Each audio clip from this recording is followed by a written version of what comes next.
I won't be working on Sunday morning, so. Well, easiest one, 3 characteristic increases to toughness. As we'll start there. Okay. Toughness is currently 63. You get 4, 4, and 3. Okay. 74. I'll deal with that in a moment. Okay.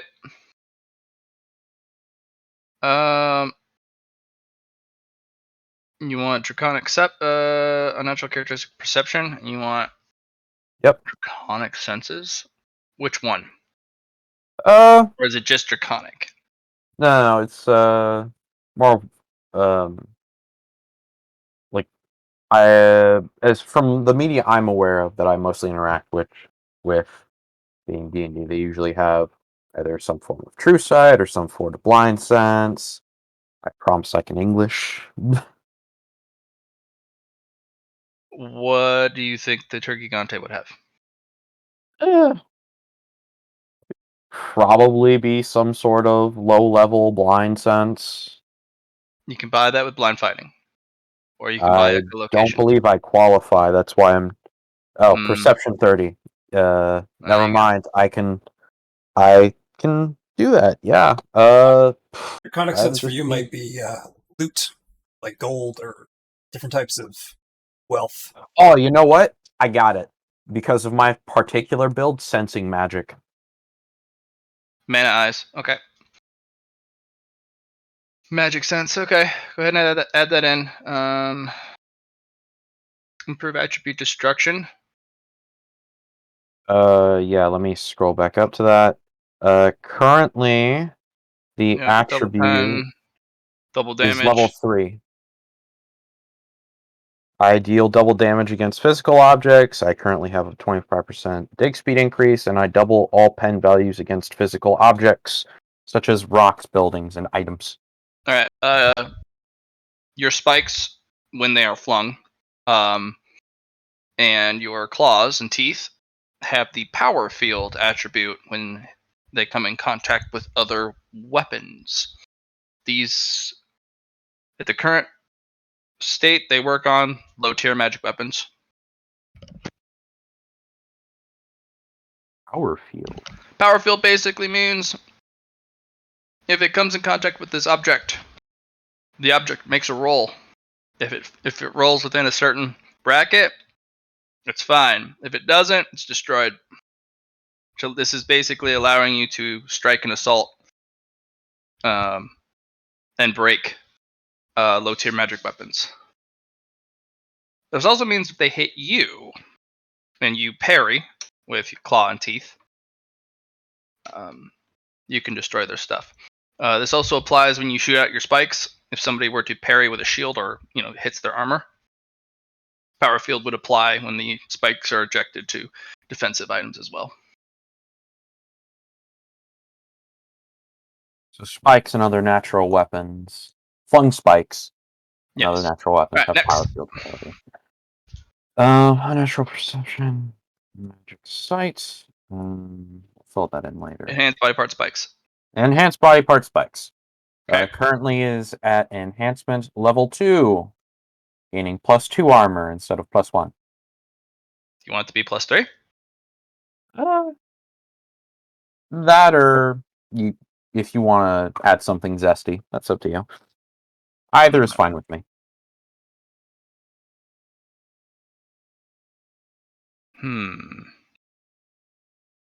We'll think about it. We'll come back to the ice. If you want zesty, I'll think about it. Alright.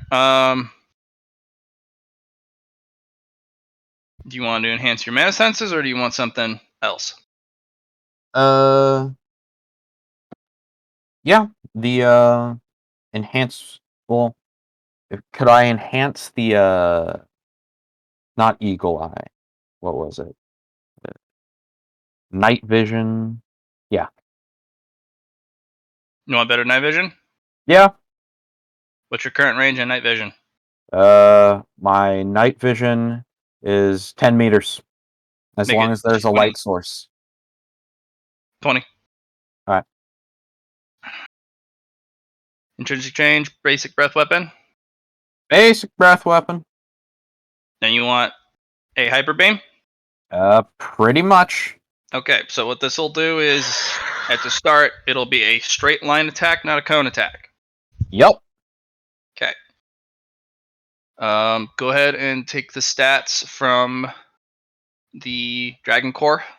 Yep. What is it based off of? Toughness. Toughness is not. It needs to be a casting stat. Right side only. Oh, well, it says choose from toughness or willpower. That's why I said that. Gonna need to change that. Yeah. If that's how you want it, willpower.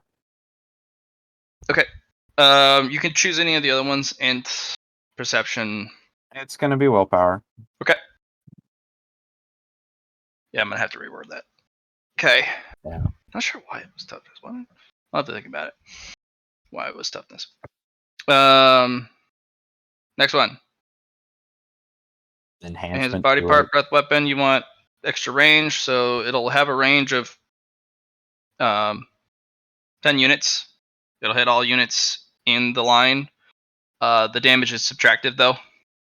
So if one guy tanks all of the hit, it doesn't pierce.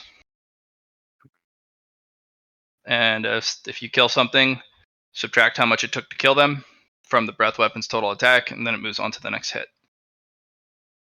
Okay. I'm sorry, what's the base range of this? 10 meters. 10 meters. How long is 10 meters on the map? 10 squares. 10 squares. Okay.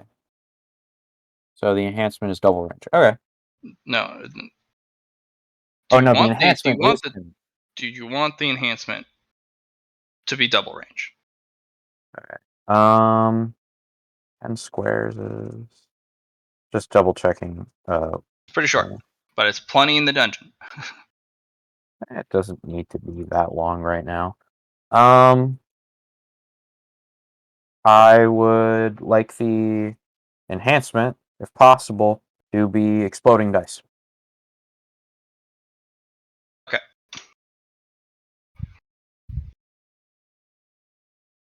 Yep. So your enhancement body parts. And rather than fire, because I don't have a fire element, could it maybe be like a jet of water? Like yeah, it can be a jet of water or it can be ice. You have to pick one though. Yeah. Well, actually, no. It's a hyper beam. It's just a base. Is it energy. neutral? It has no. Yeah. Just neutral. Neutral. That's hyper beam. Yeah, neutral. Okay, no elemental type. For your enhancement to body part spikes, add concussive 1 when you hit somebody with it.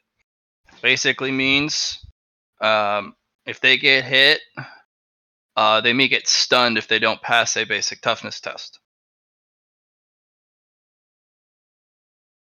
Concussive 1. Concussive 2 makes it at a -10. Concussive 3 -20. So on and so forth. Yeah. So basically, if this thing fires off and you have like concussive 5 on it, it's a -40 toughness test to all people, and that can knock some. Basically, make somebody lose their turn. Okay, all done. Yeah. Well, I was going to this now that I have the core, or not core, now I'm done with the evolution. Would upgrading regeneration be might select with merit? Yes, it would be might select. Swiftness select would make you heal faster. Okay. Faster how? Would it increase the number, or would it be like instead of at the start of turn, it would be start at an end of turn? Sorry. Might regeneration will increase the potency of the regeneration, making you regenerate more difficult things like limbs and organs and whatnot faster. Okay. Swiftness would increase the speed in which you regenerate, so it would increase the flat number. The flat number. Okay. Good to know. Int regeneration would also help your body identify foreign stuff. So like when you get hit with the shrapnel and you heal over it, your body would be like, that's not ours, and it would push that stuff out. Okay, that would be mind select. Yes. And then what would Spirit Select be? If you don't You mind? would be able to potentially regenerate persistent magical effects like afflictions or dots, or be able to heal through Okay. it. Okay. Let me just finish typing all this stuff in, and I will get back to you probably within the next 5 minutes. Okay.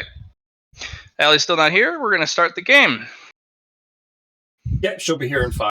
She called me, so she's at least on her. She's in the neighborhood. So let's go.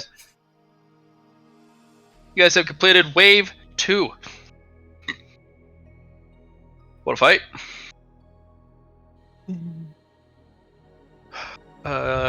Susie. Yeah.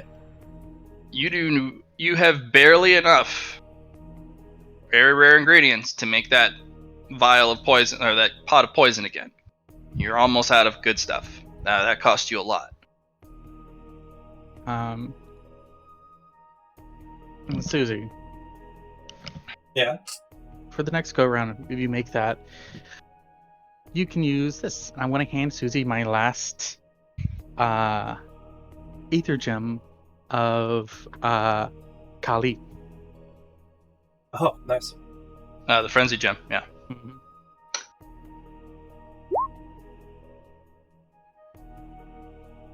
Grimald, you were successful with the Kazdor's help and the Kagar's help in corralling the hunter before he ran off. It's a one-on-one now. They basically made it so he can't flee. And Where are we? Like So- how far out did we? about a mile. He made about a mile using some movement techniques and a short-range teleport spell.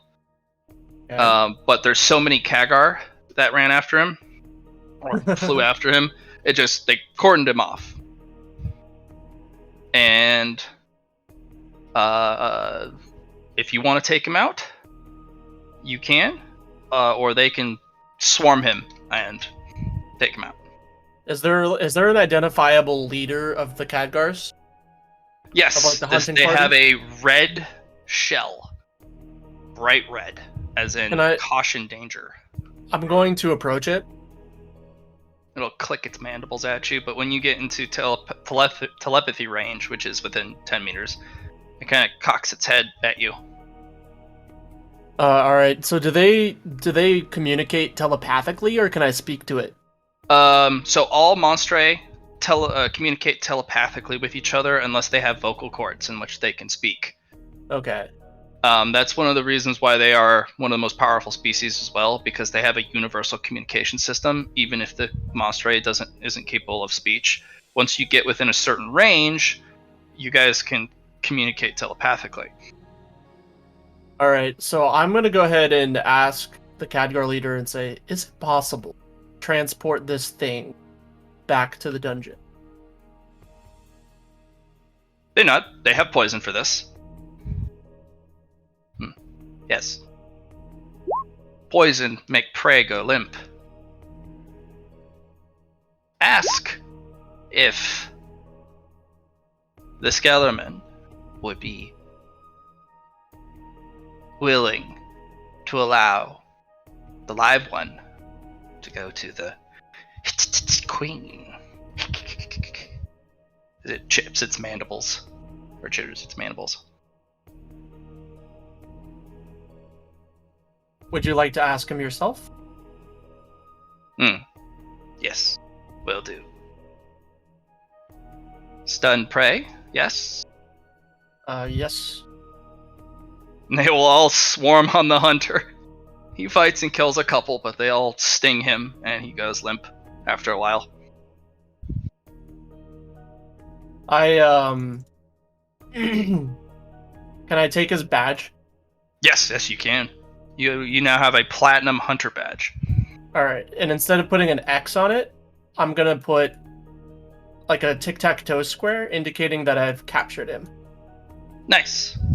Like a pound sign? Yep, kind of like a net. Nice. So let me add that to the... It's a platinum hunter badge, you said? Mm-hmm. Platinum.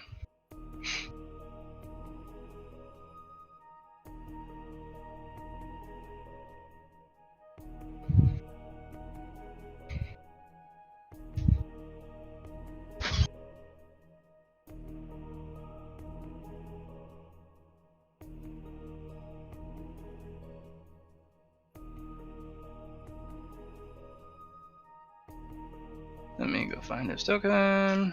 And then I saunter over to where the gecko archers are camped, and I hand it to Gecko-san for safekeeping.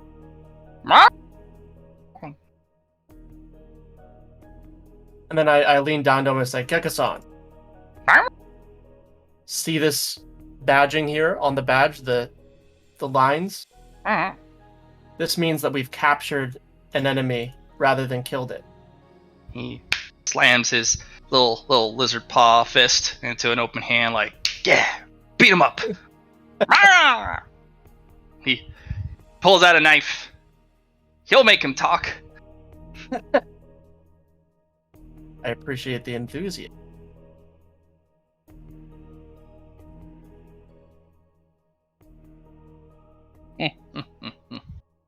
Some good tea. A little hot though. Okay. The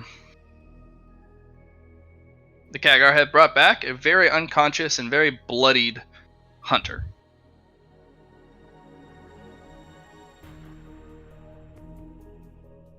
Oh, we should have saved their token. Oops. I'll go get the token, but in the meantime, one of the Khadgar approaches you, Eatsley. Oh, look at the Khadgar. And it's one of the red ones. Yes.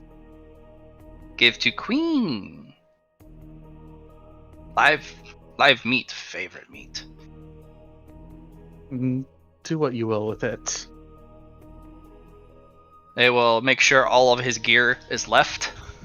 And that guy is dead. Super dead. I have a question for Ding Warden here. Yes. Did you tell Eatsley about the deal you made with the Radiant Tier Hunter? With the death spirit thing with the coin that I got? Nope. With the Radiant Tier Master at Arms adventure. Jog my memory. Okay. Is this the one that I met in the Cazador? Yes. Not in the okay. Castador. This is in the Winding Cavern or the Winding Canyons. Yeah. So you killed his escorts. Yep. And then you brought him over, and he was like, I was hoping you would leave me yourself, but this could also be bad news for you. I'll play a game with you. And the game was basically whoever can fuck with the adventure party or the apostles party more, and then you would report back to each other each day, compare notes, and as long as you played and won a couple rounds of who could fuck with them more, he would not assist them when and or if they arrived at the dungeon. If you didn't, he would assist them. Yeah, and from what I understand, I mean, we didn't really go down that arc all that in depth before we got to the before they assaulted the dungeon, so I'm not exactly sure what came of that. They're still on their way here, which means you have time to run back and play the game. You only need to win 2 rounds. Oh, okay. Yeah, no, I haven't told anyone about that. All right. Out of character, I'll remind you of that. Yeah. Thank you for reminding. Yeah, no. GM, are we done with the waves for now, or is there a third wave coming? There's a third wave. You're not sure when it comes, but It's all quiet on the home front.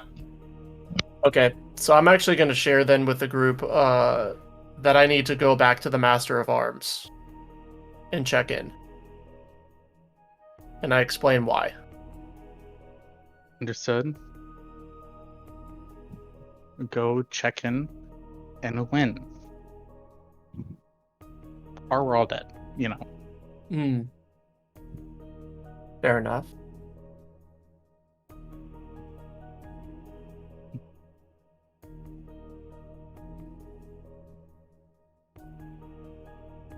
Because I don't think our dungeon, as much as I love us, can handle a Radiant Tier adventure yet. Nope. No.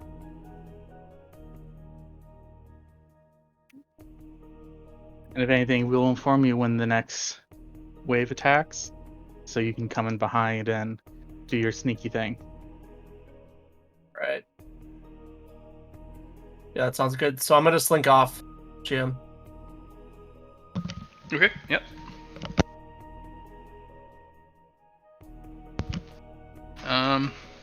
It's gonna be very tight. So, with the time frame,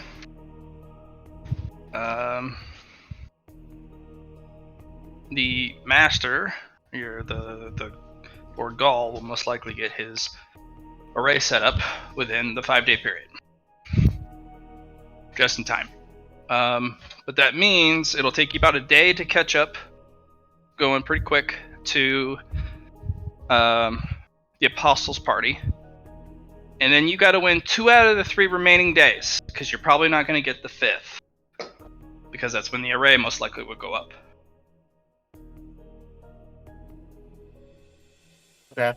So you gotta fuck with them, the Apostles' Party, more than the Radiant Tier does 2 out of the 3 days. Right.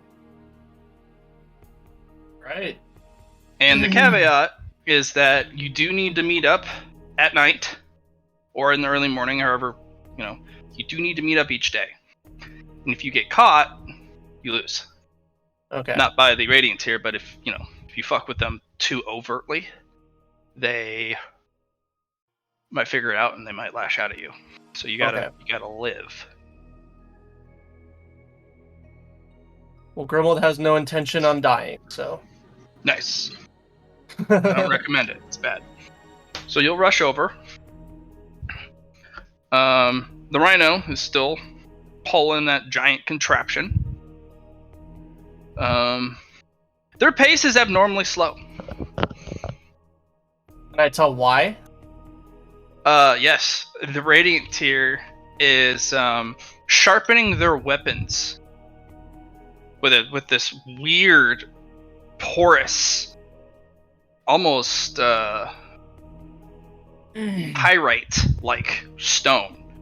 And when it shings across the weapon, everyone covers their ears and just goes, "Ah, fuck! Oh!" Because it's that piercing howl. And occasionally, he'll pick up his weapon like, and then do it again, and everyone literally comes to a halt. They're barely able to keep the fire oxen together because they're about to panic every time they do it. The Rhino is in bad mood, foul mood.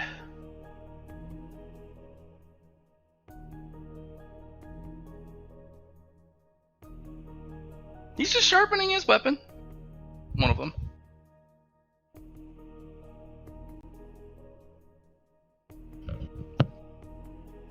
Hurts your ears every time he does it too, even at range, because you have a heightened sense of hearing. Yep.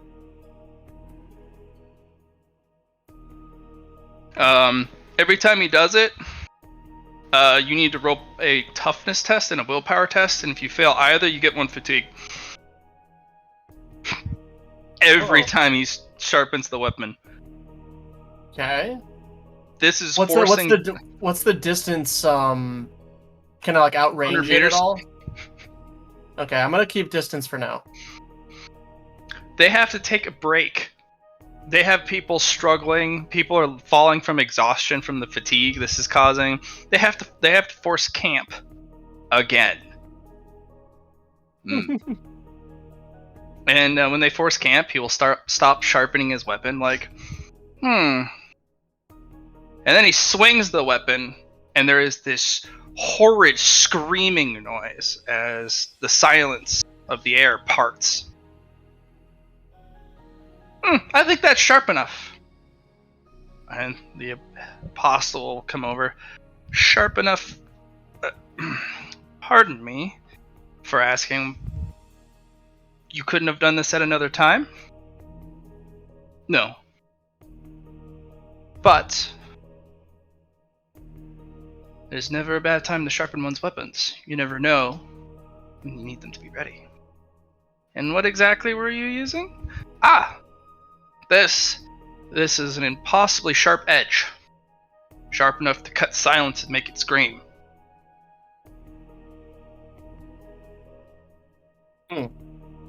So I don't like that. But it's ready, and they will kind of toss the weapon up, and it disappears into particles. The weapon disappears? Yeah. Where does it go? You're not sure. It just poofs into particles. Okay. Do you have a natural perception? Yes. Roll me awareness. If you have heightened sense of sight, you get that plus 10. I do. I have Okay. 2 unnaturals for perception. So that's a plus 20 plus the plus 10 for that. So plus 30 awareness. A little keychain, a little itty bitty tiny, maybe 1 inch representation replica of it appears on their person among the thousands that are very hard to see. They've adorned themselves with little itty bitty replicas of every different type of weapon you can think of. Bastard arms indeed. This person has at least 1,000 of these. And if they're as lethal as that weapon is. Is this my buddy, the one that I met, or is this someone else? Yes, that's the Master at Arms, the Radiant tier.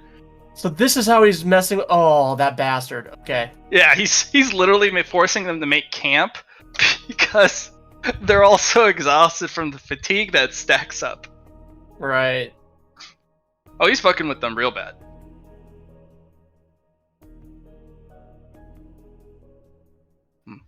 I may need to sharpen one of my other blades, although it'll be a different enchantment. Possibly sharp can only be done to so many different weapons. It's very difficult for certain weapons to keep an edge like that. You know, I have a weapon that requires a Hellfire enchantment. I think I'll do that next. Is that wise, Grandmaster? How so? The heat of the desert is already borderline impossible to traverse, and we have many who require special protections and wards against the heat. Oh no, this is a perfect place. The heat of this desert is so profound, and we're close to the Desolator's territory. I actually might be able to get a additional efficiency to the enchantment. This is the perfect place to do such an enchantment. It'll make it a little hotter, sure, but it's not that. So I have a question. With my hunting knowledge, do I know if the rhinos that are using to haul stuff for the convoy have any sort of natural enemies or predators? There's only one rhino, and it's pulling the giant metal contraption with great effort. And this thing is 3 stories tall, weighs 1,200 tons. This thing is enormous. We're talking 2-story house sized. Do I know if it has any sort of natural enemies though? Something that might hunt it or even bother it? You would not know that information. Okay. Unless you had infused knowledge or had access and actually read a monster compendium. But a creature that size and that armored, I think humans would be its primary hunter. Right, yeah, that makes sense. You would have to have a massive creature who would be willing to take on a rhino of that size and armor with the spikes all around it, and the fact that its primary element is wind and electricity. So it is not something easily preyed upon. The oxen, the fire oxen, on the other hand, those are not too hard to kind of figure out. They're definitely earth fire element. They do really, really well in the desert, which is probably why they were selected. Right. Very tough, but anything with a water or ice element would fuck these things up. Right. Have I hunted anything like that? No, not big enough. But you have hunted a Cazador, and that would freak those things out. Alright, so what I'm gonna do is summon my 5 nightmare clones, gloom clones, and as Cazadors. You know that they only hunt solo. Yep. So what I'm gonna have them do is appear one by one in the periphery of the is there, let me ask actually a couple of questions. Sure.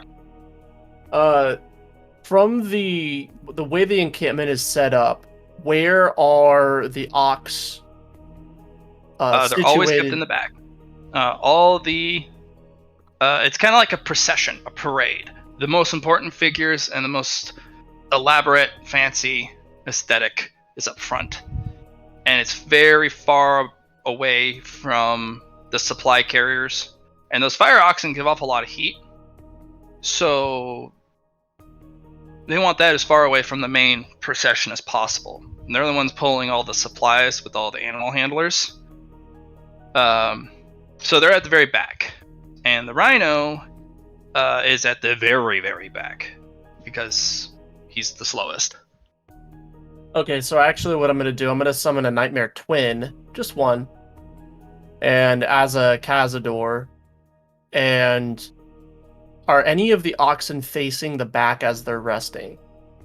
Like facing Yeah, they were sent off into a little pen. Okay, I'm going to go ahead and try to, I'm going to make my way to the back, like still pretty far out so I can't be detected. And then I'm going to have a Nightmare Twin try to catch the attention just by moving, not by really doing anything overt, but just kind of, are there any bushes or trees or cover? Crags. A couple scraggly bushes, but nothing really to hide in. Okay. I'm going to have it stand like in the crag and see if it can get the attention of one of the fire oxen that's facing that direction. Let's see. Oh yeah, several of the fire oxen look over at you. And well, Well, they startle and jump, make a bunch of noise. They're starting to press around the pen, trying to get away. Several of the handlers get up and run over, like, whoa, what's going on? Several guards run over. And I'm going to have the Cazador poof. And I'm going to wait for the chaos to kind of die down a little bit.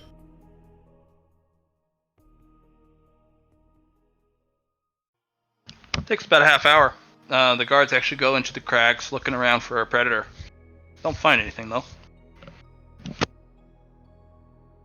And then once the dust is settled, I'm going to do it again. Okay. Takes about an hour this time. They're a lot more thorough of the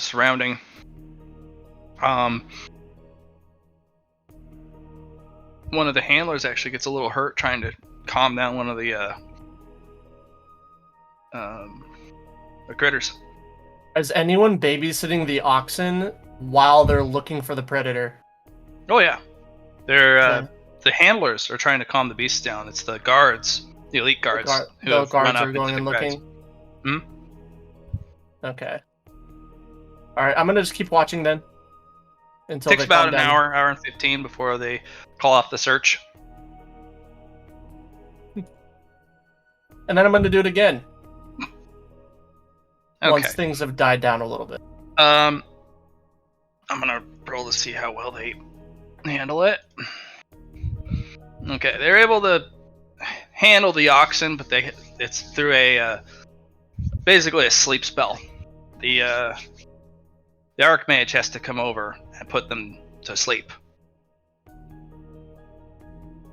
And you get a bad feeling as all the hair on your back goes up as he kind of holds a hand up to the sky, and you can feel magic starting to build. I'm gonna go ahead and roll Signiscience if that's okay. Yes. And do I get any bonuses? Because I do have Mastery and Awareness. I think that applies, right? Nope. Signiscience is separate from awareness. All right, I think I might have just been a scenario that happened before. Okay. All right, let me go ahead. Warhammer.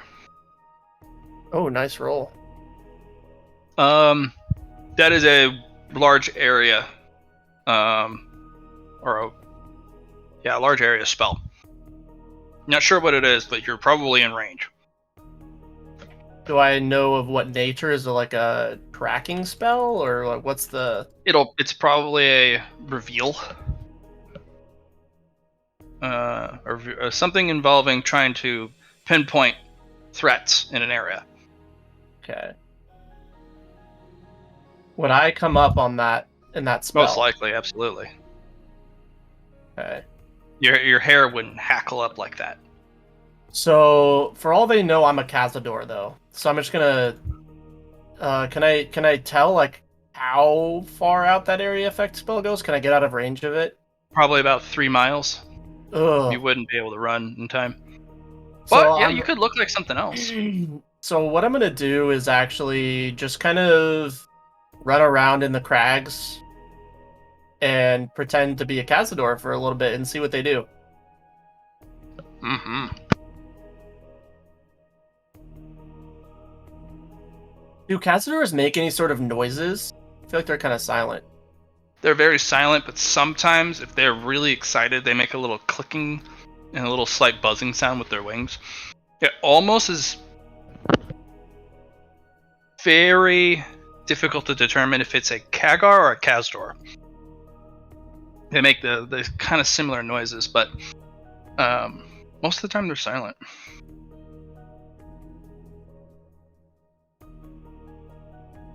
So I'm just Yeah. gonna see how they respond with that tracking spell, that information, to see like what their course of action is. You definitely feel a tracking spell wash over you and kind of lock onto you for a bit. And then there's a giant plume of fire, a ball that gets yeeted up into the air far away, and you can feel that you can see and watch as it turns and starts to fall in your direction.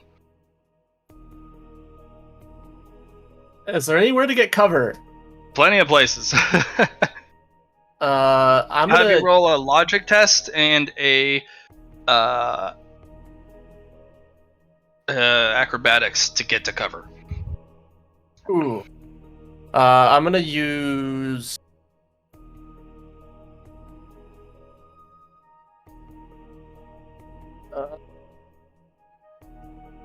Let's see if I get a good acrobatics roll.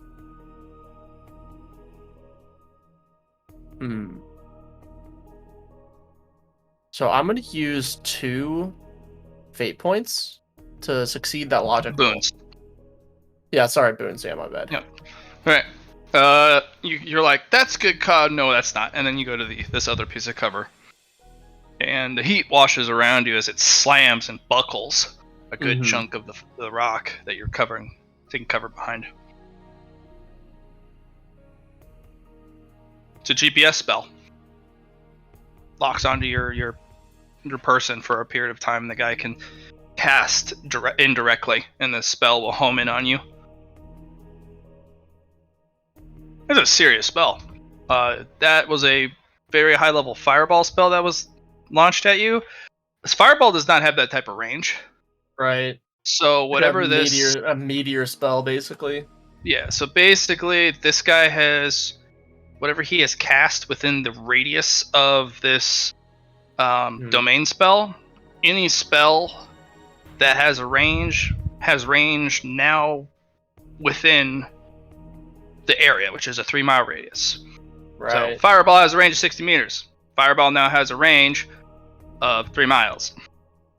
That's crazy. Okay. We don't like to hear that. Down south, make me a. You have any magic spells or magic skills? Or not magic knowledges? I have one magic skill and it's marked for the hunt. It's my hunter's mark, basically. I'll just have you roll survival. Okay. To see what Do I know if it'll track my nightmare twins as separate entities? You're not sure. Okay. It looks like it was just it might be like a radar sweep. Okay. Yeah, I'm not gonna do anything with that roll. I'm gonna go ahead and. You're not sure the duration of the spell, but the radius is 3 miles. Yeah, that's interesting. Yeah, I'm just gonna camp out where I am. Another fireball is launched up. Alright, if another fireball is launched up, I'm gonna cast a Nightmare Twin and have him run like 15 feet out or, 30 feet out and just see if it targets that.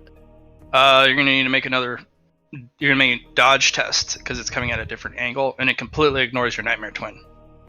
Okay. Okay, you shift the cover, fire rolls around you, like, oh, that's hot. Go ahead and make me another survival. It ignored my Nightmare Twin completely. Yes. Okay. Can I cast spells during? So I feel like you have a tracking spell on you right now, right? Yes. Because I do have the anti-tracking spell. It is a Mercurius spell, and I don't know if that incorporates into the abilities that are within the friend network. That you can give him Mercurius spells, but you have a feeling that even if you cast it, it's just going to reacquire. Yeah, because it's an area tracking spell, not like a targeted tracking spell. Yeah, think of it as a giant radar. Okay. Getting ping. Okay. Yeah. With your survival, you need to get out of the radius. You have to get out of the 3-mile radius, and then it'll drop the tracking, and he can't do that to you anymore. How are the oxen asleep at the moment? Yes, they've been put to sleep with a area sleep spell. Okay. So being satisfied with that for now, I try to get out of the range of the tracking radius. Right. I'm gonna have you roll acrobatics or your parkour, athletics to really book it. Athletics or both athletics and acrobatics. Okay. So. Ooh.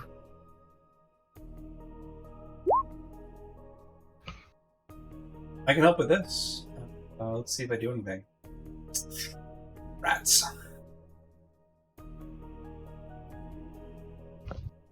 Don't forget to add your natural agility, because acrobatics is an agility thing. Oh, okay. Well, so that's plus 20? How many unnatural agilities you have? Let's see. I have two unnaturals. Yep, it's plus 20. You pass that one. I don't think you have any unnatural strength. No, I do You not. can throw a boon on it. Sure. Yeah, I'll do that. Yeah, throw a boon to succeed, and then yeah, with the unnaturals. So. Yeah, no, this is a wild, harried, dodge the incoming spells. There's a bunch of interesting terrain and crags, and it's very difficult to run on. A couple times the rocks almost give out underneath you as you try and do some maneuvers. Near the very end, there is a massive plume of these arcane darts that fly up into the air, probably 50 of them, and they all zip towards you with lethal speed. And you basically play land fighter jet as you weave in between all these rocks as these things home in on you relentlessly. And you have to basically make it so that all of these projectiles hit something before they hit you. And you come screeching to a halt after you get outside the range of the 3 miles and take cover like, oh, wow. That's a lot of magic. Yikes. Overall, you probably dodged 24 different spells of different types. And this is all from one mage? One mage. The Archmage Okay. that they have with them. The old, kind of portly fellow with the really long beard, bald head. Alright. I'm gonna find some shelter and take a quick cat nap. Okay. We'll jump over to the others while you take a cat nap. Alright, back at base. Back in the dungeon. Yeah. So we are at a reset now, right? We have our fate points and all that fun jazz. We do need you guys to decide what is the dungeon upgrade. Yeah. Team meeting, guys. Alrighty. This is a OOC moment, so everyone needs to participate now that we have everyone here. Dungeon upgrade. Yeah. I don't know. Mine still, it would be skeleton spawn, and our respawn is faster. Or has convinced me not to go for the fire immunity. I say we first decide on if it's going to be 1 big, 2 mediums, or 3 smalls to make all our lives easy. Fair enough. I'll put mine in chat. Yeah, just vote in chat. Which chat? Okay. What 120 chat. qualifies as like the difference between them? I actually put an example in the Monster Mayhem Discord. Okay, got it. I'll take a look. Because Million actually asked that very same question. And I took a little bit of time to... What does or go somewhere not home mean? Go big or go... Goodness, our dungeon is our home, so I can't really say that. Because we want to go big, right? Hello? Yeah. Yes. Testing. Testing. Test. Can you explain the dungeon core like revival mechanic? When you die, and you have a monster core brought to it, there is a period of time in which the dungeon core has to reconstitute you a new body. It's a respawn timer. So when you die and your core is brought to it, depending on how powerful you are and how powerful your bloodline is, determines how long it takes for the dungeon core to get you a new body. Revive you, so to speak. Example. Does that help us if someone is actually assaulting our dungeon and tries to take our dungeon core? It doesn't help again with the dungeon core. It basically, if one of you falls in the line of duty, but you are able to repel the enemies, you'll have the ability to be brought back faster. Comes in for some cool events, like say our Skellerman has a bomb on him, and he just goes and runs into the enemy. It's a short cooldown. But Well, you have to get the core back to him. another option would be to have your core teleport back somewhere else. like it's almost like a live system. So during an assault, you could have something come back. Here's a big example, though. Phil, for example, I think last we heard, it would take him 4 days to revive. Eatsley would take 4 hours to revive.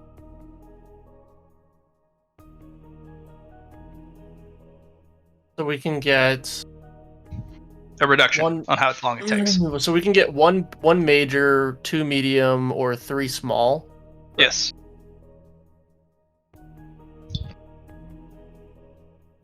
I mean, I'm gonna go with my initial gut there and go 1 major. Okay. Allie, Put hers in already. I said big. how are you? Big? Big. Cool. Alright. Looks like we're doing big, guys. 1 big upgrade. That seems to be the thing. As I said in the examples, the big upgrades are pretty game changing. So if you guys have a question about what is big and what isn't, from your ideas, let me know. But everyone who thinks they know is a big one and wants to put in something for a vote, go ahead and put your idea in chat for the 1 big upgrade. If you think you know what you want. And then we'll do a vote afterwards. Would giving our dungeon an element qualify? Like an internal element, like somebody walks in and this is what they have to deal with, kind of Yeah. like like if I saying like tacking on the illusion element to the dungeon.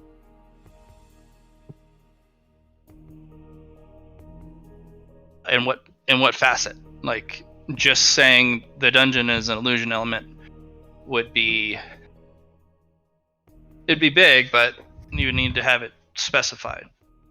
Does it do all the monsters that spawn there, or like gain it? Yeah, something gain like it, that. or as long as you're part of the dungeon, while you're there, everyone that's kind of what I'm has saying. the illusion element temporarily. Well, also like granting the territory itself, like an sort of like the weird illusory distortion fuckaroo space up north. I mean, we're already doing that, though. Yes, but with this, my idea is that it would potentially like further enhance the illusion array we're setting up. It wouldn't enhance the illusion array, it would enhance you guys while within the illusion array. Alright. Having the illusion element would also help you see through illusions and maximize your efficiency while in said illusions. Wormhole, this is going to be a big upgrade for you while in the dungeon. Once that illusion array goes online, you're going to be nigh imperceptible. Everyone's going to have a really hard time trying to figure out where the hell you just are. Dread to think how powerful the great spook will be. Well, it'll be hard to figure out, but not as difficult as it is to figure out where somebody who naturally has an illusion element.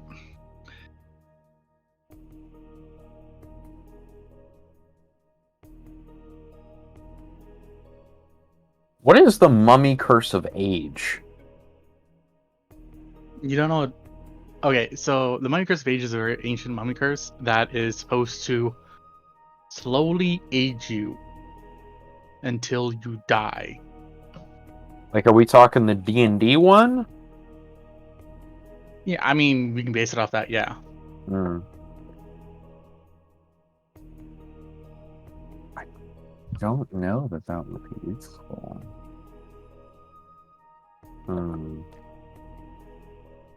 Alright, so we got Mummy Curse of Age, no teleport in or out. We got debuff.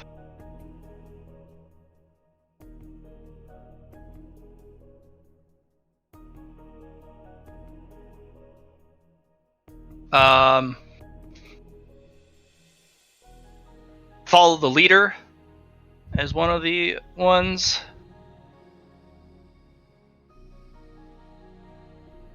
All right. I want to say no on the dungeon sentient one. Argument there is it will probably eat Lord Goal. That's actually a fair point. Well, I'm looking at the chat. Where's the dungeon sentient?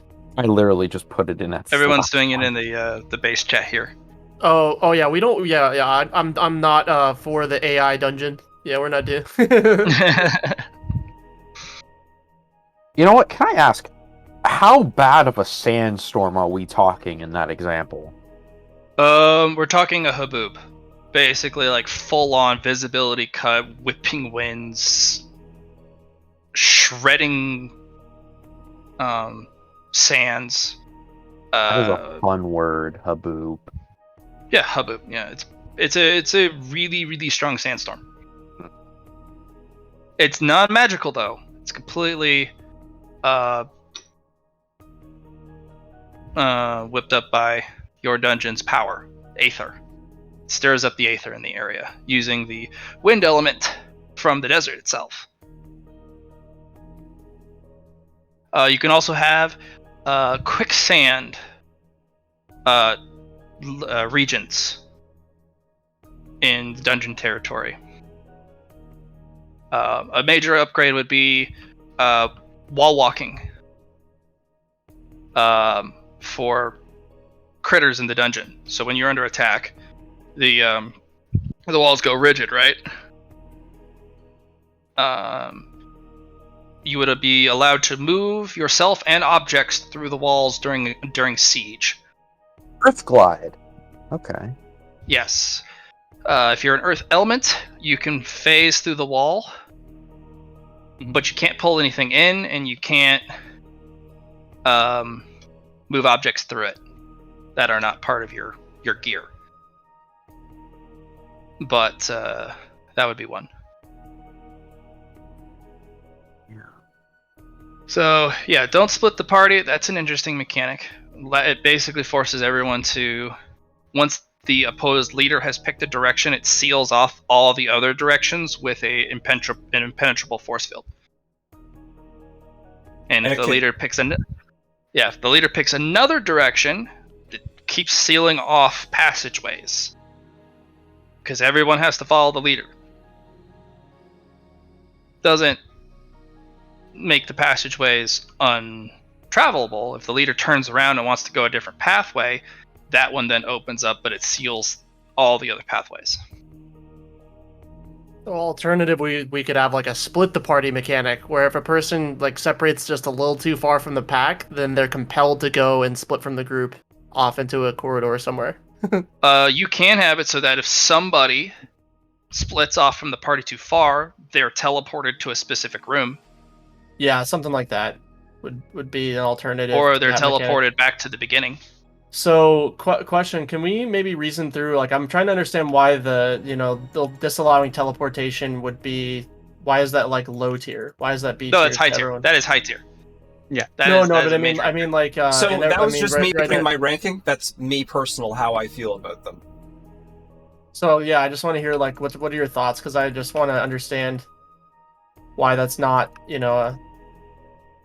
something. No resurrection spells as well for intruders would be also a major upgrade. Yeah, those are the two that I'm between, like things that are going to be advantageous for us actually fighting. I mean, teleportation, they're mostly going to want to teleport out, try and recover. If we went with the curse, I don't mind them teleporting out at that point because they're staying within our dungeon. And they're still cursed, and they're still trying to keep coming in, which is going to keep them having to deal with it. Curses are hard to deal with, but they are removable, though. Yeah, which is why it's put very specifically a mummy's curse. very difficult to remove, but high tier adventurers will have objects that either slow that down, have a resistance to it, negate it entirely, are immune to it. Like, it's powerful. But if you're looking at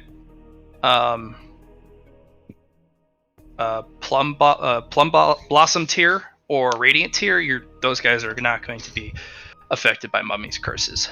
So No. I really like the teleport, but it's so situational, and it happened right when we finished, right at the very end there with that person. We probably could have killed that person if they didn't have the teleport.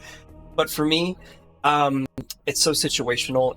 You could have it so it's a chaotic element to the teleportation. Instead of teleporting, you teleport to one of our dungeon rooms. Like, it puts you there first, and then you have a cooldown. I like that. That you can't do. Like, it takes like I don't know how long time, or Matt rolls a die, but they have to deal with the room, or we can ambush them, or some other type of thing. But to me, just teleportation's too. It seems too situational, even if it is great. Okay, question. What Two about questions. like a wild magic kind of like effect? So let's just say that applies to like a number of different things.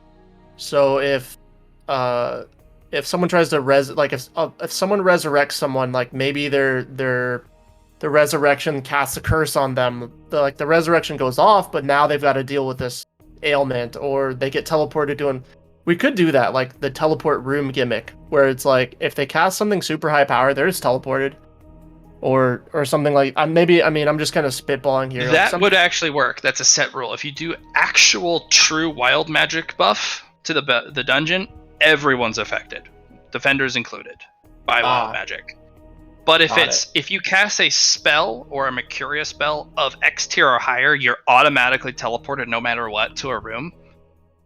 As long as they have a safe landing to begin with, like they don't fall into death, like they have a platform to land on, that's perfectly fine. You cast level 5 or higher, you're here now.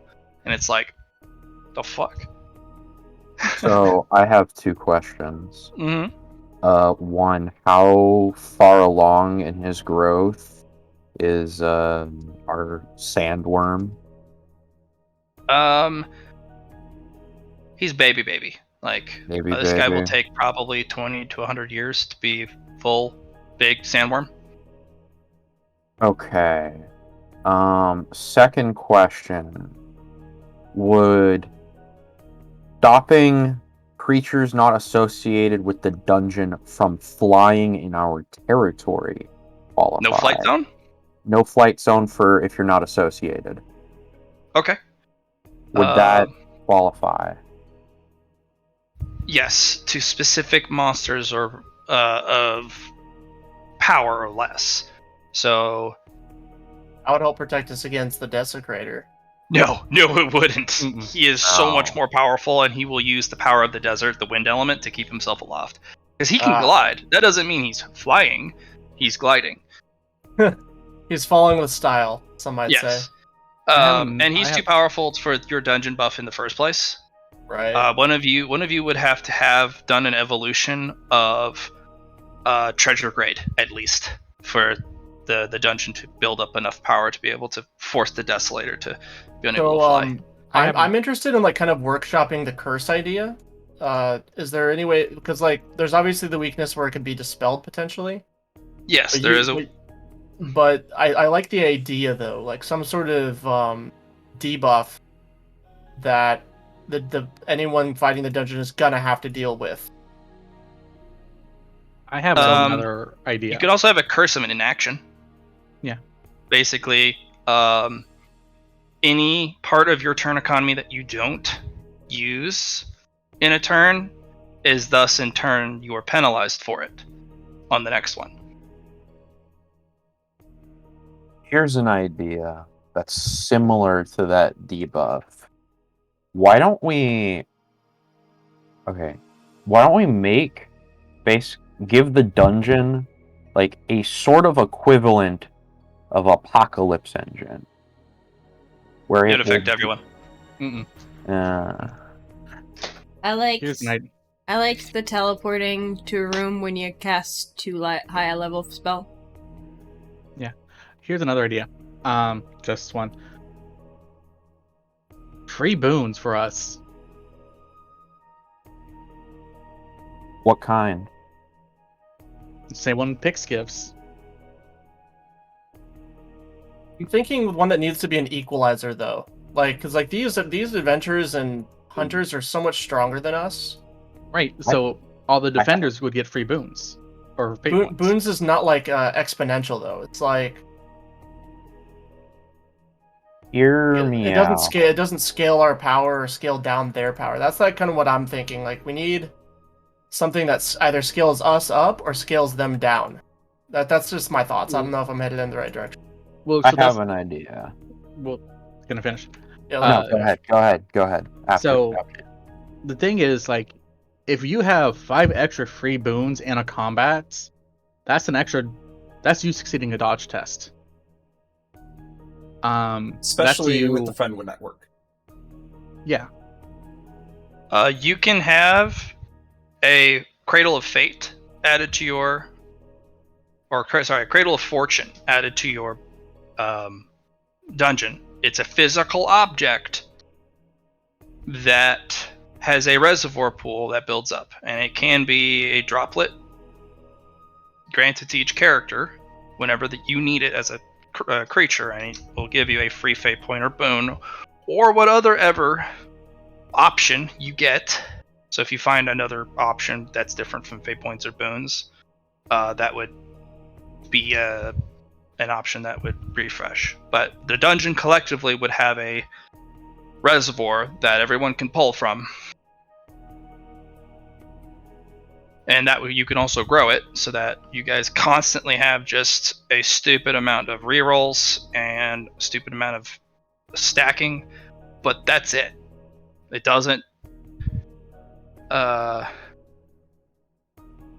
mean you can actually kill your target. At least you may be able to survive it.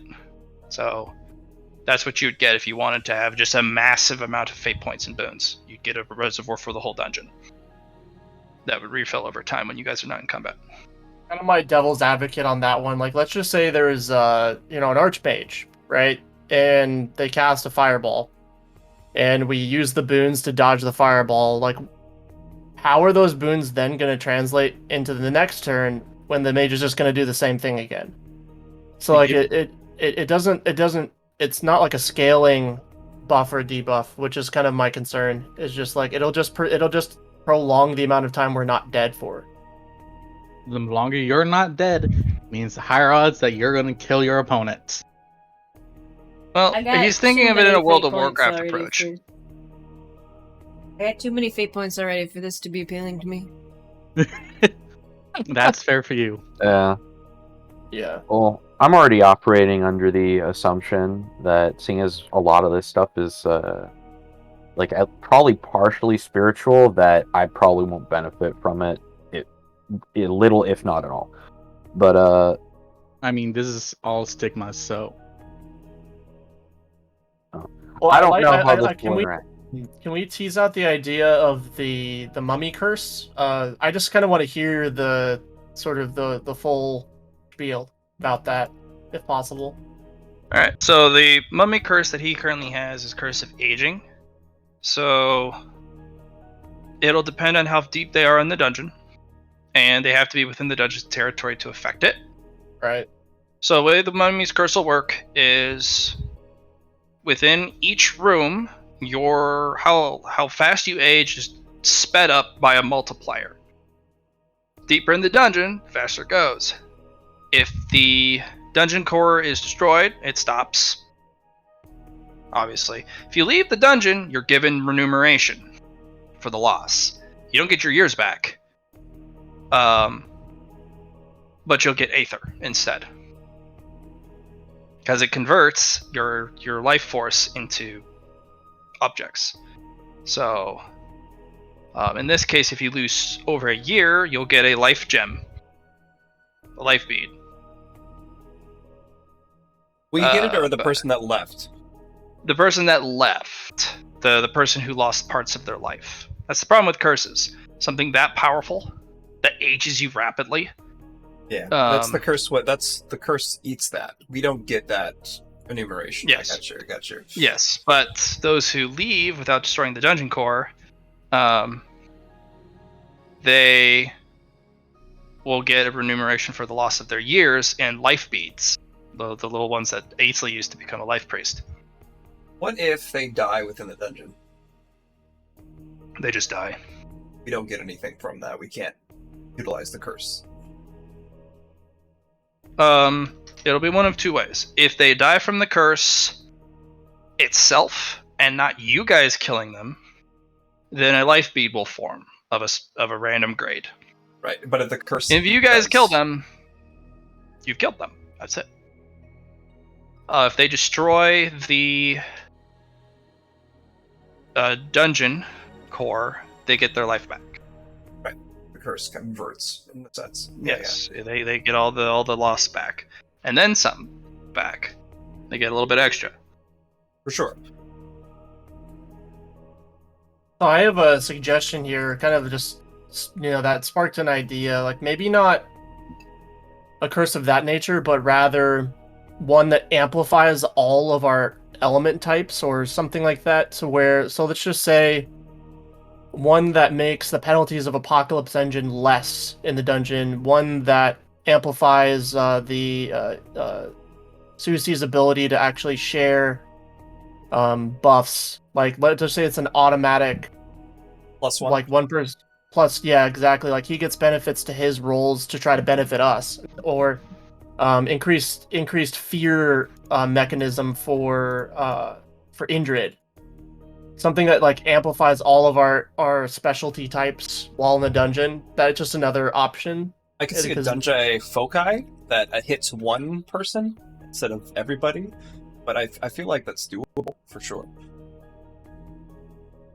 Here's an idea. We might even be able to kind of make that into a smaller buff and maybe entertain some of these other medium-sized buffs and grab a couple if that's the direction we want to go. Sure. Million, you did ask earlier, what were you going to say? What if we use this and it gives every monster associated with the dungeon, this is not happening? Can you explain what that is? That is Legendary the quality. legendary quality where if you are injured for more than half your total wounds, you get +1 half action, +1 bonus action, +1 reaction, and +1 free action. And if you're in critical wounds, you get twice that effect. Just passively. Well, critical wounds, you're unconscious. No, that's Not necessarily, no. Okay. There is if you hit critical wounds, you make some rolls to stay conscious, but you do suffer from critical effects. But you can pass out, yes. It would basically give everyone in the dungeon an enraged state, if you're familiar with that game mechanic. If you want, you can have a totem tied to your dungeon that does give every room would have a designated boss, and you would have your own custom mechanic, and you would have which could be a frenzy mode. Quickly, before we go any further, I just want to kind of get my head organized here. Are we, it kind of sounds like the teleport's off the table. Are we fine with taking that off the table for now? Yeah, I'm fine with that. Okay. So no teleport. And then with the curse as it was written, the mummy curse, do we want to entertain that as a final, or are we moving past that one as well? I'm willing to entertain the stacking debuff / mummy curse idea because I feel like those are kind of they're similar enough. Let's leave the stacking curse, mummy curse thing on the table for now. And then some other things that I heard. One thing that I think I heard a little bit of support for, the kind of like the teleport mechanic. Maybe we can entertain the stacking debuff / curse / teleport mechanic. Maybe we can thread those out. Any other things that make the final list for anyone? I think giving each room a gimmick would be which I feel like that's what Blat was saying there was a gimmick, right? Yeah, every room would get a gimmick, or you can have each official room Mm-hmm. would have a monster you can designate as a boss. And while that boss is in that room, they get special boss mechanics. I like the every room has a gimmick idea as well. I think that's a final contender for me. Interesting idea. Because boss mechanics are a major upgrade. Horde mechanics is a major upgrade. A horde mechanic would multiply your subspecies, like the kobolds. You would have that's what I was thousands thinking. of them. Because like anything that can give like myself and Indrid and Eatsley and Skellerman like more room to maneuver within the fray, and then also give Phil some cover. Because so one thing that I think that we've experienced last dungeon run was that Phil immediately got incapacitated, and so if we can add more to the mix so that Phil's not the only thing they've got to worry about, then because if I remember correctly, like the last fight, basically Phil came charging in, and then I was kind of shooting from the shadows, and then Skellerman came in and dropped poison. So, but they really only had like one thing to focus on. Like, what if we just made chaos happen? And so they're like, what do we hit? What do we hit? What do we hit? And that allows us to kind of work within our various play styles. I don't know. Thought. And how we would want to execute that, I don't have an idea. That would actually be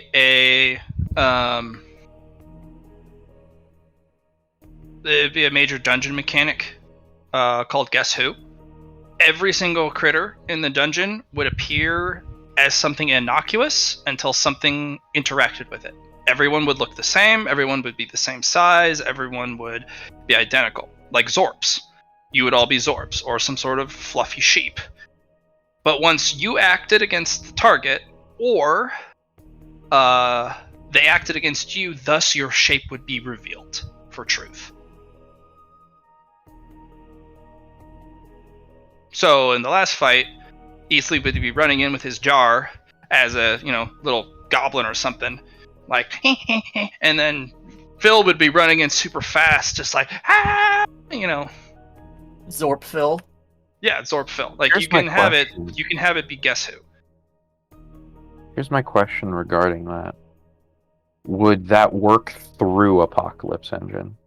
It would reveal you once you have it running. Yeah, okay. But if it's off, So if we... Yeah, it's off. Let me double check. Well, let's zoom out just a little bit. What does everyone think about the kind of the curated final list? Which ones do we want to explore a little bit more deeply?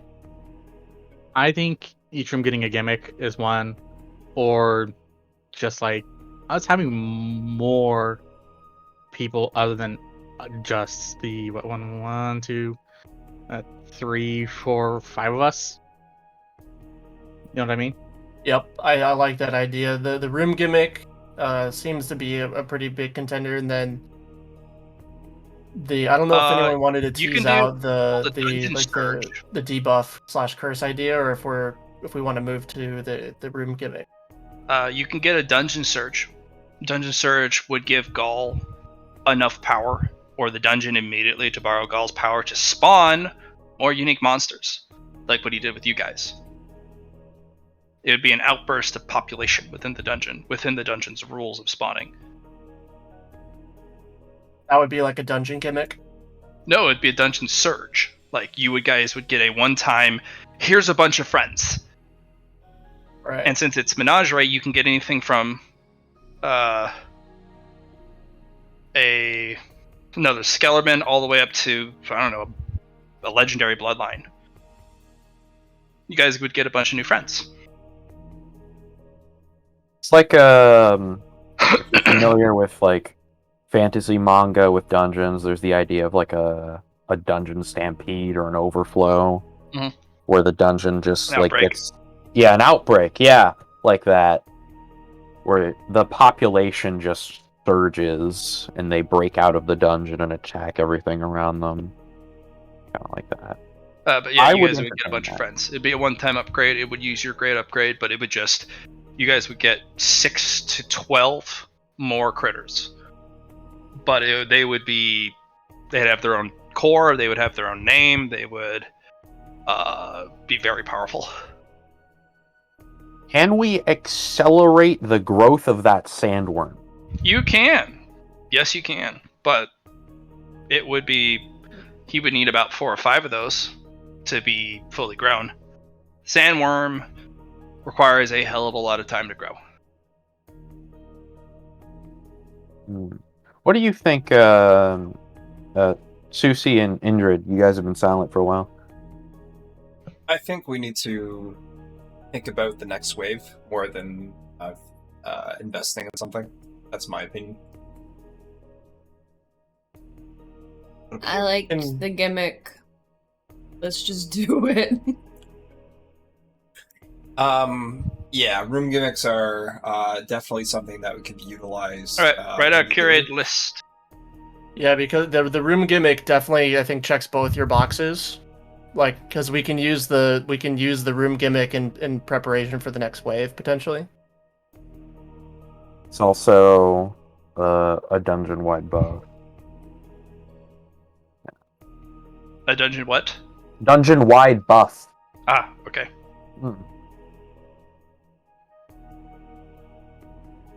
The curated list so far, from what I understand, is room gimmicks, the curse, or the stacking debuff.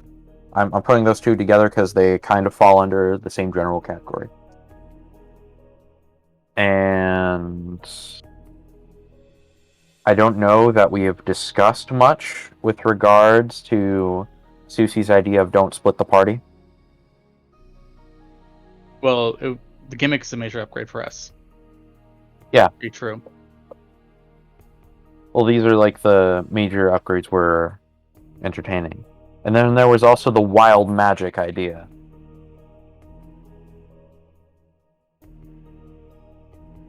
Yeah, I've already inputted a lot here, so I think I'm just gonna sit back and let you guys talk through the rest. I'm pretty much fine with whatever one we go with. I kind of like our curated list, so I'll be happy with whatever we end up going with.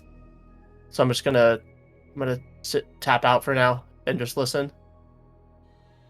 Stacking curse / debuff, room gimmick, wild magic, and then don't split the party. So I don't know. It just sounded like to me that we had all just agreed on each room gets a gimmick. I think that's where the majority of us lie. All right. That's what it sounded like to me too. So sounds good.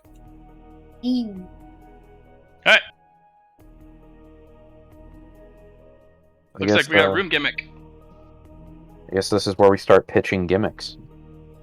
So what'll happen is each room is assigned to a person. Usually it's your lair, your home, whatever. If it's a communal room, yes, you'll have to debate on it. But if it's a room that's where your stuff is, that's where you sleep, that's where you hang out, that's your room. That person gets to decide the gimmick in that room.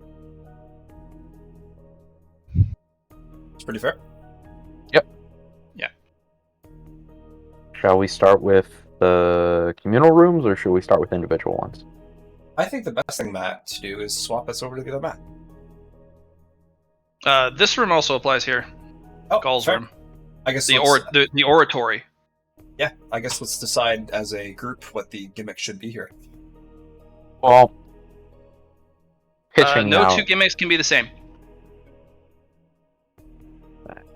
I'd like to put forth my idea, seeing as this is the first room that they come into, and it's also seems to be something of an opportune place to have a horde fight. I recommend some type of buff to, like, basically horde combat, where it's like an increasing buff depending on how many creatures are in the room. I have an idea. Shoot. Just hear me out. We're gonna call it "Don't Touch the Rock." Okay. See where this is going. If you touch the rock, it summons twice the amount of creatures into the room to beat your ass. I was thinking. So Just you an have to entertainer. have the creatures to do it. I was True. thinking like a light and smite would be interesting.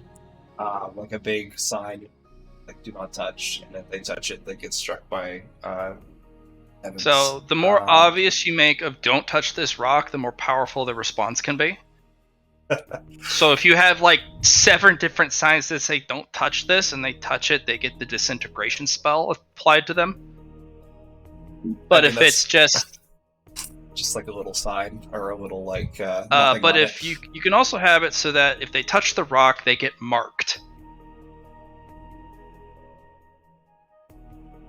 without their knowing, and you can have it so that if you touch the damn rock, anywhere they go in the dungeon, you guys get bonuses against the guy who touched the rock. I like that. I think I like we both either of make a these table ideas. or an easy thing would be action economy against the person. I think we should make the whole room uncomfortably moist so people stop hanging out in it. Where all this humidity come from? What if if someone touches the rock, they get hit by a wild magic surge? No, Or they get teleported? They get teleported. I like that one. I like to I would love to incorporate the teleport mechanic. Alright, somehow- so Teleported to where though? Wherever you guys want. So question about this though, so in the last fight, they kind of put their backs up against the rock. Yeah, it's cover. So I wonder if making it just very much so this just looks like a rock, like without making it obvious like there's something going on here. Might be more conducive to them touching it. Nah, because the more you advertise that you're not supposed to touch it, and then somebody touches it, the worse the consequences could be. Oh, the worse the consequence is going to be. Okay. But it's I think we literally should if they put a- touch. Big sign on it that says "Touch for treasure." How about if they touch the rocks or the rock, rocks fall, everyone dies. You would I mean have to that have a quite divine literally. mandate that signed by Apollo himself saying, "You touch this rock, I will show you what it means to touch my rock." That would be borrowing divine power. No, But I meant that quite literally, like actual like stalactites from the ceiling fall down. I mean, as long as it's not like the rocks fall, you die mechanic, but it's just rocks fall, you get hit by rocks mechanic.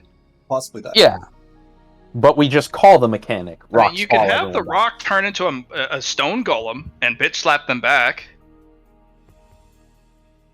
dies. Oh, Lord Ghoul would have like a mobile throne to talk from.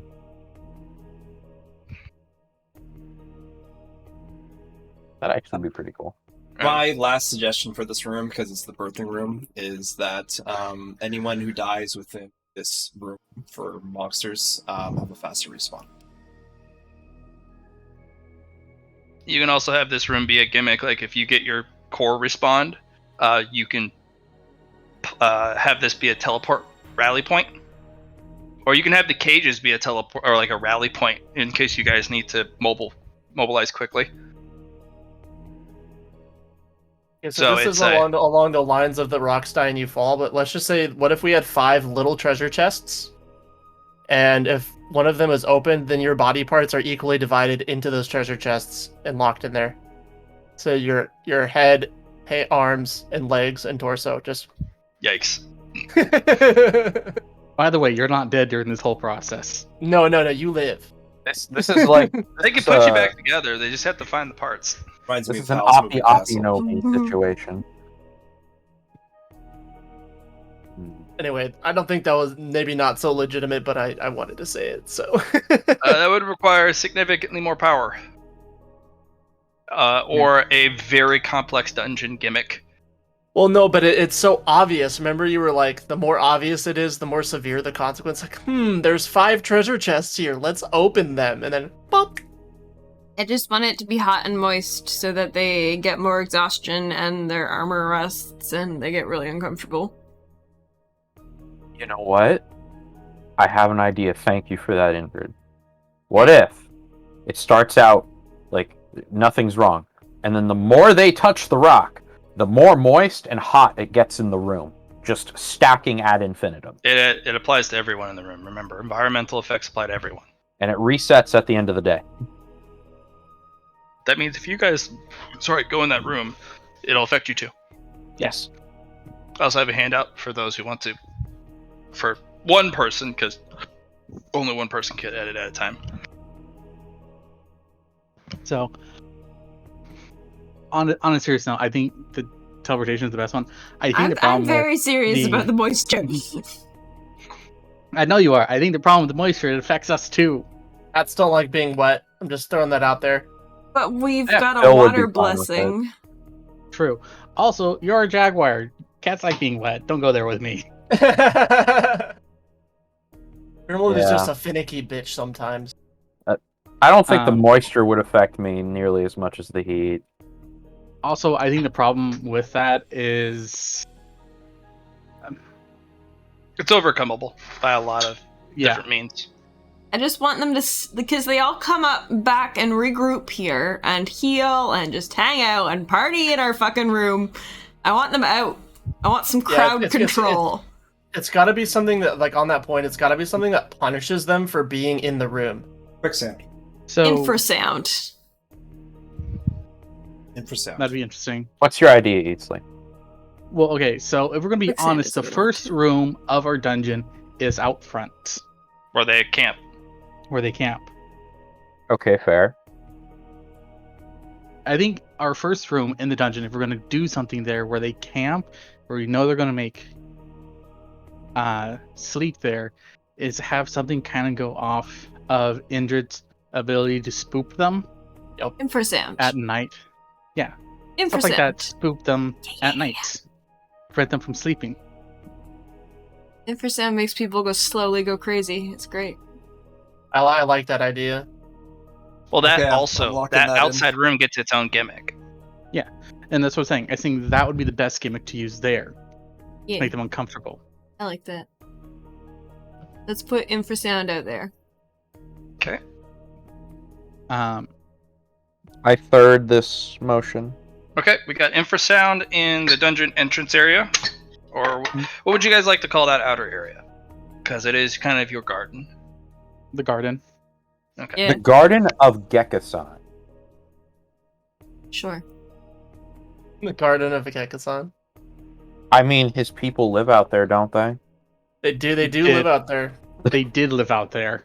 Now they're currently sequestered inside, but they're You can just call it the cactus garden. cactus garden. Yeah, I like that. I'm sorry, Gekkasan, I tried. Okay, Or question, you can who's- even have it so that if they harm a cacti, every cacti that is destroyed, that person takes 1 damage. Just Mm. one true damage. Yeah, 1 true damage. I would like to be like a, so it doesn't affect them all at once. So they take damage, and if they keep killing them, once they hit max wounds, they get it all at once. Well, once they enter the dungeon or Once leave they the enter the dungeon area, dungeon. it Yeah, then yeah. applies. Yeah. Yeah. You can have it so that if they burn, like that mage burns everything again, or if you have a bunch of people set fire to the area to clear it, once they move on or a day passes, they take all that damage at once. And it is true damage. It ignores toughness. It ignores armor. It ignores buffs. 1 for every cactus. And you can Don't fuck populate with the the scenery. shit out of that place. That's what we're gonna call it. Don't fuck with the scenery. Yeah, don't fuck with the scenery. Let's put a sign out that says, "Please do Who- not touch the Please do not touch the environment." Oh my ed- gosh, that would make it who's 2 editing? damage because you put a sign. Yeah, right. Don't feed the cacti. Well, Who's that'd be fine. editing the handouts? I'm All not. right. Who's taking minutes? Probably Alright. someone who types faster All right, than looks me. like Char is going to be taking minutes on the handout.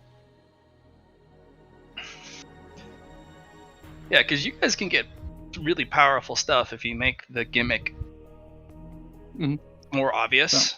And also, they're gonna figure out eventually, smart adventurers, that each room has its own mechanic. So if you advertise the mechanic for each room, you can make it more punishing. Yeah.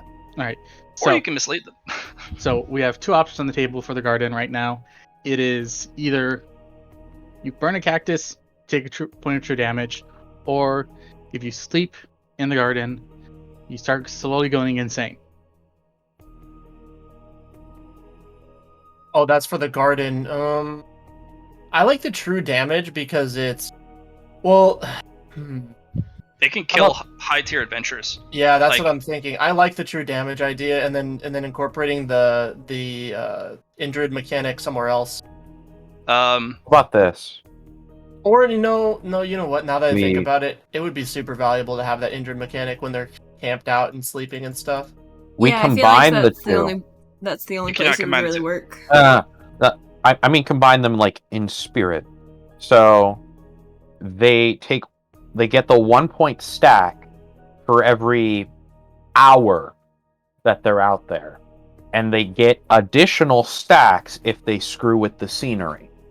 The No, time you get is one or the other. linear. Yeah. Like we could have One or the multiple other. cacti compared to Yeah. time. We could always you guys we can could get an have multiple- infrasound. You guys can build that. I think we Yeah. should get an infrasound type thing inside Eatsley's room because of the day mechanic with the Oh, that's The- already the in there. moonburst. That's already in there. That's Phil's philosophy. Yeah, because the adventurers are going to harvest or burn your cacti every time. Actually, here's an idea to combine the two. You cannot combine the two. That's what you say.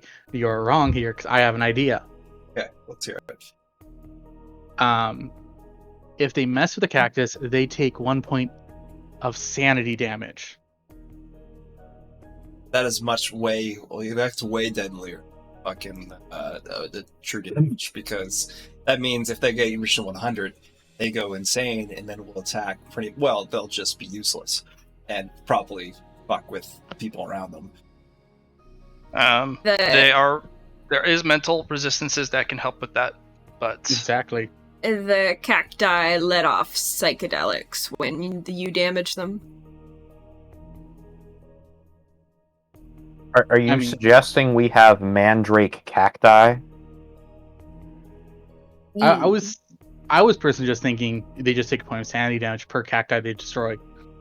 Well, we would have the psychedelic give them insanity damage. you can plant special cacti out there Backing. to do Yeah. that. Yeah, then we can also just plant special cacti out there after that for that to happen. Yeah, I'm well, just talking about that's- as the base gimmick.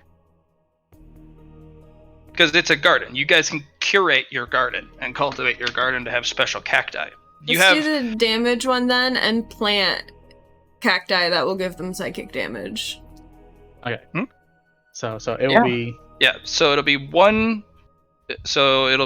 true damage per cacti destroyed when you leave the garden area or 1 day passes.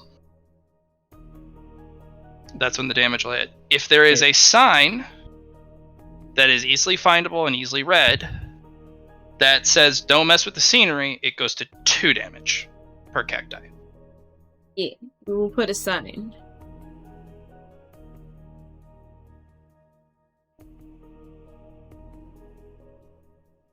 Did you say after 24 hours or Yes, after 24 hours, if they don't leave that area, say they're setting up camp, Mhm. like you have a bunch of dudes who are clearing out the area for the expedition.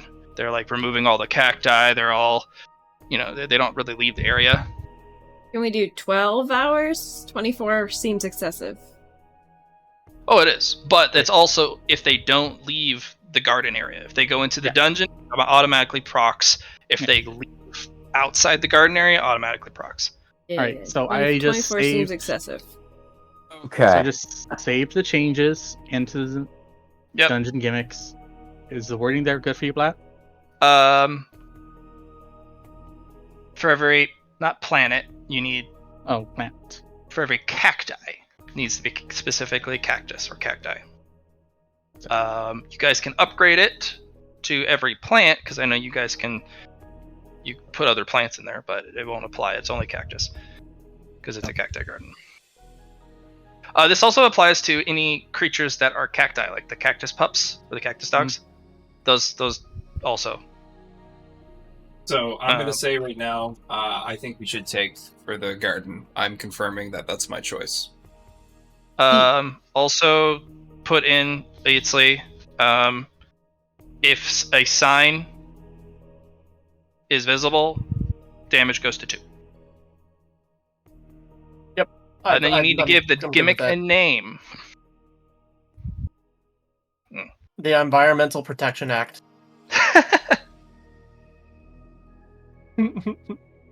That's my vote. I don't. It's something along that line. I think would be funny.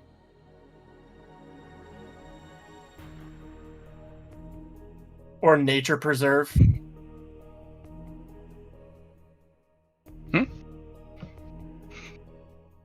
I don't know what I know. It's a little silence.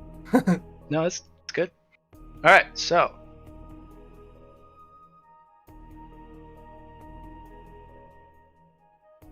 Boom. There you go. Okay. Nature preserve. All right, so now we're in the oratory. Is that the oratory? What is I was calling it the throne room. This is not his throne room. This is his little teaching. This is his pulpit. That's where he sits up there. That makes the oratory. Yes.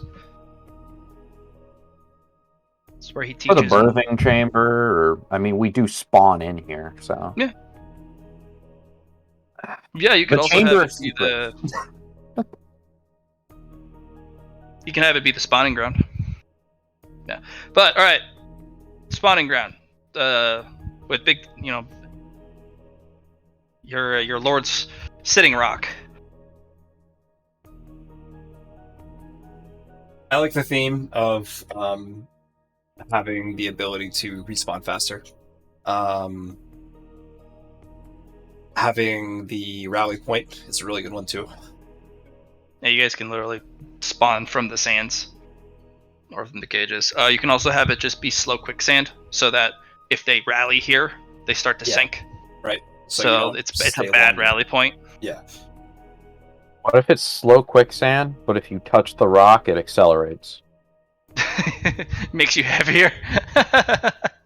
Sure. And the more you touch the rock, the faster it goes. That doesn't stop them from standing on the rocks or stuff. It's just a mild inconvenience. I mean, the rocks could themselves sink. They wouldn't.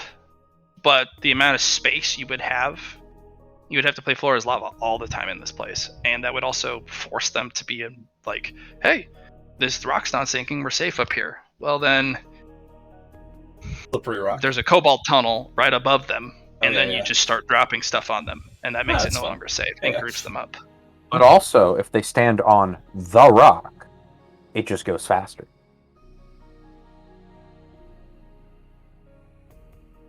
Right, but then they wouldn't get off the rock. Well, you would make it so that they'd get off the rock. Yeah. You would, like put they'd be slippery standing stuff on a middle it, rock or- in the whole room. Well, here's the thing. The moment they get off the rock, like, it would probably be so fast by that point that they just whoop.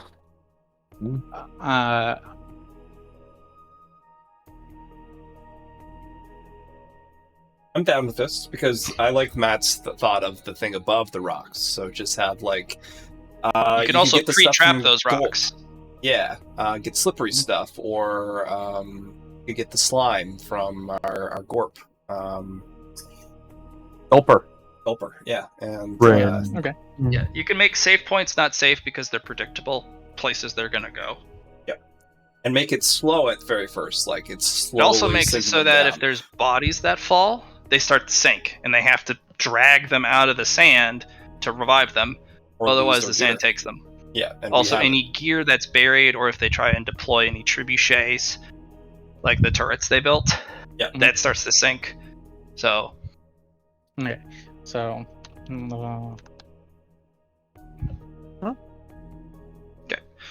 good. And now, Let's hippity hoppity over to the dungeon property. Okay, so I just want to make sure I'm understanding this. So this is just quicksand floor. Yep. Floor is quicksand.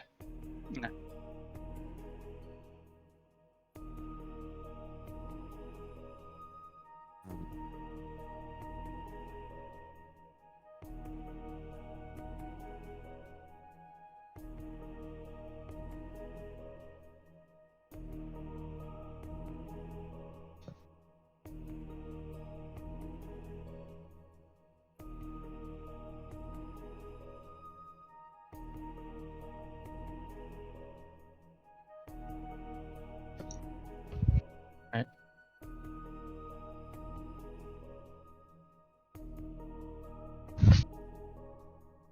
All right, Eatsley's room. You get to make it up.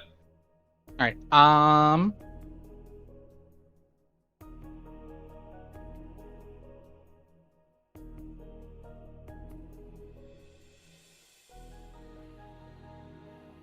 I think it's going to be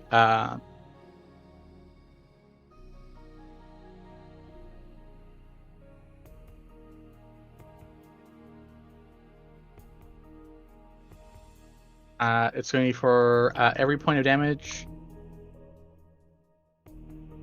I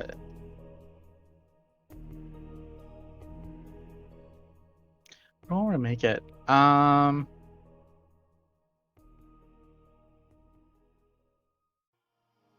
Diseases and things are twice as effective or twice as fast to be used, or I was thinking that, yeah. What if you cut down the effectiveness of healing? It's a god of death's room, right? Yeah. nothing like a quick death though. Grievous wounds. Uh, That way it'll be a pain unless they bring Soraka. that's getting debuffed next patch. Really? Yes, it is. Damn. Actually, what I was thinking is, if you get hit, you bleed one extra, you bleed extra damage. But if you get healed extra health. Just for everyone? Mhm. Okay. I feel sorry for those kobolds. It'll be balance the scales. More health, more damage. What I see happening here is I'm just gonna make someone drink a health potion while they're full health. That's what I'm hearing. It's That- not double health, it's just one extra. Oh, it's just one extra. Oh, Never mind. are you doing double damage or double healing? Is that what you wanted? No, just extra. Just plus one each? Never mind. That's all good then. You can have it be plus one per dice rolled.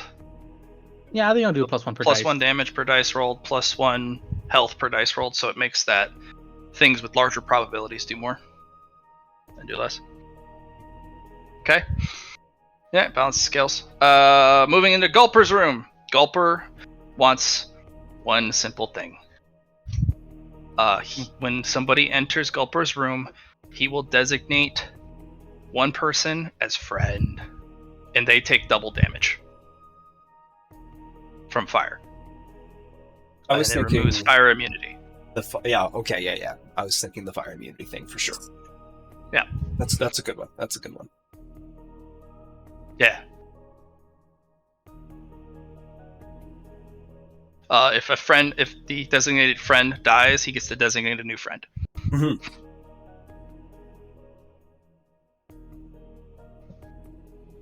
Let's move up. What about Grim? All right, it so there. I'm Hold- not sure. What's that? Hold it. He's typing it. Wouldn't Susie's actually be next? Hers is the command Quick center, communal. so Yeah. we'll get there. Alright. We're walking down the path. Okay. Tell me if this is outrageous, but I want to have my room be Nightmare Labyrinth, and on every turn, For every enemy that's in my room, I want a Nightmare Twin to spawn every turn. A little much. Too much? But you can basically have it so that when they walk into the room, a Nightmare Twin of them appears Spooky. that you can control. They would not do damage, and they would not be a shadow clone or a copy. It would just be a Nightmare Twin. Yeah, Nightmare Twin is the better one. Shadow clones are... No, I'm The less talking cool. like, we're not talking like Shadow Link type of thing, where it's a mirror Right. image and you have to fight your copy. Well, you can This do way that it's later, static. but you're going to need several upgrades to the dungeon for that. Okay. This is static because otherwise it's just stacking every turn. You said. Yeah, right? the So- idea is I want them to get the debuff right when they walk in my room. Right, but they're going to get a Nightmare Twin that will attack them. And if the Nightmare Twin hits them, they get a debuff. And if they hit the Nightmare Twin, they get a debuff. Yeah, let's do that. So Nightmare Labyrinth rank 1. When the enemies walk in the room, a Nightmare Twin of them spawns and tries to fight them. Yes. Doesn't hurt them at all. No, it doesn't hurt them, but they will get stacks. Hmm? Because the Nightmare Twins don't poof. No, they don't.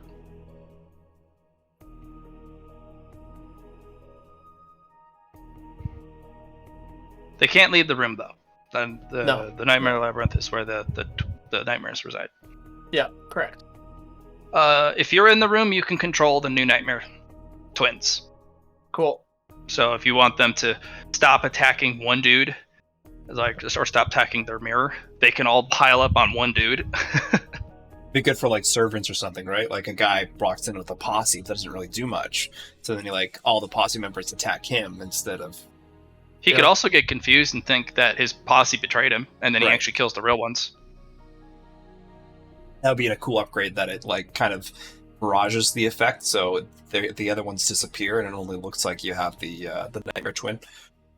Mhm. That'd be. Right. Yeah, there's some good synergy with that one. The Yep. Pit of Philosophy. You skipped Indrid. Indrid's not here right now. She will be back soon. Oh. Wait, then wouldn't this be the next room?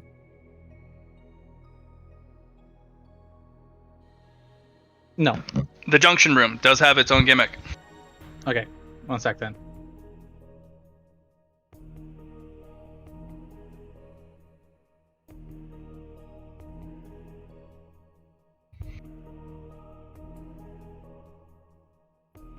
That room is very important. Yeah, it leads to the Crystal Caves. It does, yeah. And it has illusion set up. It has a lot of illusion set up. It's got a pit trap. I like the idea of it redirecting to a room you already came into. So you have to go the opposite way. You have to like turn around and go back the way you came and go to a different. Now, what if you just you come in this way, you have to go that way, or if you come in that I way. mean, you have yeah, that's pretty much the concept, right? So you either go in this way, and then it brings you to somewhere that's not this or this. So if you go back into your room, then you have an option of going one of the other places. Well, actually, we don't want them coming here. Well, that's the thought exactly. Yeah. What I was gonna do is just have it to where the traps just have bonuses, or you have penalties to seeing traps in here. I could be reload in a sense too, right? The traps reset themselves. I, honest to God, did not see those ballista until I zoomed in. You can have it so that any traps built in that room not only resupply and refresh itself, but also reset itself. So if there's an ammo system, it resets the ammo. As long as it's not like special ammo. Yeah. I think I made this with thread, right? Mhm. So would that not That's fine. restock? Okay. No, it'll reset. Yeah. As long as it's not magical, but if you upgrade that room, it can refresh low tier magic stuff.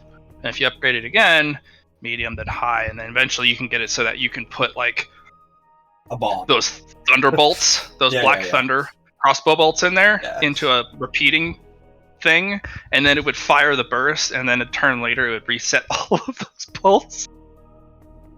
Yeah, you can get a room to be that nasty. So let's call it reload. Nope. Yeah. Restock, reset, reload. Nope. What do you want to call it, Chair? It's called You Get a Trap and You Get a Trap. Okay. Go ahead and hit save for me on that handout when you have a chance. I did. Yeah, there you go.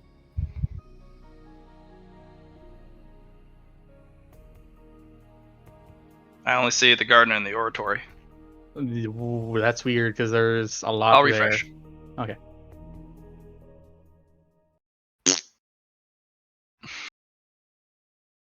Also, if I got any of your like gimmicks names wrong, go ahead and edit them. I probably just didn't hear that. Nightmare Labyrinth. That's it. Yeah. Okay. Oh, yeah, there it goes.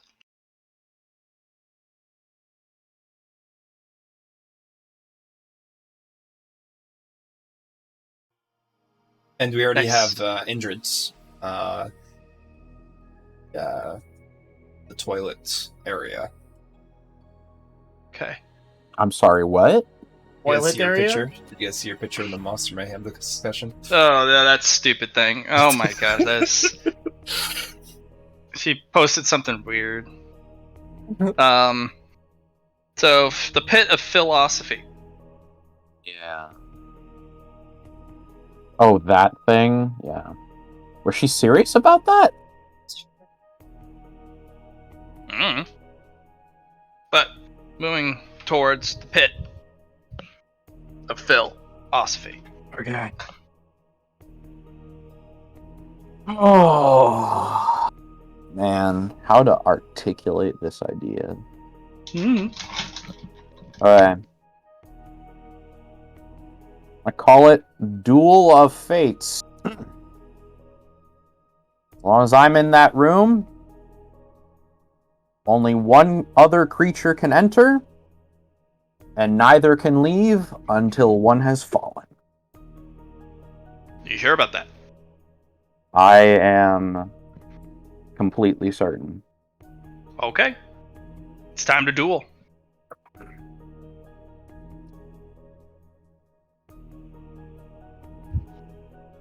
On the plus side, never mind. Your Apocalypse Engine would shut it off. I was thinking you could use the Sand Knight's Duel ability, but My other idea was to just make Apocalypse Engine affect the entire room. That'll affect But- the dungeon. You don't want that. Yeah, but my idea was that, like, if I'm guarding 3 separate rooms and there's only one of me. And this That means massive while you're in thing- that room, and an enemy is in that room, Yes. no one else can be in that room. That Yep. includes allies too. Yes, but it can only be 2. So it's mano a mano. You cannot leave, I cannot leave, no one else can enter. well, as long It's as you don't gonna use be me. Apocalypse. No, that's just like a state in the room. Like, it will affect me regardless of Apocalypse Engine. I will not be able to leave. This will only activate when you guys are under attack. So, but if you have to move a lot of people through that room, I just have to not be in it. yes. Okay. Rule of 2. Rule of 2. Okay, so Which means the kobolds kind of have to... Well, they won't be able to enter the pit, but they live in the... around Second it. suggestion So. for your thing: water jettisons out of the walkways, paths, and they fall. It gets pushed down into the pit.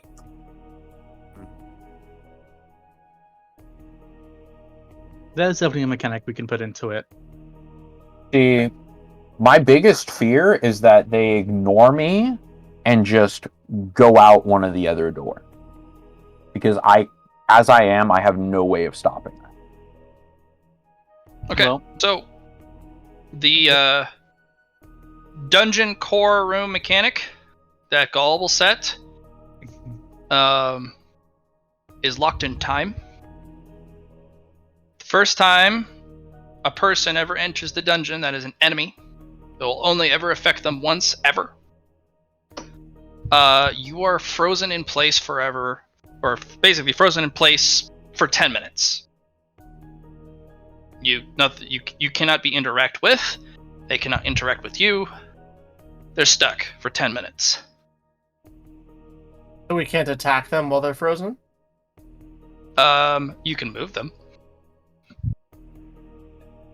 but you cannot harm them. The only thing you can do is relocate them. Can we relocate them in the sky 500 feet up? Absolutely, you can. Phil? So, Well, presumably they would have gotten through me to get there. Yes, that's the problem. so But you could throw them in the pit of philosophy. Yeah. I mean, as long as I'm there. They could have gotten there while I was not there, and then I show up and you put them back in.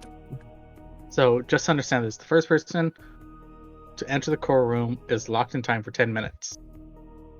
Any person that is an enemy. It doesn't matter how many people walk in. It can be the entire army of Estella. Or Asteria. The first time they would walk in, correct? Yes, first time a single entity that is hostile walks into the dungeon room. Yeah, It's not per instance, it's just once ever. Period. Yeah. Period. And if you enter the dungeon room again, it does not apply right. again. So it could, like you said, affect the whole army, and if they walked into the right. It's stupid strong, but that's the dungeon room. That's its and it's gimmick. only once, right? 10 minutes. And you only cannot once. harm them, but you can move them. Put them into You a cannot- body of heavy Yeah, water. you can't steal their stuff either. Right. You can't cast spells on them that stick. Just But you can physics. move them to a place where they don't want to be. Can we put their pants around their ankle? Question mark. No, you can't alter anything about them. They're literally Tie a their statue. shoelaces together. Can't do that. Dang it. And tie You can- shoelaces around each of their ankles. Right. No, they are going to be aware that they're frozen in place. So if you guys set up an ambush for them once the timer runs out, they're going to know that they're about to get fucked over. But you could tie them up, though, in a sense, couldn't you? Yes, you could, but it wouldn't allow you to reconfigure what they were doing. So whatever their body was trapped in, whatever form or shape. Yep. Like if they're just walking in, they would have that frozen "I'm walking." And you can wrap around the statue, and the statue's not going to move. You can't move their limbs or anything. They're a stone statue. Oh no, But you completely. can- Yeah.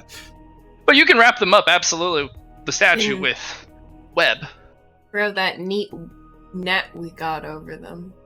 Yeah, Mercuria wouldn't affect them either. You're right. And then when they did, They're completely immune, other than just being moved.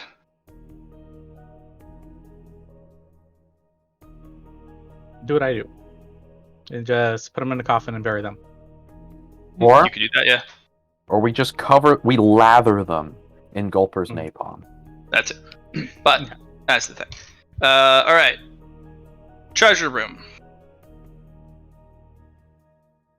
It's not entirely Gauls anymore. That's the dungeons. You guys have contributed so much to it that you guys can determine the gimmick for that room. I think it should be every time dungeon is raided, there is a loot multiplier. What do you mean? Like, so the dungeon gets raided, like for our last wave we just had. They entered the dungeon. If they enter the dungeon, there is a free thing that spawns out of the loot. If they leave, Oh, right. But this is to defend it, right? does it have to be the defense, or can it just be a gimmick? Yes, it's a gimmick. You've already done your dungeon upgrade. The upgrade is a gimmick. So it doesn't It's a have to single be a power. defense, though, correct? No, it's a gimmick. Yeah. So I just want to make sure. the idea of the Midas touch. If a living thing touches, or no, because that would include us. Fuck, no, can't do that. I was about to say, like, if a living thing touches a piece of treasure while it's in that room, it turns to gold. And like how you would get around that was like you get like 2 iron bars to lift shit up, but you can have it so that every single piece of specific tier objects or higher, you have to solve a riddle to be able to take them off their pedestal. What was your idea, Johnny? Pretty much like depending on the either A, the group that comes in, the power level, or B, the treasury rating. An item spawns every raid. Johnny wants more stuff. So every raid we will, even if it is a small tier raid in that case, if it's like if there's enemies at our doorstep and they enter the dungeon, there is loot that spawns. Pretty much that's it. It is free loot, and it could be loot if a enemy gets it, conquers a dungeon, they have it, or it could be loot for us, and continues to A, or the treasury, or B, have something that we can use to make a catalyst or use as an item, just something for defending the dungeon. just had an idea. What if, when the dungeon is under siege, if a creature not associated with the dungeon enters the treasure room, the treasure congeals or morphs or whatever, and it comes together and forms a treasure golem whose power is determined by the amount and tier of the loot in the treasure room. 9. I was thinking Literally have to fight the treasure to get it. the treasure sticks to you. Keeps sticking to you.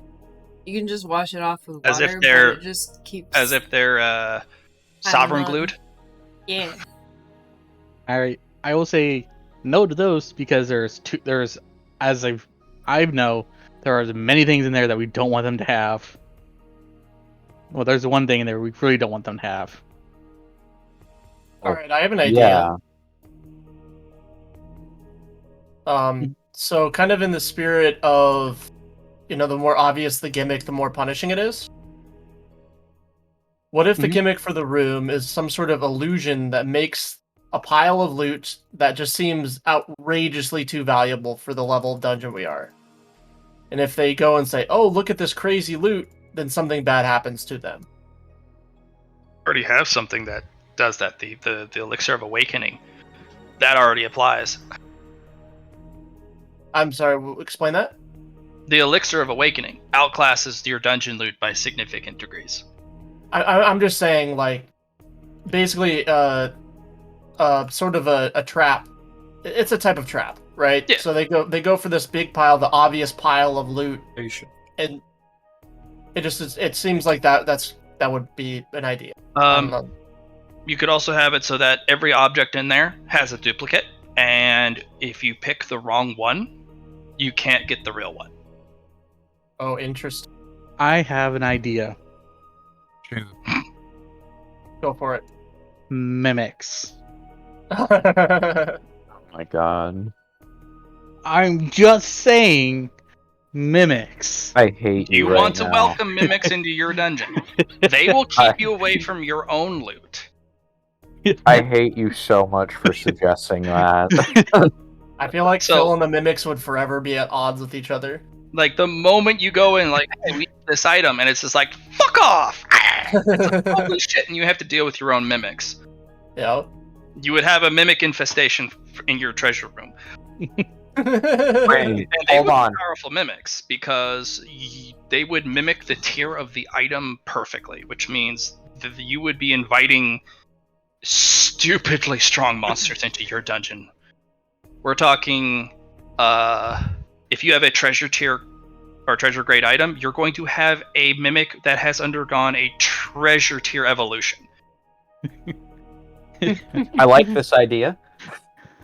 But you may never get your objects back until you can literally pick the right object, or you beat up the mimic who is impersonating your item and force them to tell you where the real one is. Completely okay with that. And they may attack you. They are not friends with you. They're not allies. With the sticky treasure, we could put all the really important shit at the back of the dungeon, and then they have to wade through the rest of the treasure to get the important shit. Think about this, Ingrid. Mimics can be sticky. I'm sorry, I'm not into the mimic idea. Not my kink. Oh, okay. I understand. Don't worry. No, I think mimics a bad idea too. No, that's amazing. Don't apologize. I was thinking taxation. Without representation is tyranny. You do have a successful audit of the Bank of Sands. You could do a taxation gimmick. Mm-hmm. I hate that. I hate taxes. Let's not. It's not us that's getting taxed. It's them. It still stresses me out. I just don't want to do it on principle.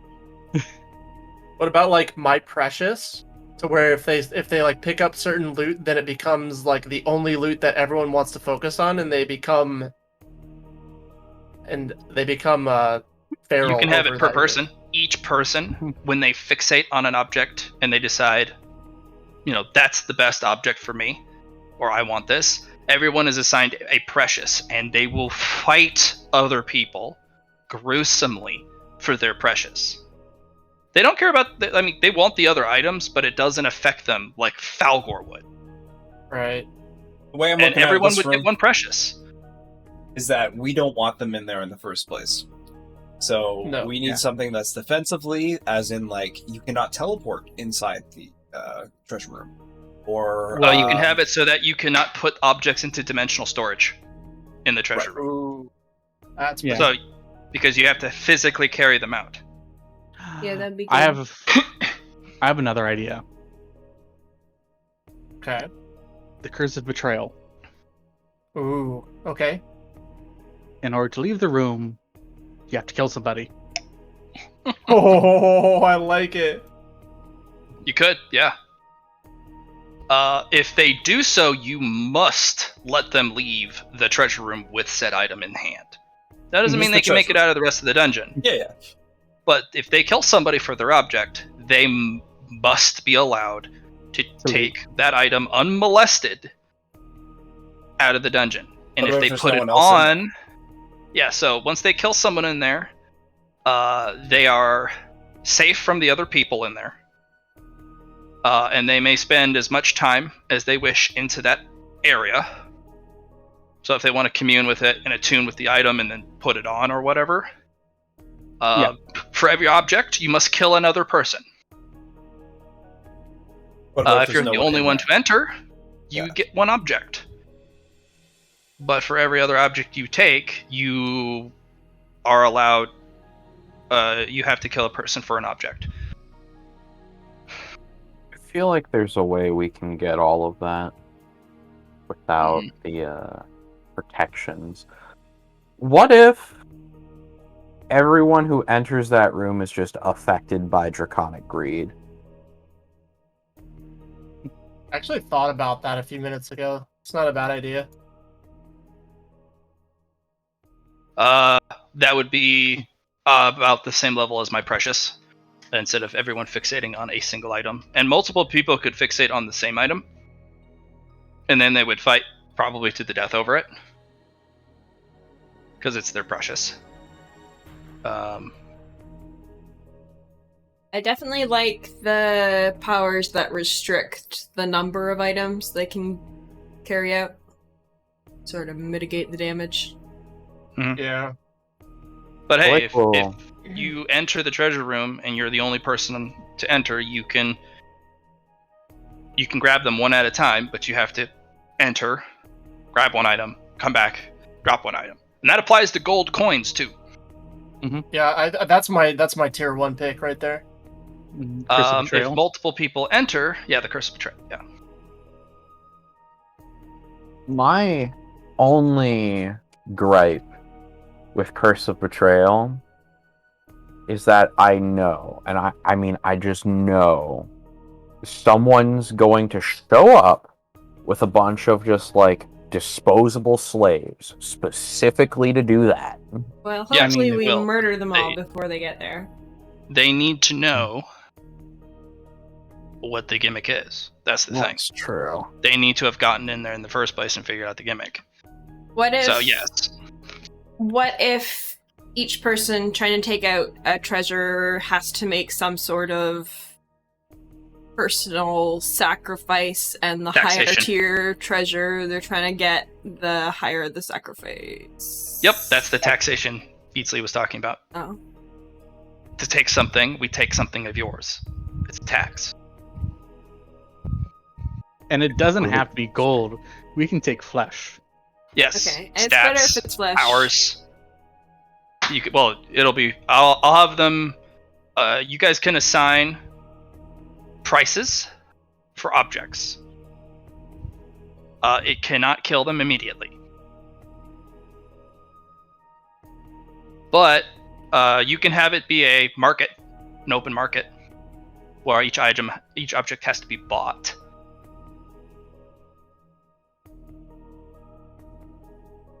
Easily sitting there with the gavel and an auction. Yeah, you can have it be open market. So so then there will be the Bank of Sands, and there will be the Menagerie auction.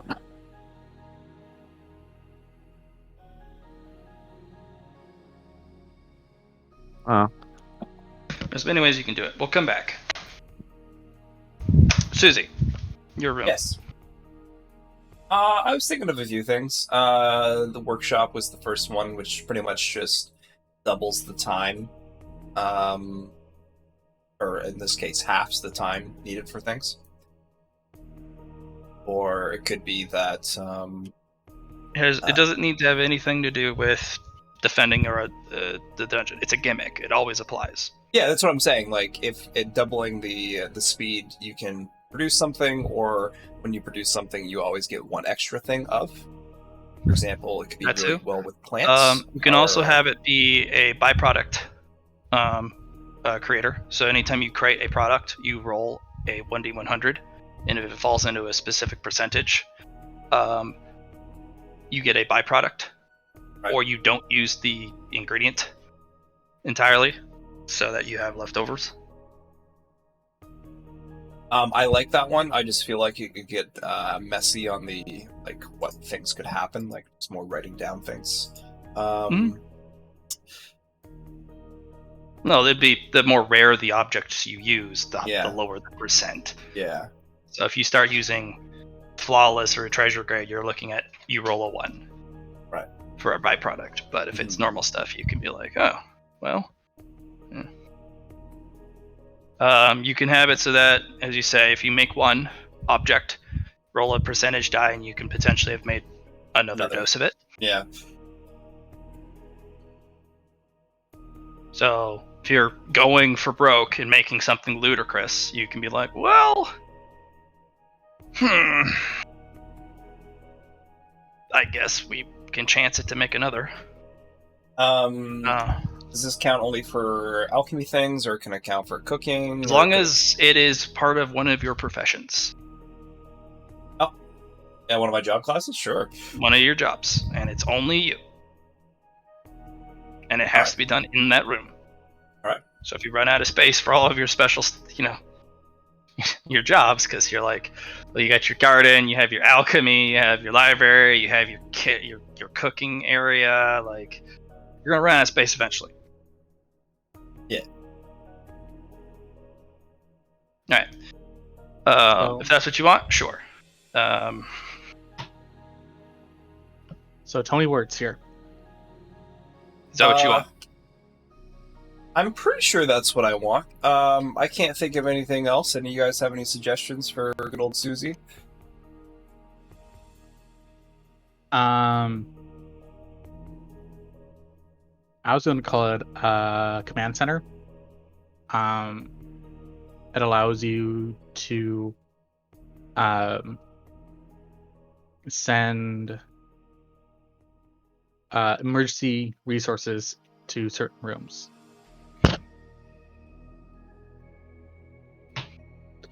Allowing you to bypass certain restrictions that people might have put on the room.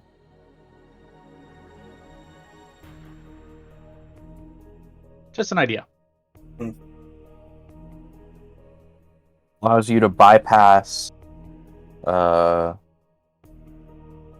to X restrictions, either placed by the room itself or restrictions on the creatures inside. The rooms. Yeah. So, Because for we're example, going to yours. Yeah, 'cause- like you could bypass my my duel of fates thing. but or you only could, items. The yeah. only reason I say that is a good one because we're all going to start locking down our rooms, making it harder to leave them. Command center can be perform a complex action, which is a whole turn. And you can act at a distance using powers or other powers to make something happen in one of the rooms. Such as you have a jar in your inventory. You use a complex action. You summon the jar from your inventory in one of the rooms, and then just let gravity take over. The one thing I'm seeing from that, guys, is that I can already do the transfer for inventory spaces. Yeah, But, you can yeah. transfer with the inventory spaces. But what you can do with Command Center is when you say you summon a weapon in from your inventory or from your room into the another room, and if it's a gun, it can fire once and then it just drops to the floor. Or you can make a swing at somebody and then the weapon just falls. Or you can throw an object and use it once.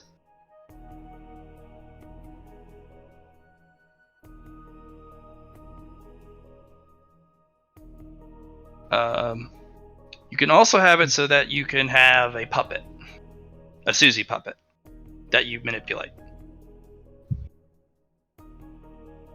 I'm picking the one that allows you to utilize powers in the room would be pretty good.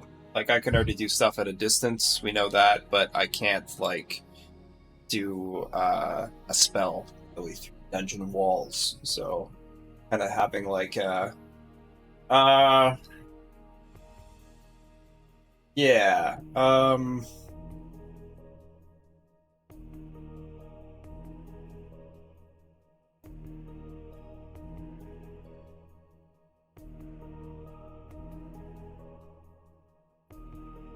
let's have it do that. If I was more greedy today, I would say for the one that I made up, but Be greedy, who cares? Yeah, be greedy. Who cares? Mysterious byproduct. Or no, not byproduct. Another one. duplication, yeah, another one. Yeah. And another one. No, let's do the command one. No, that's good. We'll have it so verbatim char for you. We can assist from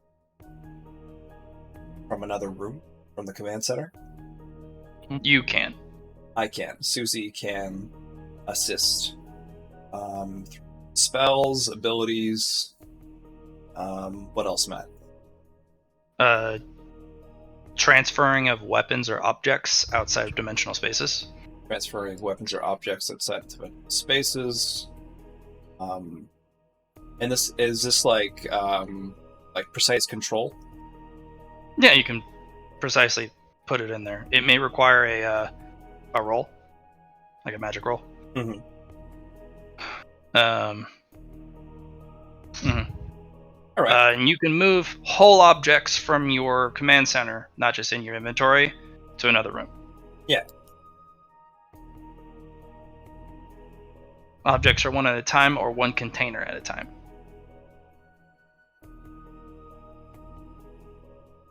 I mean, that sounds pretty good to me, guys. If you upgrade it, eventually you can have it so that if other people, like Android's character, comes into the command center, she can also do the same thing. No, for sure. And then she can just scree at people from nowhere. Okay, so objects are one container or what? So you put a clarification there.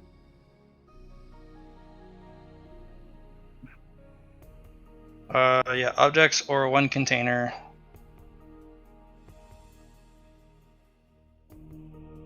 Yeah, I think I completely blanked.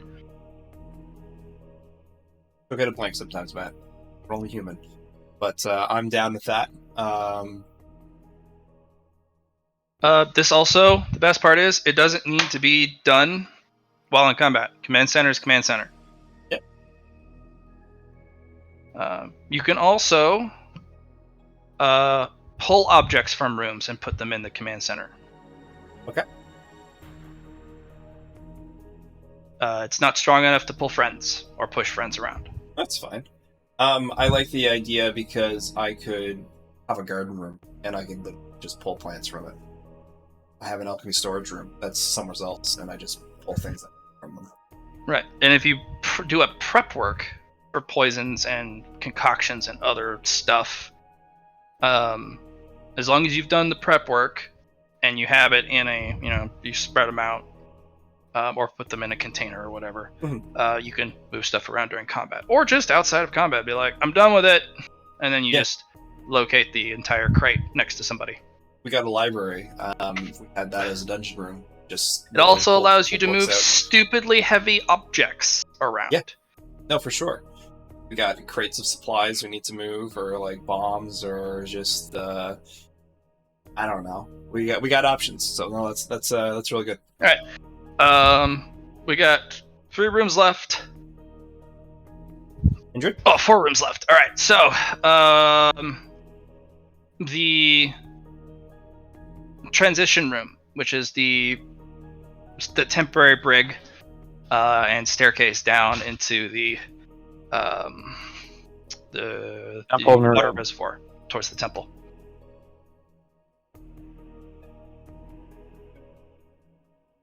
I think an interesting one would be what's that Greek guy's name that stared at himself inside the water, came in love with himself, could look away from his reflection? Narcissus.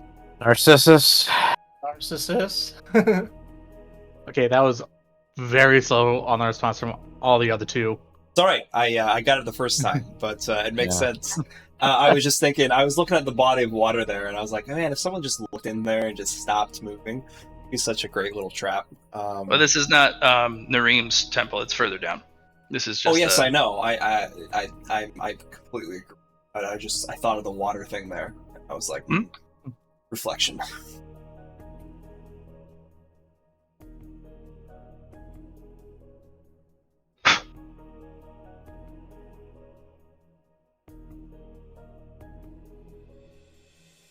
No, this is the room before Noreen's temple, correct? Mm-hmm. And it's directly under my room. I have a funny idea. It's going to be a lock room. And in order to open the room, you have to show your devotion to Nareem. Nareem doesn't require it. And since Fair. you're invoking her name, Fair. She has to agree with that.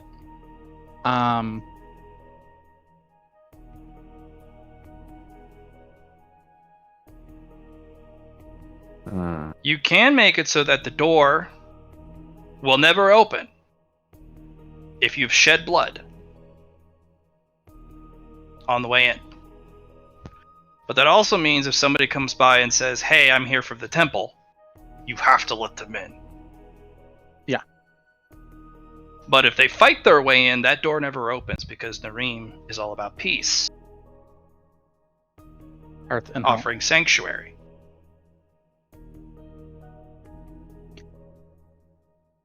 They can also not claim it if they're granted access, and they must respect it. And their priest, who is a dragon. I like the idea of a promise. If they go to the room, they must say an oath, and not to Nareem, but to like actions within the temple, so they can't go and destroy it, for example. And if they, fail those. Nareem is also about free will. If you destroy the temple, that's free will. Yeah, I was trying to keep Nareem's name out of it. Yeah, but if I were referencing the temple, then I guess that is part of it. Promise so. is really that's powerful. That's a powerful condition, very powerful. Mhm. It has to be enforced. How about they can't enter the room if I'm dead? Yeah, sure. Door locks if Phil's dead. I'm the high priest of that temple. That's yeah, right, I you like could it. I'm basically down. have it so that And if I'm in the room before, you can't get out unless I die or kill you. Yeah, it's good conditional magic. I like it. yeah, if Phil dies, that door locks until a new high priest is found, Or until I'm revived. or until you're revived. Revived. Yeah.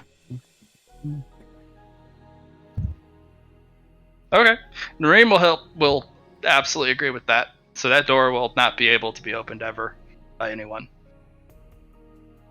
Sounds good. All right. Don't kill Phil. Don't kill Phil, but if you want to go further, you gotta kill Phil. Just gotta talk him out of it. Let me in.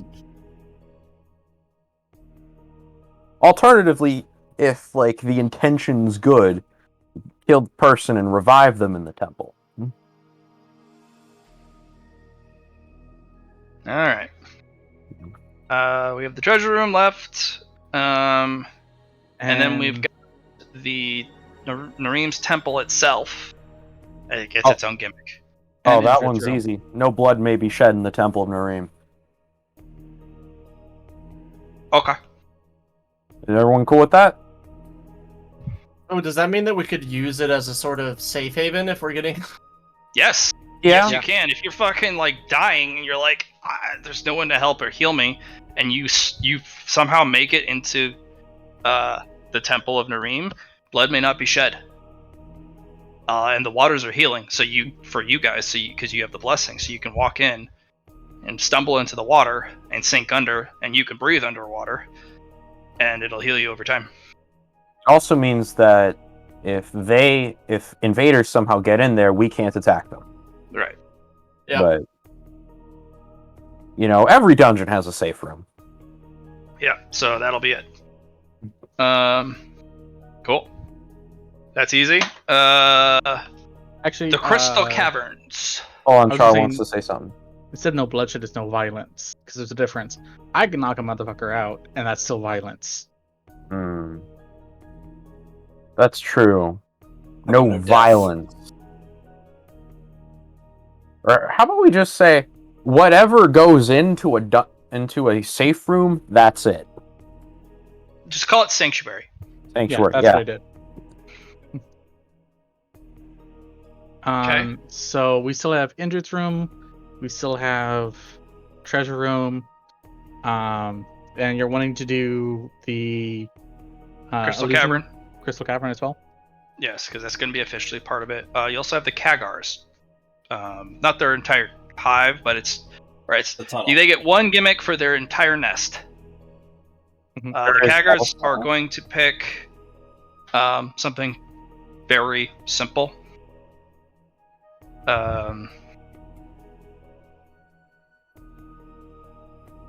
If you kill one, it splits into two.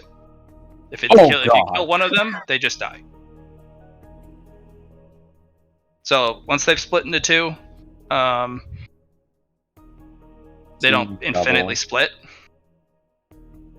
but they each one splits once.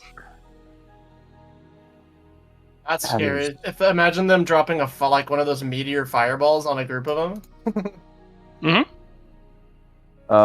There's hit them again with also another meteor fireball, then they all die. But they can split once in their lifetime. That's it.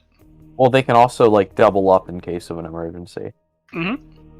There's also another section of the dungeon that we've not yet considered, and that is the entire second floor that I dug out.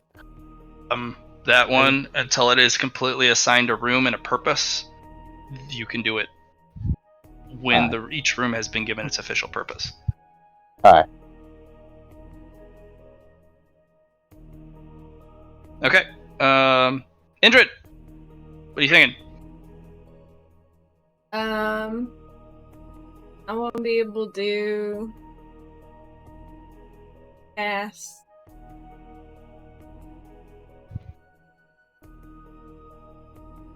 Hmm. I won't be able to cast Dread Aura on everybody who comes into my room.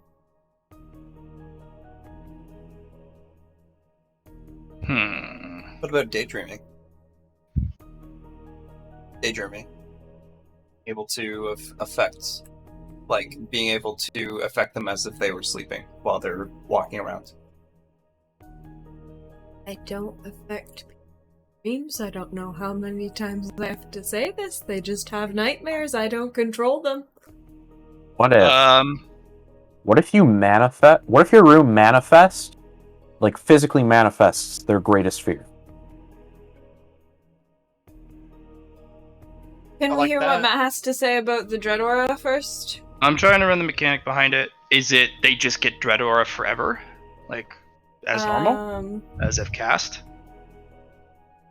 Until... Because Dread Aura it's once per day, true, but there needs to be a limit, since you're casting it on everyone who walks in. And is it you casting it, or is the room casting it? It would be the room casting.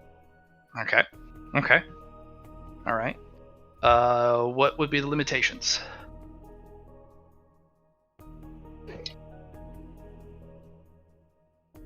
And yes, you could do summon their worst fear. That would also be a really good informational gathering thing. If the fear couldn't harm them.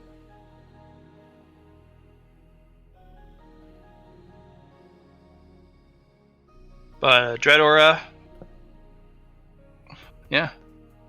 Could be that as long as they do not leave the dungeon's grounds, they have Dread Aura cast upon them. Or you can have it so that once they enter the room, every additional room they enter, they get 1 tick of Dread Aura. Yeah, I like that one. Okay. Alright. But it's the first time they enter a room, period. So if they've entered the room previously, it doesn't re-tick. So it's the first time they enter a room, so for the very first time. If they touch your room or walk through it, Dread Aura ticks. And it's after they've entered your room if they enter a room. Problem I have with that is that my room's pretty far along. They don't have a lot of rooms Right. to enter after mine. Think of yours as the start of the Monopoly board. It starts the moment they enter your room. And once they enter a room, any other room for the first time after, then it ticks Dread Aura. If they So have if to run people away, double for example. back, or they have to run, or if they're kind of doing a patrol, That's you the know, rule, say they running conquer scared. most of the dungeon. Okay. I'll accept this. So it's like a Monopoly board. That's start. Every room after that, that's new. They go down. They've been in Gulper's room already, but they haven't been in yours. The moment they go back to Gulper's room, then it does a tick. Okay. Yeah. Yeah. The Dread Passage. E.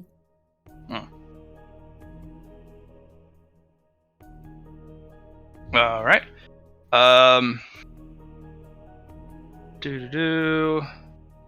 I think we just got the treasure room. Crystal Cavern in the treasure room. Crystal Cavern. The little cavern dude, our little bug, little friend, little crystal bug. He's gonna make the cavern pretty simple. He wants a friend. So now there'll be 2 crystal bugs. Cool. Okay. I'm sorry. Real quick. When did the crystal bug happen? A while back. That was Yeah. when you guys were securing the crystal cavern for the array. No, like when did he join the dungeon? Like, When I fell on his head. yeah. It's quite shared Huh. experience. All right. One sec. All right. There you go, Vlad. Isn't saved and updated. Okay, I get.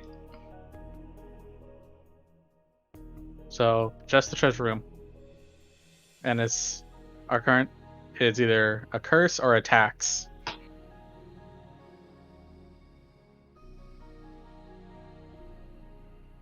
So no mimics? No, mimic. You guys don't want the super juiced mimics? Honestly, I want them, but I don't know. That's up to everyone else. Mimics are at the top of my list. We'll get you a mimic someday. You can keep it as a pet. No, I want it specifically here just because while it will be frustrating for us, it will be more frustrating for them. I will cut off one of your horns and replace your horn with a mimic. That honestly would be a straight up increase in my combat power. Yes, and then you can deal with the mimic horn. Oh, we'd be the best of friends. I'll take all the rocks, they can have all the treasure. What if it's a treasure rock? We split it 50-50. He doesn't Dragon like to share. split. Yeah, no, dragon. What? A dragon sharing? A mimic sharing? Mm-mm. Ah, well, he's attached to me. And I make up a greater percentage of the body than he does. Or she. Or it. So you For think. now. For now. The mimic just grows and grows and grows like a tumor. Hey, man, if that mimic kills Phil, he's my new character. Like, there we go.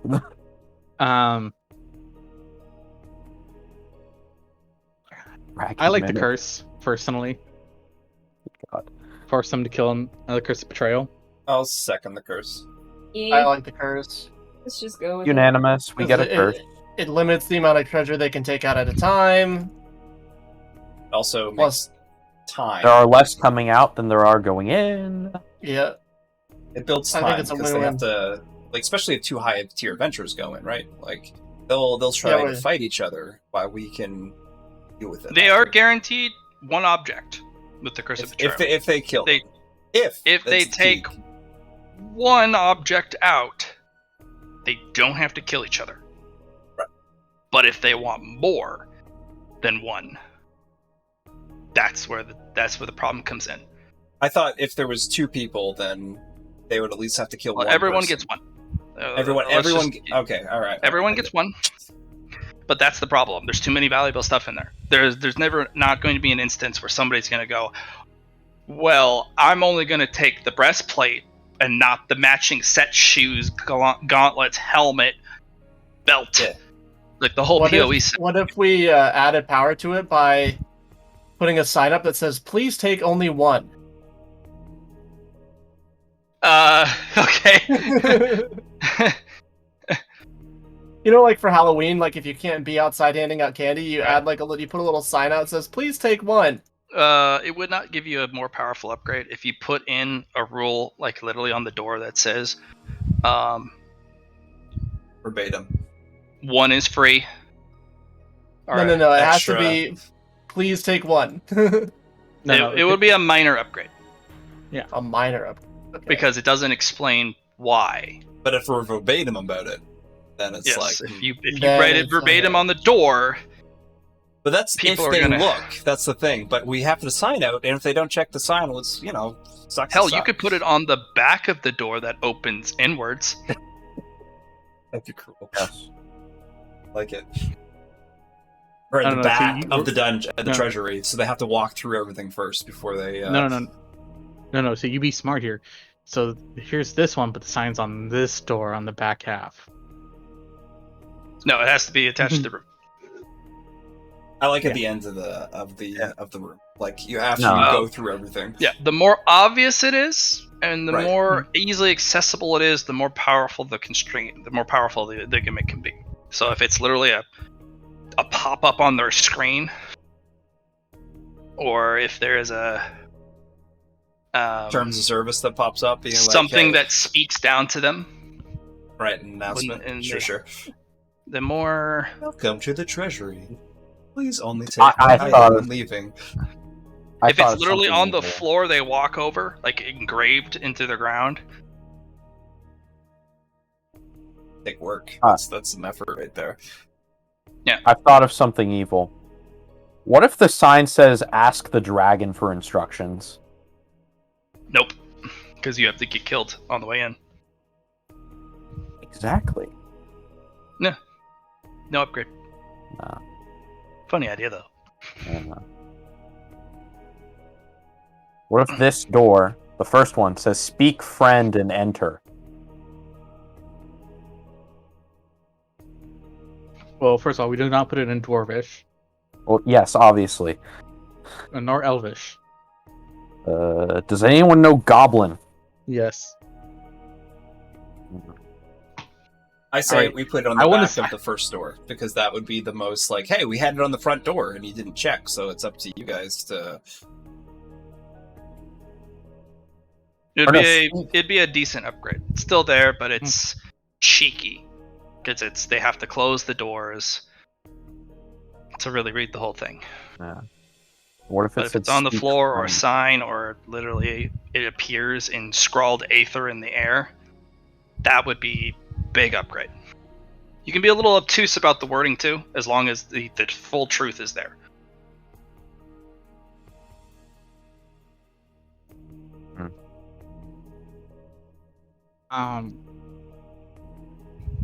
I'm not gonna lie. I think for this, it is more advantageous for us to be very honest. So what I Have would an do, announcer. actually no, I would have it written on the front door that it basically says the curse of betrayal. One is free, and for each greed, you must pay the life of another. I likes it. Items claimed are first come, first serve. Okay. Or you can even have it so that it says all those who enter together must agree which is theirs. The one that is free. Like, there's a bunch of different conditions because some people may walk in, go to the very back, try and go after the elixir of awakening, and if one guy goes and the other guy goes it's mine, then What they'll if they have? Oh, sorry, Matt. What if they have? No. Go. Keep going when you No. finish. But yeah, if you're really super honest about it, you can literally have it so that Zeke himself would enforce it. Because that's very fair. That is being completely truthful. We have a statue of Zeke here, and somebody trying to support Zeke. And they would not be permitted to leave the room if they just tried to walk out without doing what is what is right. Now, here's the fun part. If somebody dies in the treasure room, all of their objects on them are considered part of the treasure room. So if somebody kills somebody else in the treasure room and then tries to steal their stuff, That's extra. you can't. That's plus It's extra. extra. That's extra. And Okay. that is the price for being upfront and truthful. That Zeke will enforce it, and anyone who dies in the treasure room, all their stuff is now considered treasure of the treasure room. All right, this is the wording I'm thinking of. Tell me what you guys think. Guess had to go with the gimmick. All right. But how would they know what's in there to agree on the don't. item? They don't. So how could they agree on the item? If they enter together, basically, they both agree. Okay, so two people go to an item, go, I want it, and the other guy's, I want it, and it's like, well, all right, fine, I'll take this one, you take that one. Greed is their worst enemy, and going to a treasure vault, so we're good there. I like it. All those who enter must agree on one item. All those, which can mean the group or an individual. What if they consider them none of those three? Friend, comrade, or equal? Yeah, I was going to bring that up. Aid in life. Just get rid of the extra. No. The extra is very important. Because otherwise, if they don't consider you as such, you can't. Those people don't count. Mm-hmm. Oh, okay. There's the wording. That's the lawyer wording. I see it now. Oh, okay. Because if they kill someone that is not of those qualities, that's just they a dead get person. One. Okay. No, there's some lawyer shit right there. Pretty good. Yeah. There you go. The don't kill Phil or a dungeon. Yeah. Go ahead and put blessed by Nareem. The gimmick is supported by Nareem, and the treasure room is supported by Ziki. Okay.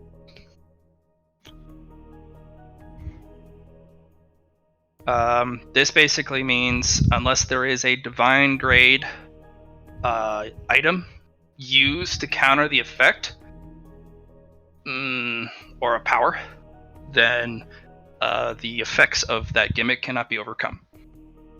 Because you need to borrow a power from a god to overcome the power of a god. So, yeah.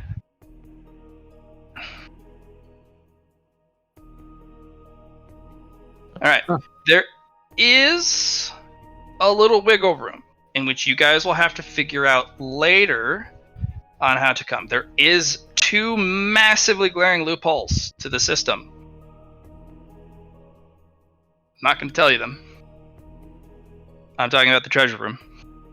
There's loopholes for all of them, of course, but for the treasure room, there are 2 big, huge loopholes, but you guys can kill that on your next upgrade, if that's what you want to go after. But this is what we're going with for now. Hot diggity darn. Let us continue with the guys and gals at home in the dungeon. Each is that room's worst enemy. Yes. So, you guys have completed wave 2. You guys have an unknown amount of time, but there this time are no survivors. The 3 employees,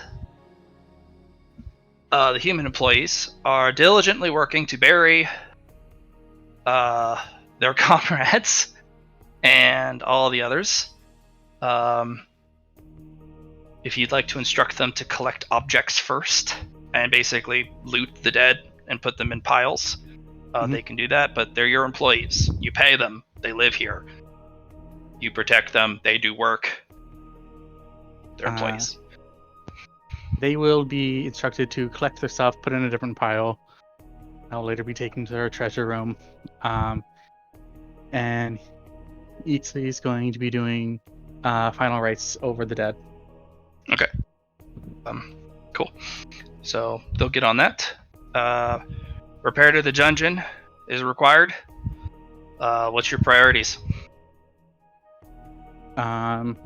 Day 2, or sorry, at this point, after the dead have been buried, it would be repairing the dungeon. Okay. So for those are 2 days for him. What are your 2 days, Indrid? I want to start working on my trap. Which one? The one I posted in chat. How are you gonna build that? Some help with the from the kobolds. What face are you building? I think I'll start by building a pit. Okay. Kobolds are really good at digging a pit. Okay. And then I'm gonna build a room over top of the pit that can fall into the pit. It'll be on like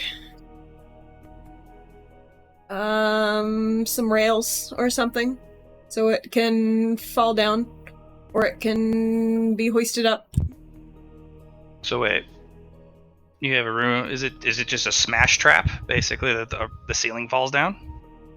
I was thinking it falls into the pit. The pit slowly starts filling with water as the walls close in. That is But a they're- lot of mechanics. You're I gonna didn't say- need. I didn't say it had to be built today. Okay, you'll start working on it. So the room will be divided up into 4 separate mechanisms that you must construct. Okay. The first one is the easiest, which is the pit, but you have a filling water mechanic. So you're gonna have to build or construct some part of that pit to have some sort of device that fills it with water on a specific mechanism. So that's part 1. The digging the pit's easy though. Yeah. You don't even have to do it yourself. The kobolds, they're very good at digging. The constructing walls that also don't damage the doors. You'll have to do that. It's a circular room. That's pretty difficult. But doable. It's doable. I don't want my whole room to be this. Okay. I want this to be like a little room inside of my room. Oh, so you want to cut your room into a smaller bit? Yeah, I just want to put a little room in there. And I'm gonna bait the little room with treasure. Okay. Let's go look over here. Golden throne. So let's say we divide the room kind of like this, so that is no longer, it's a flat wall there, and then kind of like that. Who left? Okay. Who died? No die. It was million. Okay. Cool. Okay, so it'll be a hallway then, right? You'll have room for the mechanism on both sides for the hallway to close on itself, right? Okay. And then this will be your little hideout here and your personal room. E. Okay, that's a lot easier. Since it's a flat wall, you have 2 flat walls, you're going to have to build a mechanism that allows the walls to close. E. And then the next mechanism is the ceiling that you're going to need to build the ceiling mechanism, which you'll have to dig out. I'm not sure how you want that to be delivered. It could be by rail as it slides down and slams. It could be dropped by suspension. Yeah, I think the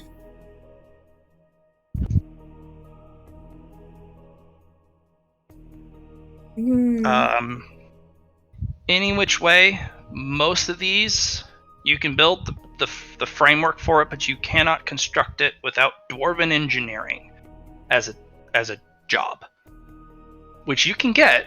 Absolutely, you can get.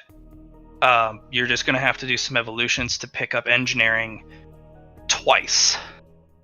Engineering as a base, and dwarven engineering as the upgrade, because this requires incredible amounts of knowledge of mechanics and what if I made underneath the dropping room more of a sort of balloon that I could suck air in and out of? That would be goblin engineering by doing a balloon. If you want objects to move and be able to be reset and or anything of sophistication, it requires an engineering approach. If it's a one-time use, you can do the cheap route and just throw something together with your troublemaker skill, but you would never be able to reuse it once it goes off, and the amount of effort it would take to get Yeah, it'd be really, really difficult to move stuff out of the way once you've used it. Because troublemakers, they don't really clean up after their messes. They just make trouble. It would require a job class to get trap making, engineering, or dwarven engineering. But then you can have traps that reset themselves, are very difficult to figure out. Flat. Mm, Sorry to interrupt. You told me for my trap making, because I also took the dwarven trap making, that I only needed the trade skills for those. that's Okay. you decided trap making. Engineering is going to be one of them. Can Eatsley help me build my trap? Sure can. I Yeah, he's busy. do not have engineering or dwarven engineering for it. Those things I have to buy. You can get away with just dwarven engineering, but if you add trap making to it, that's where it will become extremely more lethal. But you can build it with dwarven engineering. It's just you don't have the trap making element, and it won't be as lethal. How much Or- is dwarven engineering? You can't pick it up. It's an evolution, or you have to learn it through books and or training. If I may. Mhm. Some of the kobolds. Well, I'm pretty sure all the kobolds have probably been through the library at least once. Mhm. And we do have books, the entire book series on architecture and civil engineering. You have If either one of those civil help. engineer kobold and you have one architect kobold. They are willing to help you build this, Idrid, but they do not have an engineer or a trap maker. Oh, they do have a trap maker kobold, but he is helping Eatsley refix the traps. It's doable. They'll dig out the ceiling. They'll dig out the floor. A crap ton of mining kobolds to do that. If you want to start reading some books during your days, you can. Okay, If you want to learn about. We'll read while the kobolds dig. Okay. Go ahead and make me 4 intelligence tests, please. This is where I get my 1. I know it.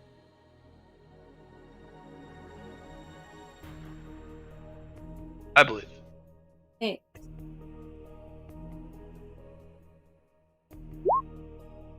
Good start. That's not a 1.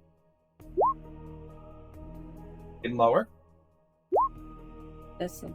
again. So I want to re-roll 3 of those. Okay. With your fate points. E. Okay. Okay. The 84. pass. 54.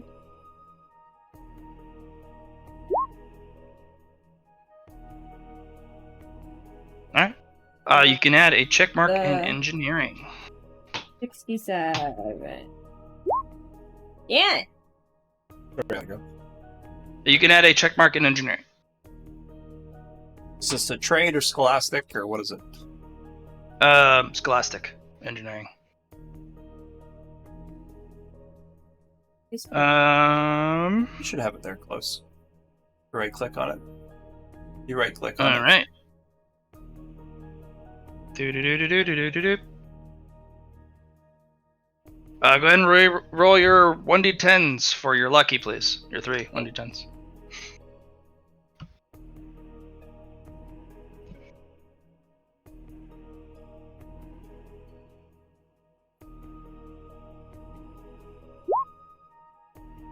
Got 1 back.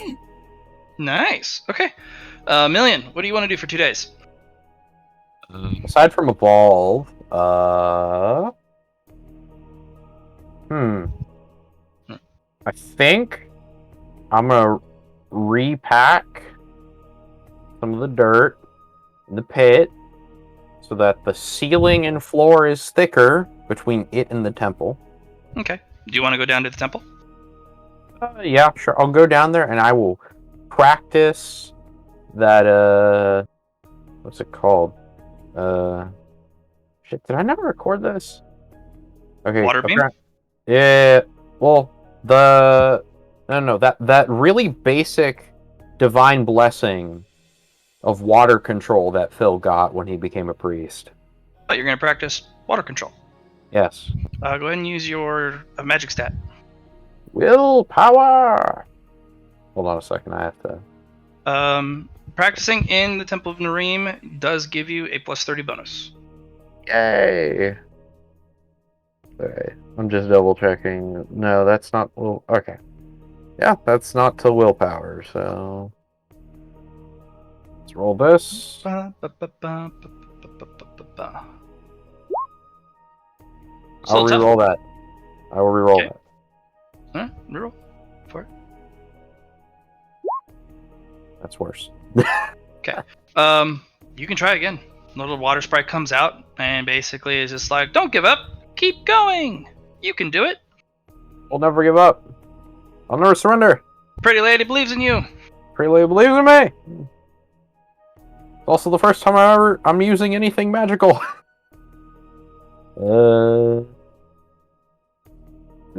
So another fate point then? No, just another roll. All right. Give you an extra chance. All right. Yeah. It's not as hard as you thought. And how long do you want to train? You want to do 1 day or 2 days worth of training? Yeah, it's probably 1 day. 1 day to repack the ceiling. Another day of learning how to shower myself with magic or divine blessing. Okay. Yeah, you're getting good at it. If you give it a few more days of training, you'll just be able to use it freely. Kind of like the way Eatsley just uses Control Earth. You'll just be able to control water, considering your blessing. All right, Susie, what are you doing? Susie is going to be doing a few things. One, she is going to use the Moon Shadow upon you on 3 magical seeds. 1, 2, Wow! 3. Oh! I got them all All of those back! The 30s are really the only good one, but I did get them all back. Wow. Oh man. Yeah, that just happened. Yeah, that was probability is crazy. Yeah, too bad it wasn't probability for the the actual numbers I needed though. 52 is not too crazy.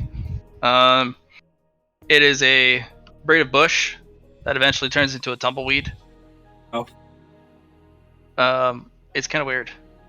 It purposely, after a certain point in its lifetime, will turn into a tumbleweed and kind of go on its own journey.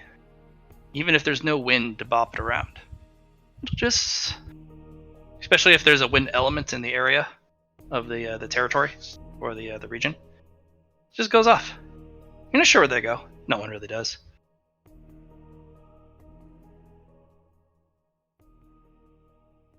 They're pretty harmless.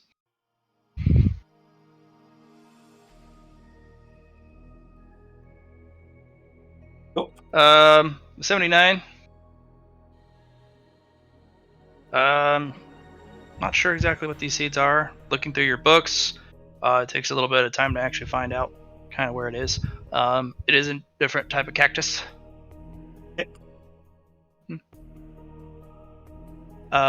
These cactuses, instead of spikes, they have these burrs where the thorns would be. Mm-hmm. They are very annoying. Oh, they are terribly annoying. They get stuck in everything, and they are very difficult to get out. Normal cactuses, though. We need a cactus that makes people crazy. I'll work on it.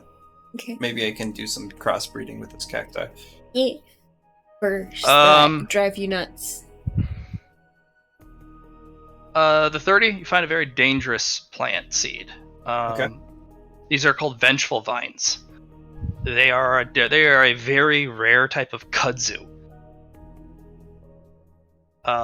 They are known to destroy any structure that they burrow and latch onto.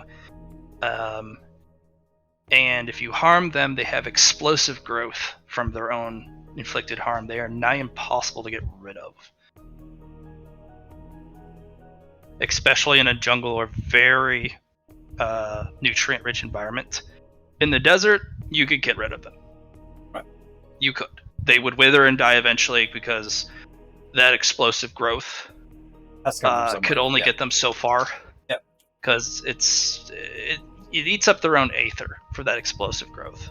And they would normally pull it from the soil and the surroundings. But in the desert, which is antithesis to their elements, they would wither and die. It may be safe to plant here, but these are very... these are invasive anywhere you put them except for counter elemental areas. You will never get rid of them if they get a foothold. Second thing I wanted to do was I wanted to look inside the ball for possible third wave information. Okay, good. Okay. Here's the first one. Not that great. And the science text. Let's see that. Hey, yeah. Don't get much. Your 8-ball says future clouded. Or future uncertain. Try again later. Okay. Again later. So I suppose I'll be doing this for a bit. Figuring out the seeds, I'm sure it took a little bit of time. I'm going to spend most of the day trying to gain information for us. But what I do plan to do is I do plan to go to the desert flower, and I do plan to study it more so I can hopefully transplant it. Oh, you're gonna go out and find that flower? Yeah, I'm gonna go to that again because I haven't had time to go with the sudden dungeon assault. So. Right. Ugh. Did I make that a handout for the... Did you make it a handout? No, you didn't. No. You have it written down though, right? I have the information of, not much of it though. I just know that it is a desert flower, and I know I have a job quest for it. I think I wrote down the name somewhere in the chat a while ago. Quests, yeah.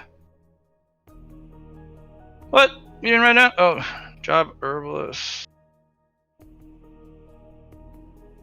Your quest wasn't written down. Damn it. Oh. I thought I wrote in chat. We can go back to me. I'll just go look for it then. Go on to someone else. Alright, Grimold. Yep. I didn't skip anyone in the main base, right? We did. Million, we did. Yeah, we did everyone. We already did my room as well. Or are we talking about downtime actions? No, you're out messing with the Apostles group. Yeah, so we just did my turn. I guess it would be the Master of Arms' turn to... Oh, he's already dicked with somebody today. He was sharpening his weapon. Yeah, that's what I'm saying. Oh, we probably need to meet up with the Master of Arms then, huh? Yeah. So you guys meet up at the end of the day. He goes over to a corner of the camp away from the group, and he's saying he's going to go practice his forms. Nobody may watch. And yeah, you meet him up there. He's like, right. "Oh, you've returned. Good work out there today." I thought I did pretty good as well. Although I will warn you, I'm very much winning. You have probably a couple days. And that weapon I sharpened will be used against you and yours if you don't hold up your side of the bargain. So you're saying I lost today's bout? I don't know. I have to give you kudos. You did make the Archmage himself act. He is lazy. And he hates being out in the desert sun. We were slowed significantly by, having to wake up the fire oxen, but they also got rest from sleeping, which I ruined by sharpening my weapons again. So I think I won today. What do you think? Fair enough. Okay. All right. I think you got 2 days left and you got to win them both. And I have a plan. I'm going to be very obnoxious tomorrow. Were you allowed to do the same tricks every day, or is the sharpening trick out the door for you? Same tricks, but I'm not going to use the exact same sharpening stone. I'm going to sharpen my weapons. It's what I do. It's part of my routine, but I'll be doing a different weapon with a different whetstone.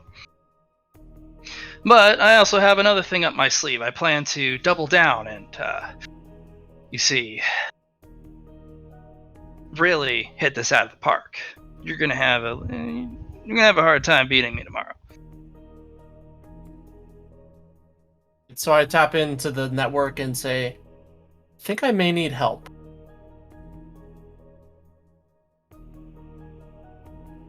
Oh, I've got to slow this caravan more than the Master of Arms, and he's pretty good at what he does. So I think I need some brain power here.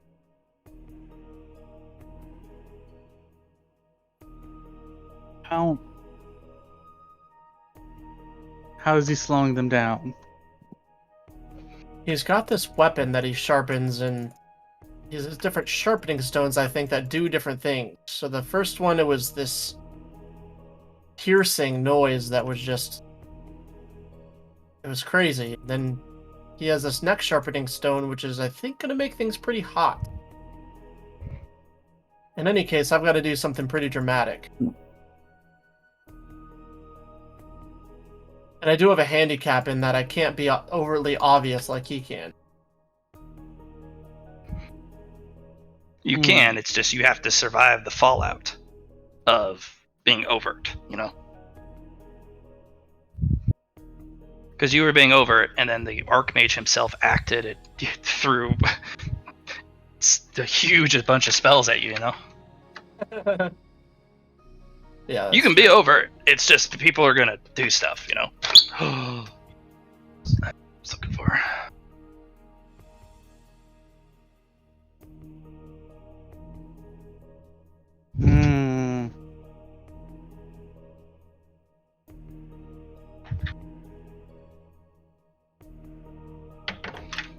If you make me a logic test, Grimald, there are a couple things that really could get you a win tomorrow.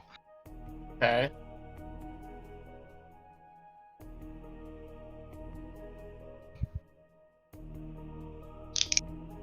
As in, you'll feed me some answers? Is that what Feed you some options that your character would know. Okay. As a predator.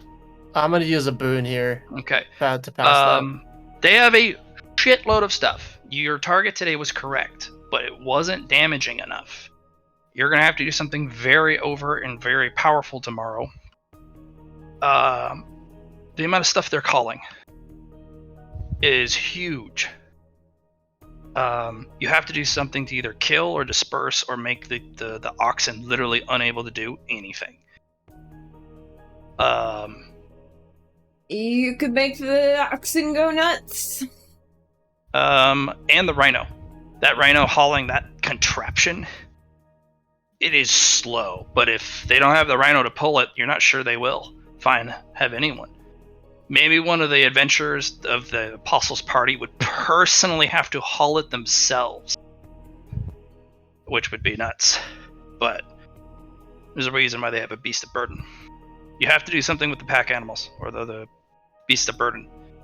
That's the plan, but I don't know. The only other option would be to steal a religious artifact and run off with it, because they can't progress without their religious iconography.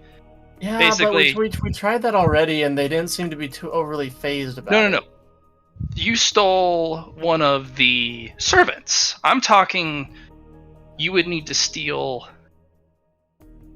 the very, you know how they when there's a crusade, they have one guy carrying the massive fucking golden cross. That one, the one that's stored in the middle of the camp, and the one that they have the standard bearer carry at the start of at the head of the procession. So I'm not super concerned with being able to sneak to it. The question is, could I get out with it? Yeah, that's the big one. You could You can also get out with it. Hmm? You can get out with it. I have something for that. What's that? I still have one charge of my dream cloak. Oh my gosh, you could sneak off with it. Yeah. What's your storage space like? I just have the base. 1 meter by 1 meter? Yep. Okay, it'd be too big. You need a 3x3. Yeah, you can just transfer it like a little bit at a time. You kind of have to test out the whole thing in first, right, before you can transfer it. Yeah. Mm-hmm. But you could, in theory, steal that and make it out of the camp, and no one would notice you. You might want to do that on the last day, because that is a thing of Nareem's, and you wouldn't want it desecrated on the way back. Yeah. You can also have Phil come pick it up once you get it out of Dodge. So, am I hearing this correctly? We're gonna put the cloak over top of the cross, or make it disappear? Yeah, you would either have to put it over the cross, or you have to put it over Grimold. Yeah, we'd have to put it over Grimold, and then Grimold would have to grab it and carry it out. Which would be a floating stick. Yeah. It's too large. It's a pole with an iconography at the top. It's 3 meters tall. Now I have a question. Is the iconography what's important, or is it the pole and the iconography? Mostly the iconography. Fuck the pole. Take the iconography. Yeah. Imagine it's secured pretty. Is it? Yeah, How but is if it you- secured? It's just secured on a housing. Yeah, so just Can break the housing break- be removed? You could break the stick. You're not sure Hmm. what the stick is made of, but probably pretty strong. You could borrow Phil, and Phil could break it, or because he has a. Johnny, did I say you could use your powers to let others borrow each other's attributes? No, we talked about it. At first, you were like, yeah, you could. Like, I could take Phil's armor, for example, but I wouldn't have the same thing. I would just have, like, a base armor. No, I'm talking attributes, like destruction attribute. No, we haven't talked about that. Okay. So I wouldn't say yes or no to that. That's your call to make it now. Next one, if that's what upgrade you want. Sure.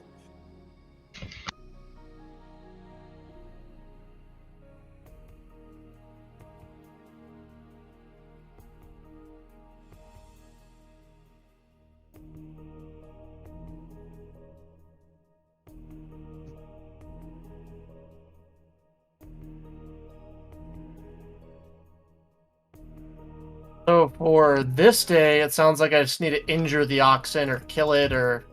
Yeah, you need to do as much damage as possible to the oxen, and make it so they can't be revived either, which is going to be big. Which scaring them off would be. How would I do that though? I have something for you for that. Killing them beyond killing them, like overkilling them, Oh, or I have having them something. scatter. I have something for you if you want to kill them and make them not revive. What's that? I have a soul flower. And what is? How would I get that to the? Do I have to eat it or? No, No. it just needs to be nearby when something dies. It eats their souls. Mm-hmm. Oh, that's freaking terrifying. What if I die using it? Your soul is protected by a monster gem. Oh, okay. Yeah. By my That's- monster core. Yeah, your monster core. If your monster core is destroyed, then your soul's eaten by the flower if you're in its proximity. Yeah. Right. But those are also monsters, by the way. Those fire oxen, they have monster cores. So does the rhino. They're monsters. They're monsteri.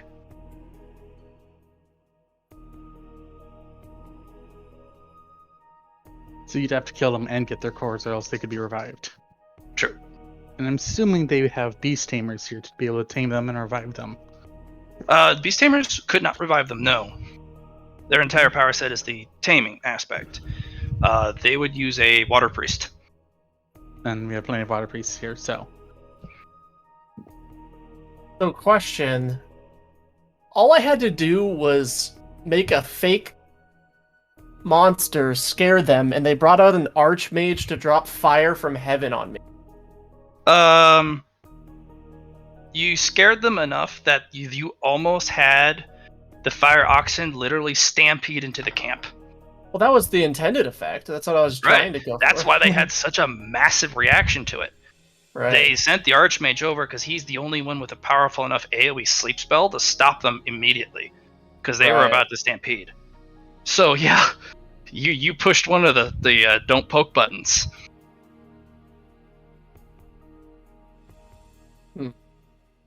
So how am I going to be able to get away with doing arguably what's worse up close and personal without just getting obliterated into next week? That's the question, I think. There's a lot of things you could do. You just have to be more stealthy about the initial approach. And then once you've gotten that approach done, you can also just attack the supplies instead of the beasts. Maybe a little bit A, a little column B? Mm-hmm. Okay, where are the supplies located?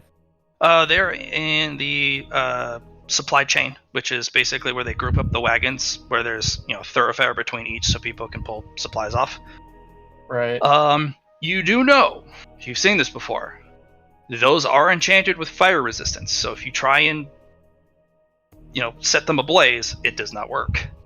But you could take them, put them in storage and then send them to me. What you could do is steal. Supplies. You could sneak in to each one, put stuff in the inventory, and literally rob them of all of their supplies and send it to home. I would say no if you didn't have the Susie connection, but since you do, it's like you're transferring resources to me, and I'm like, hey, Susie would have to stay up all night, That's fine. and so would you. But because it takes 30 seconds to transfer contents, but you could probably clear an entire wagon in 30 to 45 minutes of all its supplies. Okay, so that's the plan, but first, can I go find some sort of maggots or mealworms or something that would live under a rock that would eat and consume all night long? Yeah. Well, do you want bugs? I mean, Zorps will do that. Zorps will. Something I can put a handful of in my dimensional storage space, and then No, that doesn't work. That doesn't work. It doesn't work? You can't have living things inside your storage space. Okay. You can find maggots. There are a bunch of dead things in the bushes all over the place. Alright, so what I'm gonna do is I'm gonna find some maggots. I'm gonna put them in my mouth. Okay. Wormy.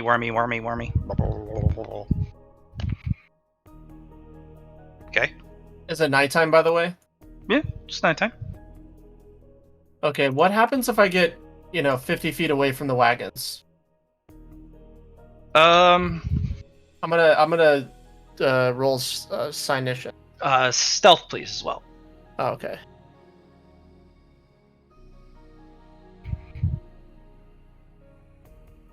So just to confirm, we're stealing the items and not putting maggots into them, right? I think I'm a little bit of column A, a little column B on that one. My question is why? Because why can't we just take it all and then, Efficiency. I don't know how long I'm going to be able to be in there, Well, here's the thing. 30 to 45 minutes to clear a wagon. There are 25 wagons. Yeah. So I'm thinking steal as much as I can, put maggots in as much as I can. So You can also shit and pee in their food stock. Yeah. Oh, yeah. Okay. You could transfer fill poop. Ew, not in my dimensional storage space. You could put it in a box first. Also, I can give you things that just increase the time diseases take over. Yeah, you could literally go out through the night, steal whatever the good stuff is that you guys want, and then sabotage the rest of it by spoiling the food and just covering everything in just shit and pieces. If you want to be that petty. Because mostly they're using Phil's poop for fertilizer currently. Okay, so I'm gonna tap into the network and say, I have a gross request from you guys. Can you fill my storage space with shit when I say so?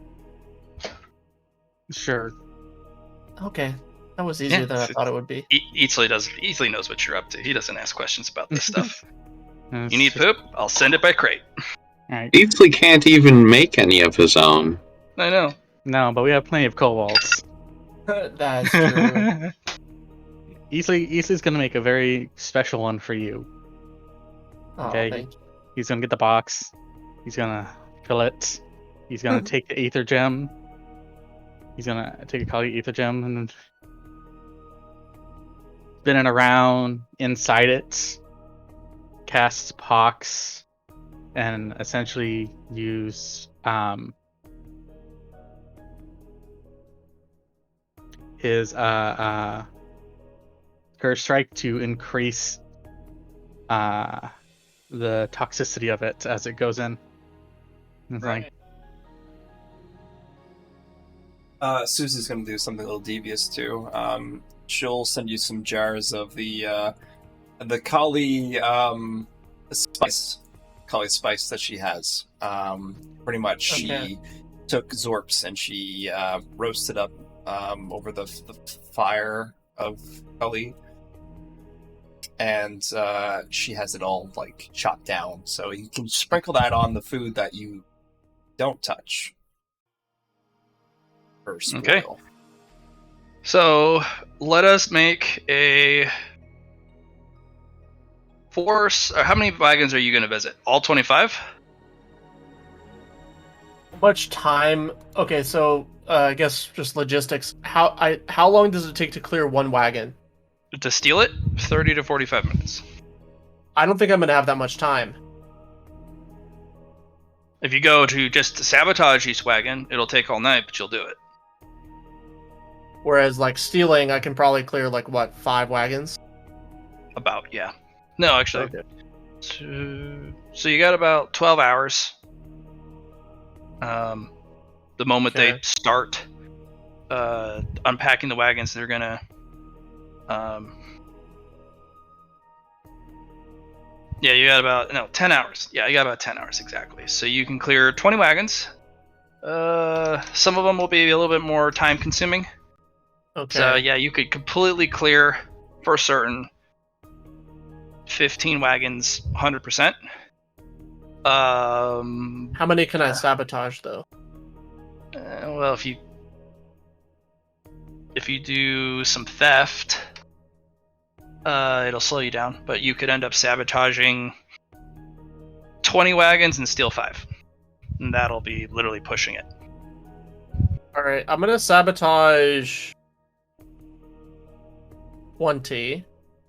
Actually, I'm gonna sabotage 22 and steal 3. Would that put me at a safe number?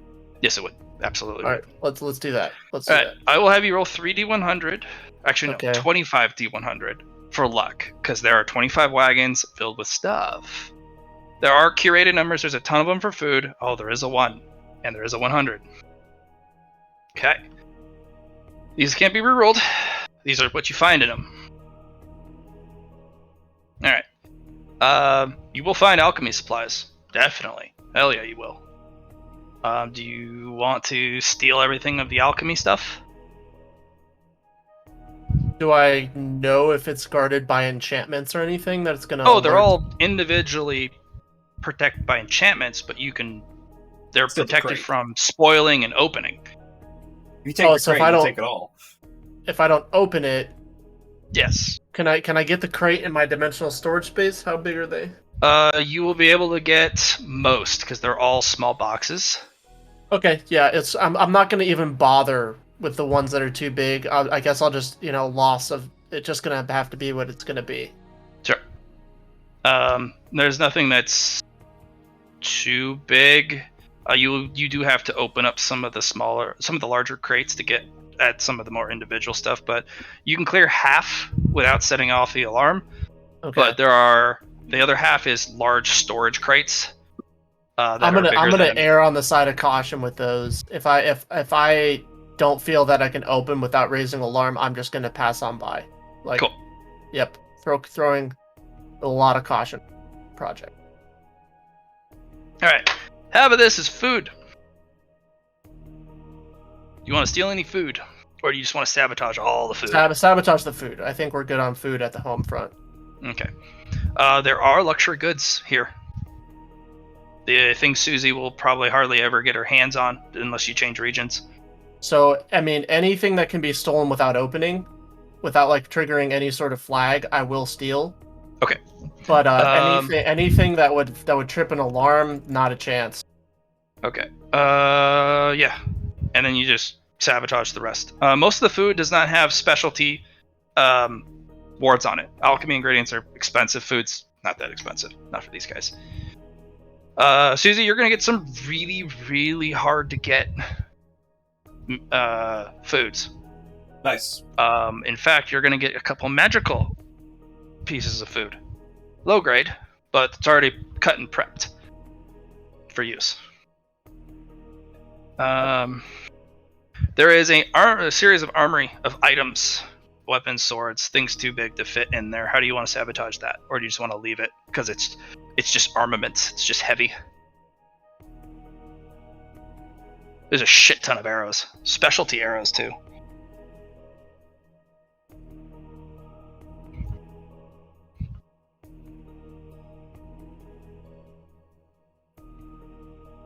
Still with us, Tao?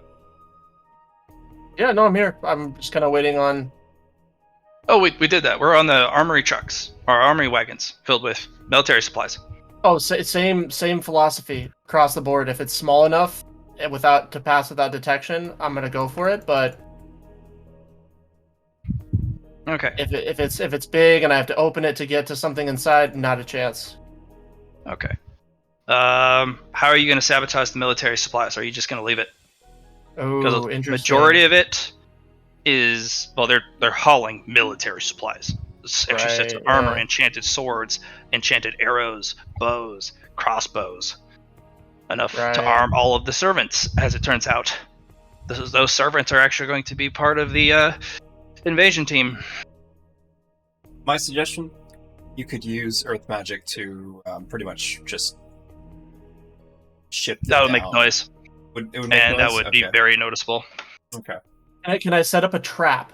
Potentially using, like, can Indrid send me a trap, maybe? Yeah, she can send you an incendiary bomb. Yeah, that's like or some sort of explosive. Triggered upon opening the so I can get out of there, set the trap, and then when they go to open the supplies, whenever they open it up, it just blows up. So an IED. Okay. Yeah, I need you to. Indrid will absolutely have. She actually still has some pipe bombs. Right. Indrid, how many pipe bombs you got left? You'll have to check her character sheet. She set that for a sec. Okay. Oh. Indrid gear. Oh, she looks like she's got pretty good. She has 2 time bombs.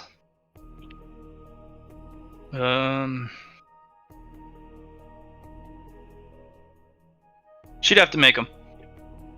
But she has 2 time bombs, which you can set on a clock. Did you like those? Yeah. Or would you like for her to make you pipe or IEDs? If she has time bomb is fine. Alright, she'll send you 2. I will have her roll Troublemaker. You have 2 100s. She's gonna fate point that. Okay. And that will get you one IED, which you have to set up using sleight of hand. So 2 time bombs and a rigged bomb with the wire. I need so only one of them requires sleight of hand. Yes, the others you just literally turn the dial and it goes off. What happens if I fail the sleight of hand roll? If you roll bad enough, it blows up. If you just fail and it's not egregiously like 85 or higher, you just set it up poorly, and it may not go off. I did it. Remember, sleight of hand has your naturals as well, so. Yes, because it's agility. So yeah. Oh, okay, it's agility. Okay, there you go. Sleight of hand's agility. So that's my sleight of hand roll right there. Yeah, you set one up deviously, so when they have to move the first crate out of the way to get to stuff, or even open the first crate, it goes off. The other 2 time bombs, it's got a 48-hour charge, maximum time. How much time do you want to set it for? I'm gonna set it for how close are we to the morning? 6 hours. I'm gonna set it for how long? What's the you said 48 hours, up to 48 hours? Yeah, up to 48 hours, yeah. So 6 hours is like when like the cooks get going and everything like that. But they probably wouldn't be going for the armor, though. Yeah, they wouldn't go for the armor. They would go for the food stuff, and there'd be no, a big but commotion. I'm like, oh, so yeah. But those what do you call it? Are the food storage is probably by the weapons close nearby, right? Yeah, because they're set into 5 grids of 5, so it's a 5x5 formation. Potentially, if I time it right, the cooks will be getting food, realizing that things are all messed up, and then boom. Yeah, you could if you timed it just right. Yeah. Okay, roughly, because I've been observing this camp. Roughly, you know exactly when. I know exactly when. Yeah, because it's actually gonna require a little bit of anticipation, but you're a hunter, so they're gonna look at the food. They're gonna call people over.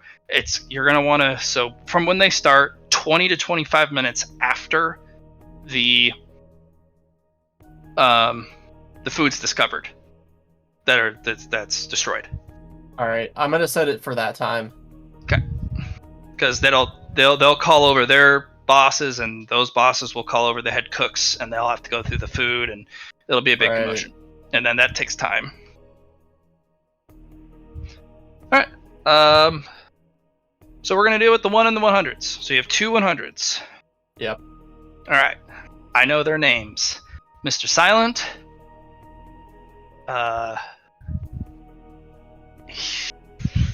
He's going to impede your last hour of the night. There is one wagon at the very center. Yeah. That, you kind of made a spiral inwards. Okay. The wagon in the very middle of the 5x5 is specially protected. It has its own personal guards on it. Okay. I need you to roll me an awareness. I'm going to roll stealth. This determines if Mr. Silence, the silent guard that makes no noise and no presence, finds you. Okay. It's opposed. I'll roll openly. Oh, I roll well. And I awareness. So I have any bonuses to this because I have any natural perception, a natural heightened sense of sight would help. Hearing doesn't help. You have a plus 30. How many unnatural perceptions you got? I rolled a plus 30 because I have 2.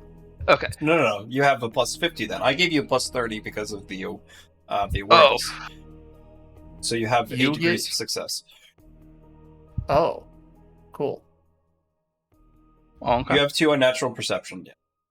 Yeah. So you helped the roll. Is that what you're saying? Yes. He has roll rigging. If he has the same skill as you and he makes the roll and passes, he can boost your roll. It's called team player. It's a quality. Yeah. That's cool. Okay. Is that good enough? Is the question. I'm gonna have you roll luck.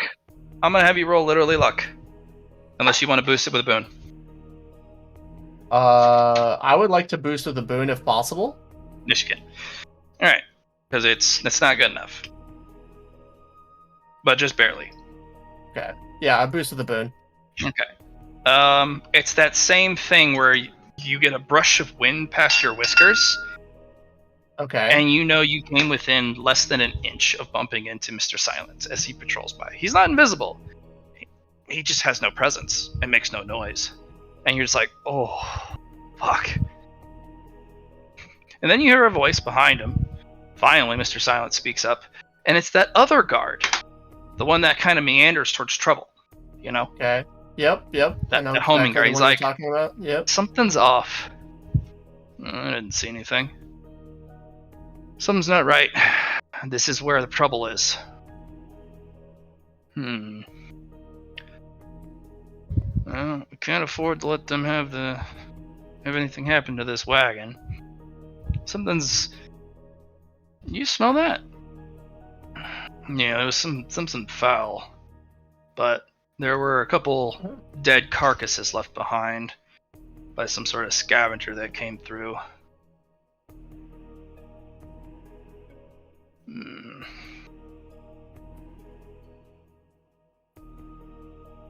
I think I'm gonna go check a couple of the wagons just in case. Something's not right here. Something's not right at all. Make sure nothing happens to this wagon, boys. You got it? They give a salute. I think you need to make an distraction. That's what I'm Yeah. thinking, but Have a clone What? jutsu. I can use the shuffle, the grim shuffle, grim gambit. All right. How close am I to the edge of the camp?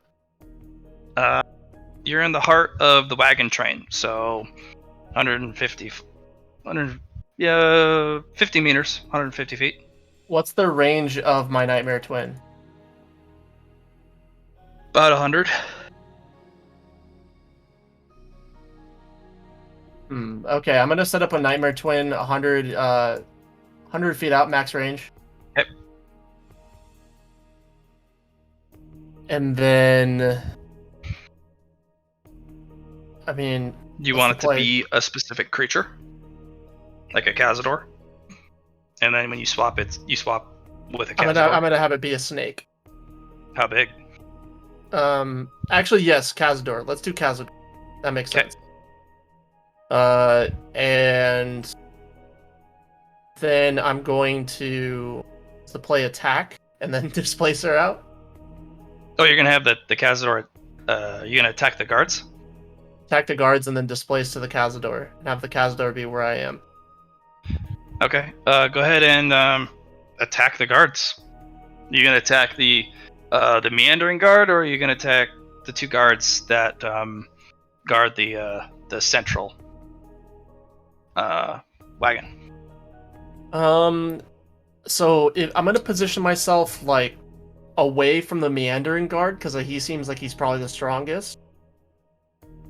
And then I'm going to attack just one of the regular guards, and I'm just gonna shoot him, and then I'm gonna plan this action. So the second that I shoot, I'm going to use my my displacer, and switch places with my nightmare twin, which is Cazador.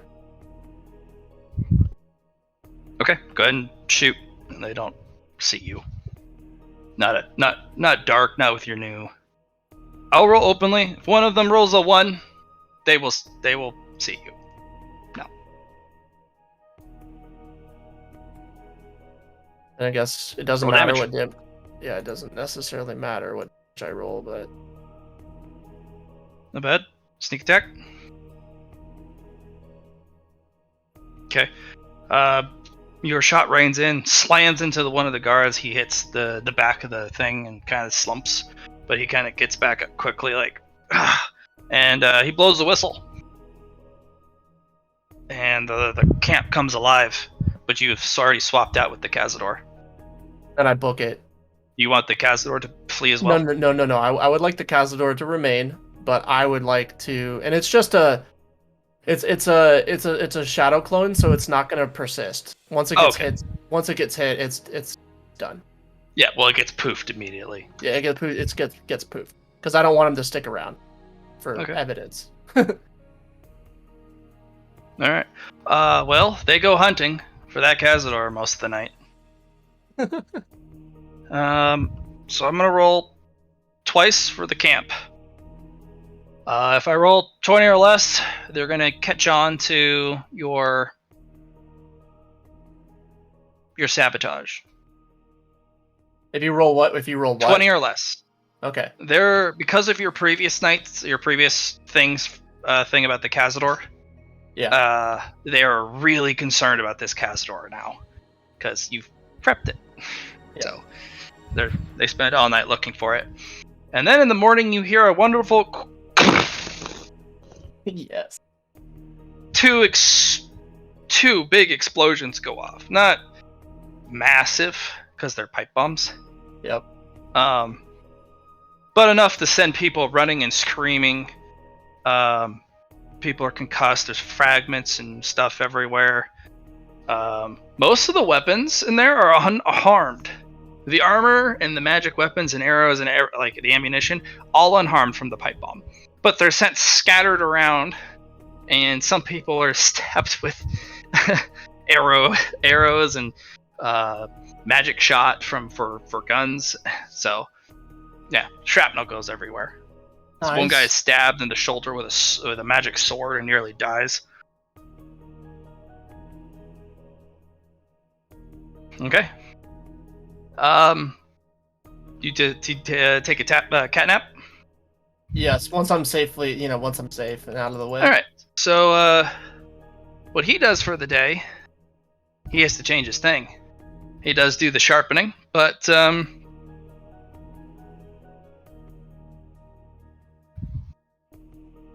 he was going to suggest something for something extra, and he has to come up with a different plan. So due to the sabotage, the Radiant Venture, the Grand Master, suggests that there be a great divination, a day of prayer Nice. to Respectable. help save them from these tribulations, to ward off evil and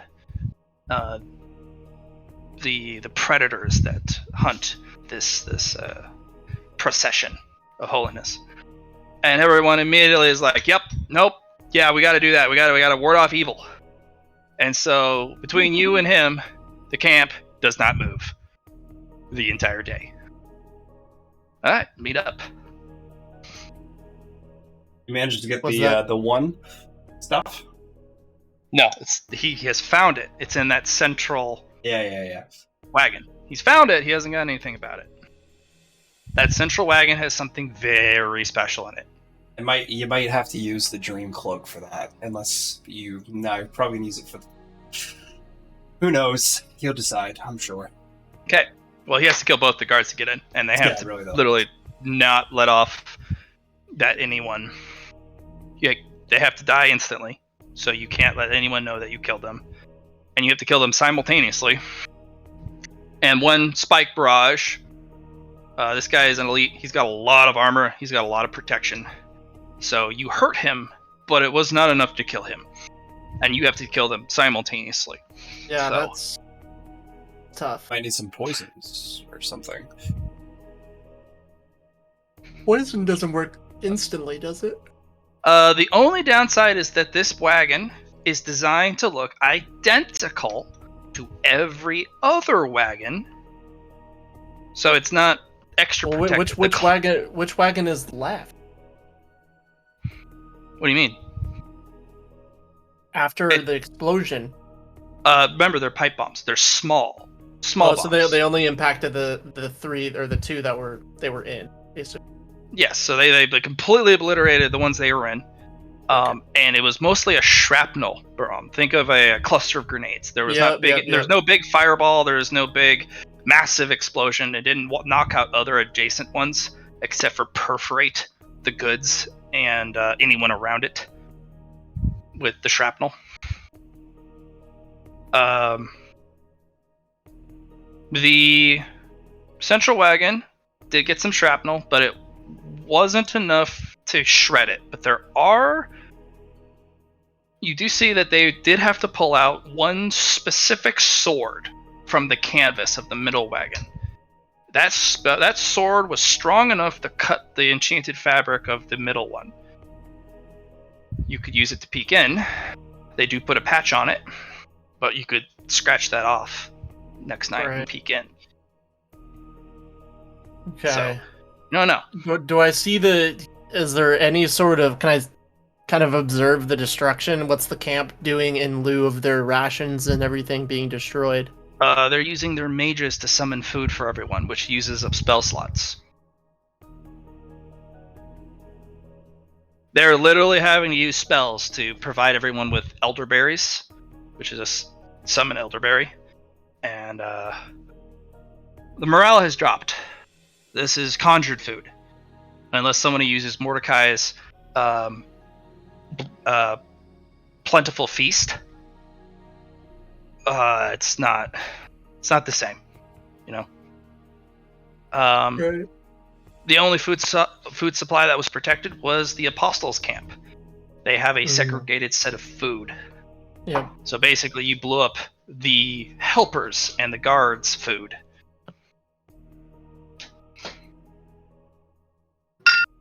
All right. You meet up with the Radiant Grandmaster. How'd I do today? Well, shit. You threw my plan off. I was gonna have us host a feast. But you blew up all the food. I was thinking about suggesting it still, but that would be blatant sabotage. So I did the next best thing and locked us down for the day. You know. So I think you got this one. You got this one today. Thank you, good sir. Yeah, you got this one today. Morale has dropped. That's a big one.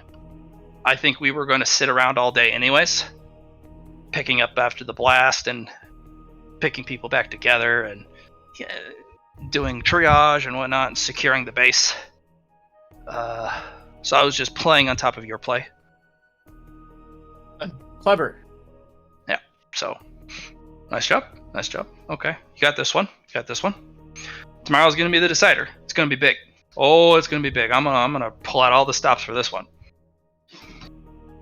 We'll see who comes out the victor. I think I might have got this.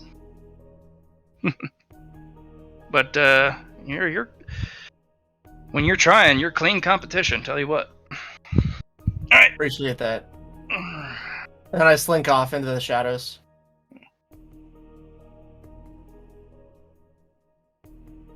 Allie's done for the night, by the way, Matt.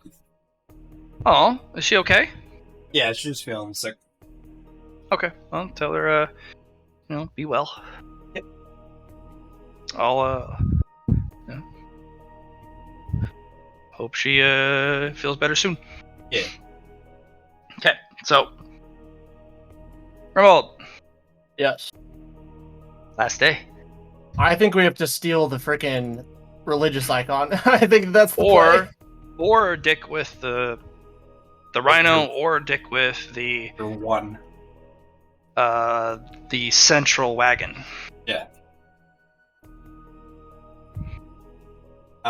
Two options can be probably used effectively with the dream cloak. Okay. You said the dream cloak was too big to get through dimensional storage space, though? No. The entire staff. You have to break off the head of the staff. Okay. And that's the tricky part. Because the staff with the religious symbol on it is too large to fit under the cloak. Right. If you had a 3x3 dimensional storage space, you could. Right. Well, that's unfortunate.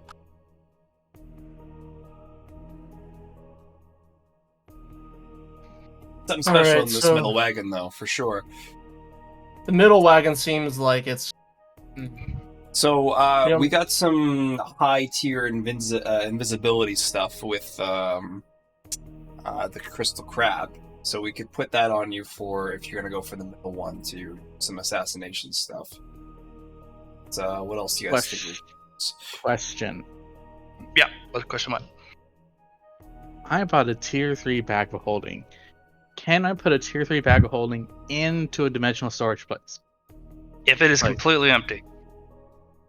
And remember, you need a special upgrade for seated bag What of does it mean holdings. Grim couldn't bring it back, though?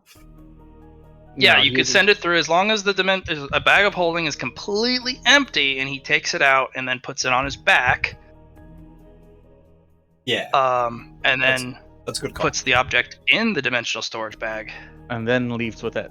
There is an upgrade you can get for your dimensional storage space, which allows you to have one nested bag. That has to be different types. So, for those who want to know about it, I'll talk to you after session about that upgrade. It is the most powerful storage thing you can do, because it allows you to fill your inventory with basically bags, just like you would in World of Warcraft.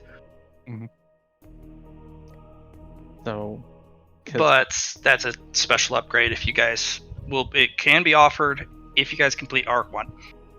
yeah, because I want that staff now. But hey, yeah, it's if you give him a bag, he takes it out because it's completely empty, and he literally wears it on his fucking back. I see it like this. I see how this we do it. First, you go with the cloak to the iconography. You take that with the bag of holding. Then, when if they're distracted by this, and hopefully they will, then you can move over to the middle caravan, take those two guys out, and then get what's in there. Booker, I think you've done. I think you win your challenge. Downside, that's you what I was do thinking. have to, unlike the dimensional storage space, you do have to manually put stuff in the bag. Yes. So you have to open the flap, and then you gotta take the item and then put it into the bag, which is very cumbersome with someone with no hands. But you do have your tentacles. Do have my tentacles. I need to get a hands attachment for my tentacles. No, you can just have a dexterous attachment so that the spikes act as suckers. Yeah. Or they can pinch stuff with the spikes. Question. This is gonna be shenanigans. Can I give him my hands? For a They are bit? inanimate objects. You could send them across space and time, but that could just make you lose your arms. I know. I know. You better bring back my hands here. Well, I'm talking about they may just go inert because Yeah, you so lose far away. connectivity Oh, in a fair. sense, right? Yeah, you lose wireless connection with your hands. Fair enough. We're not going to send the hands. It was a good thought. That I can't. I'm not gonna lie. It crossed my mind as well.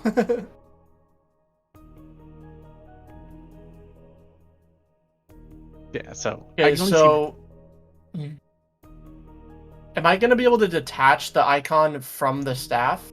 No, they're literally saying you pull the staff out of the ground or out of the housing it's on, and then Put you it in dump the storage whole staff bag. into the. Into the bag of holding. Correct. And then Go on to the next target. Move on to the next target. Okay. If you want Where- to, you could throw a bomb down where the staff was, and then or a time bomb, like make a distraction for yourself that they all run to the staff, and they're like, "Oh my god, it's gone!" They think it's Uh, destroyed. Maybe even if the bomb goes off. as a note here, though, if you use the last charge, you can attack when in it. I can do what? You can't attack. Inside your dream cloak. You can't attack inside the dream cloak. You can pull things in. It takes a while. Takes a while. You can put something there. You Uh, can't attack. I was expecting to attack, but Right. Lasts an hour.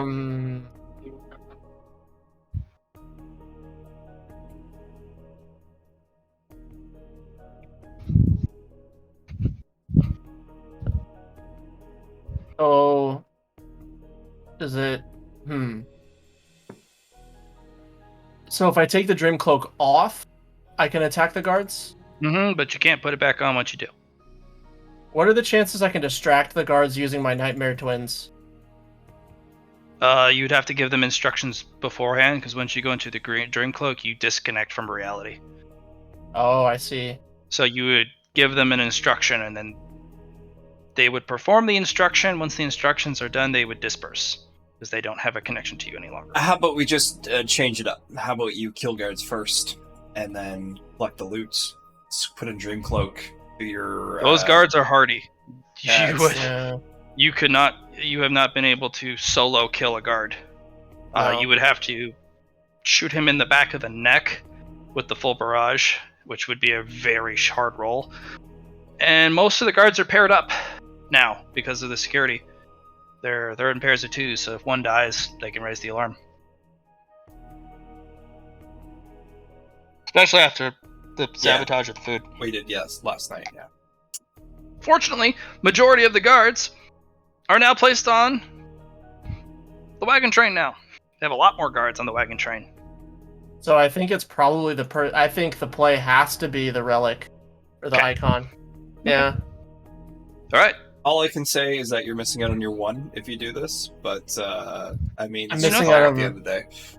If you want, you could steal the iconography, then go to that, make a big deal about it so that they know that it was stolen, Right, and then you could peek into the.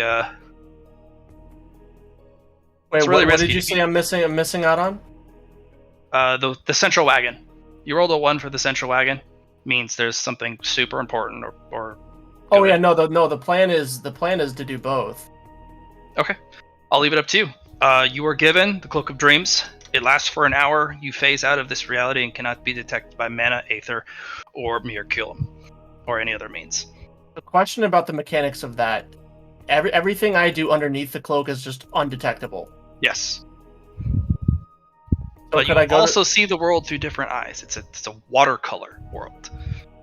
Can I accomplish both of these tasks under the Dream Cloak in an hour? That's entirely up to your ability, Taylor. I think You tell me how you want to run it. Tell you how much time you got. You got some fate points from me. So they won't be able to detect you, the 2 people. They'll see what's. It also disconnects you from the friend network while you're in there, so you cannot receive help while under it. Right. You can use your boons, but you can't get help externally. It isolates you in a little dimensional bubble. You are out of boons right now, aren't you? I believe I have 1 left. All right. Okay. How about I do the hour thing and I'll refill your, or if it's at night, 45 minutes, and refill your reservoir before you do this. Okay. Go ahead and refill all of your boons back. That will be the only help I can give you if you're going on this thing. So I have 6 boons. Okay. Okay.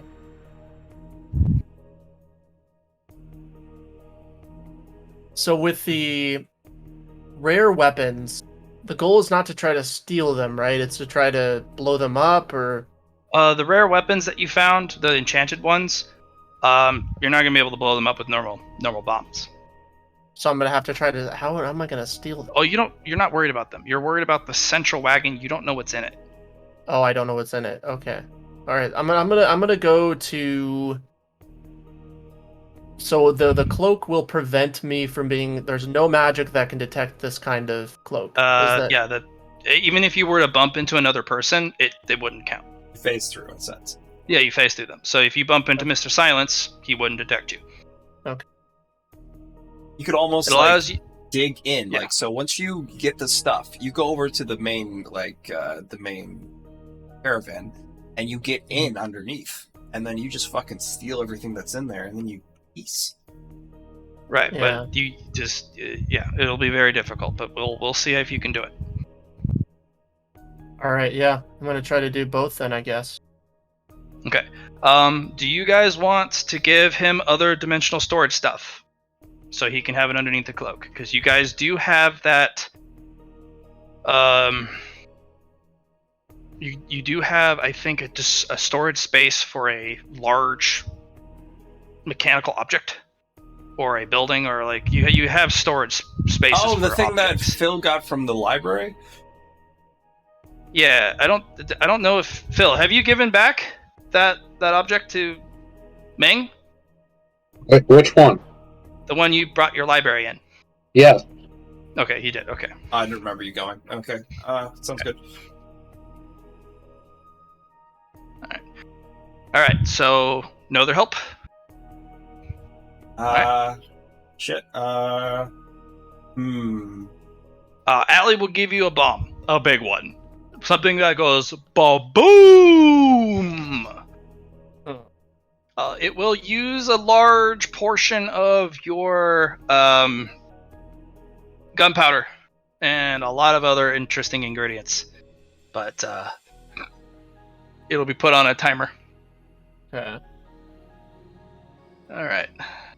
Android will give you the bomb.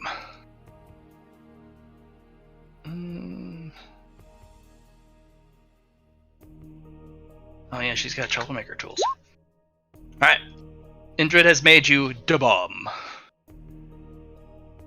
This one does go out in a giant fireball. So the plan is with that is to place it where the relic is, steal the relic, plant the bomb, and then go to the wagon, right? Right. Yeah. Okay. Bomb's planted. All right, that's the plan. Okay. Night falls. What do you wait for? Like, what's your deployment opening? Because you remember, you got an hour once you put that cloak on. Waiting for everyone to go to bed. Waiting for I'm gonna wait for everyone to go to bed. Okay. In the first patrol switch on the relic. Okay. It's not as heavy as it was yesterday. There are still 2 guards on the relic. And there are still 2 people praying to the relic at distance, because they have seats to kneel on around it. Right. All right, what's the plan? Do you get close before you put the cloak on, or? Yeah, I'm gonna get as close as possible to save time. Okay. You do know from Eatsley's description, an object like that will take 5 minutes for you to successfully pull in to into the inside of the cloak and then put into the bag. And there are people literally praying to the damn thing in the middle of the night. Can they hear anything that goes on underneath the cloak? No. But remember, it's like you slowly absorbing the staff in, and people will literally run over and try and pull it out. Oh yeah.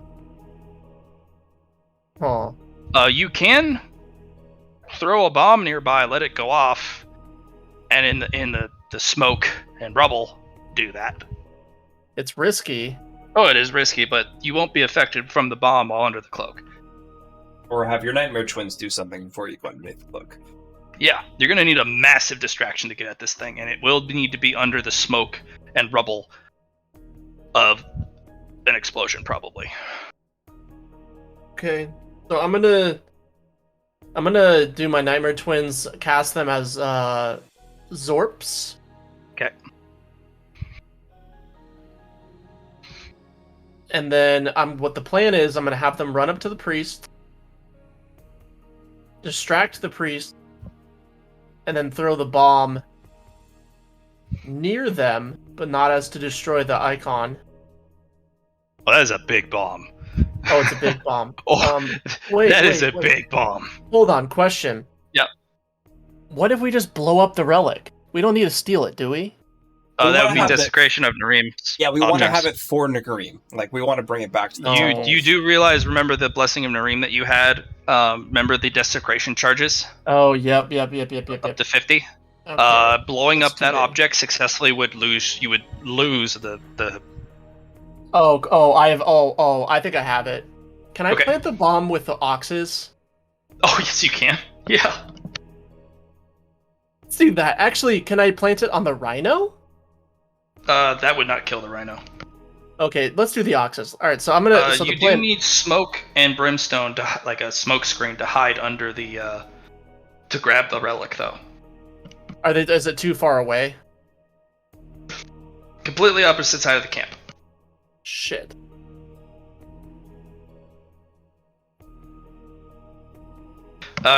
Yeah, completely opposite side of the camp.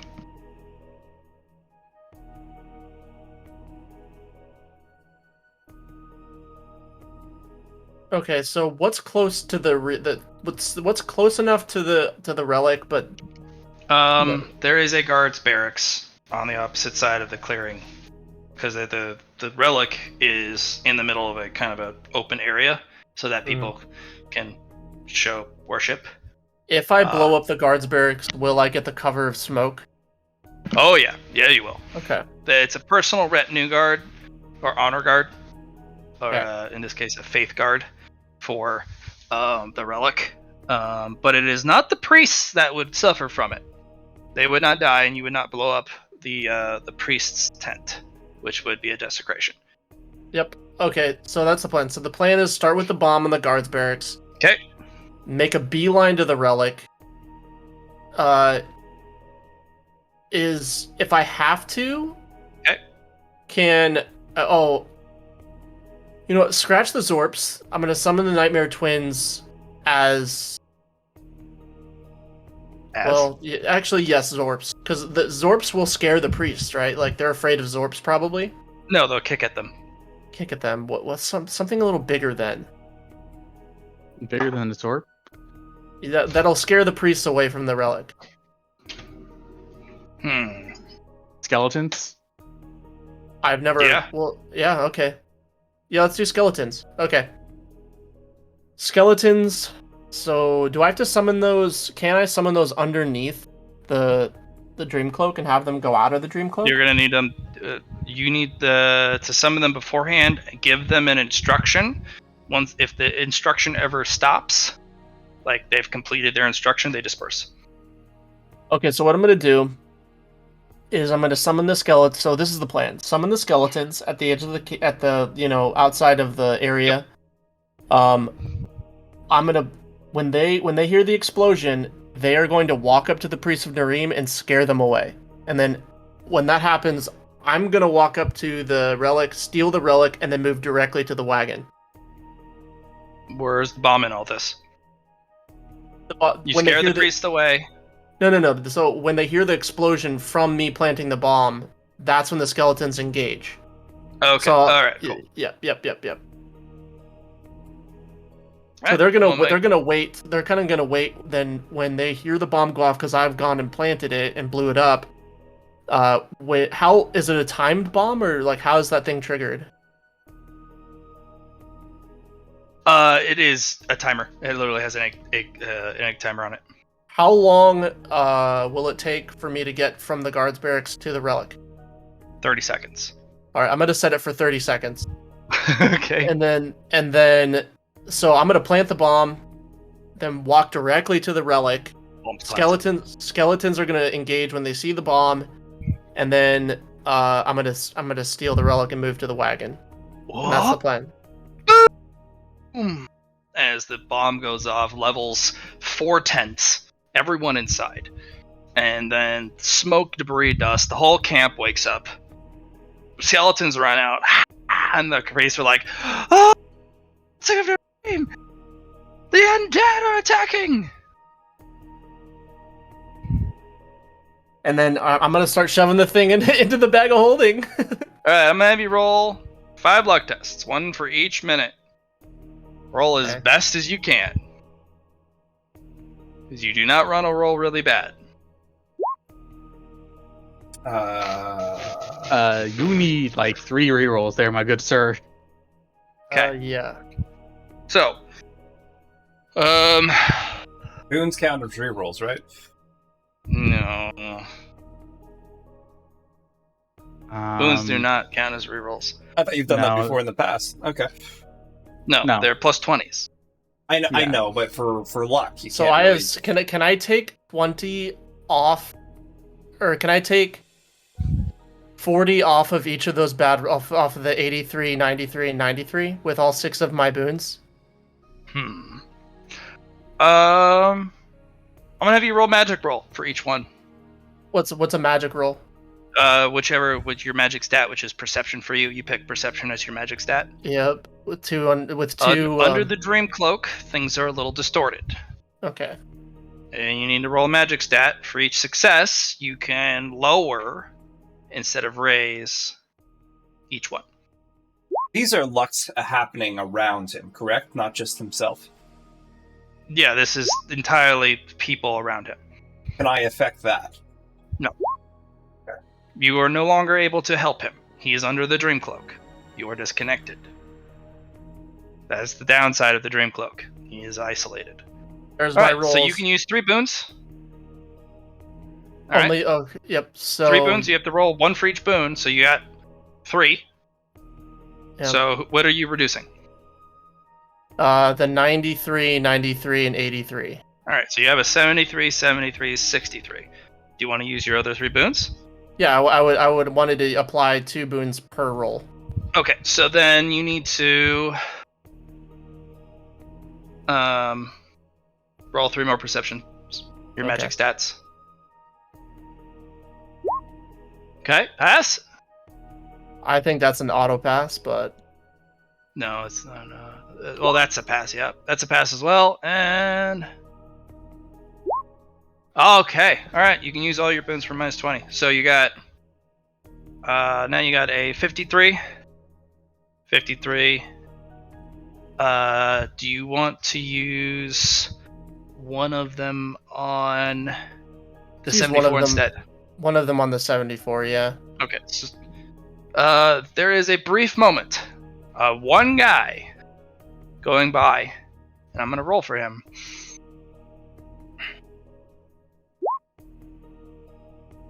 Kind of pauses, and he's like, "Fuck is that in the smoke?" Go ahead and roll me raw agility. You just need to beat his awareness. Do I get all my bonuses for night and everything? This is going to be raw bonus. That's it. Just a raw agility. No bonuses, no nothing. Do I get my plus 20 for my masteries? Or for my uncanny? Okay. Nope, just raw agility, no bonuses, no nothing. Plain. Did it roll? Sure. I just clicked it. Okay, I guess I'll roll again. Oh, nailed it.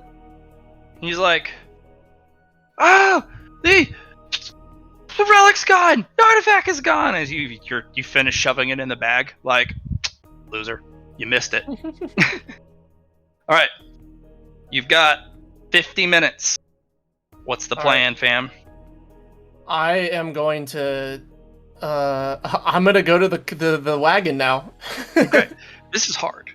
The world is a kaleidoscope of topsy-turvy watercolors, and it is so difficult to navigate. So I'm gonna have you roll navigate surface Okay. at a -20. And you're out of boons. Yeah, I am. Okay, it's not rolling. That was the second roll that just didn't go off. Okay, I'm gonna roll again, I guess.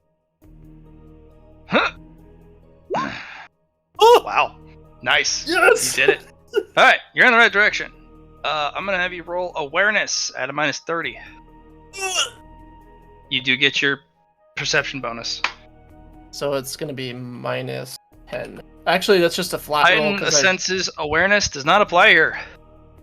You were in a you're in a collage of watercolor. So I just have -10. Yes. Okay. And then I'll have you roll a willpower. Oh no. Do I get my plus 10 for my unnatural? Yep. Space willpower.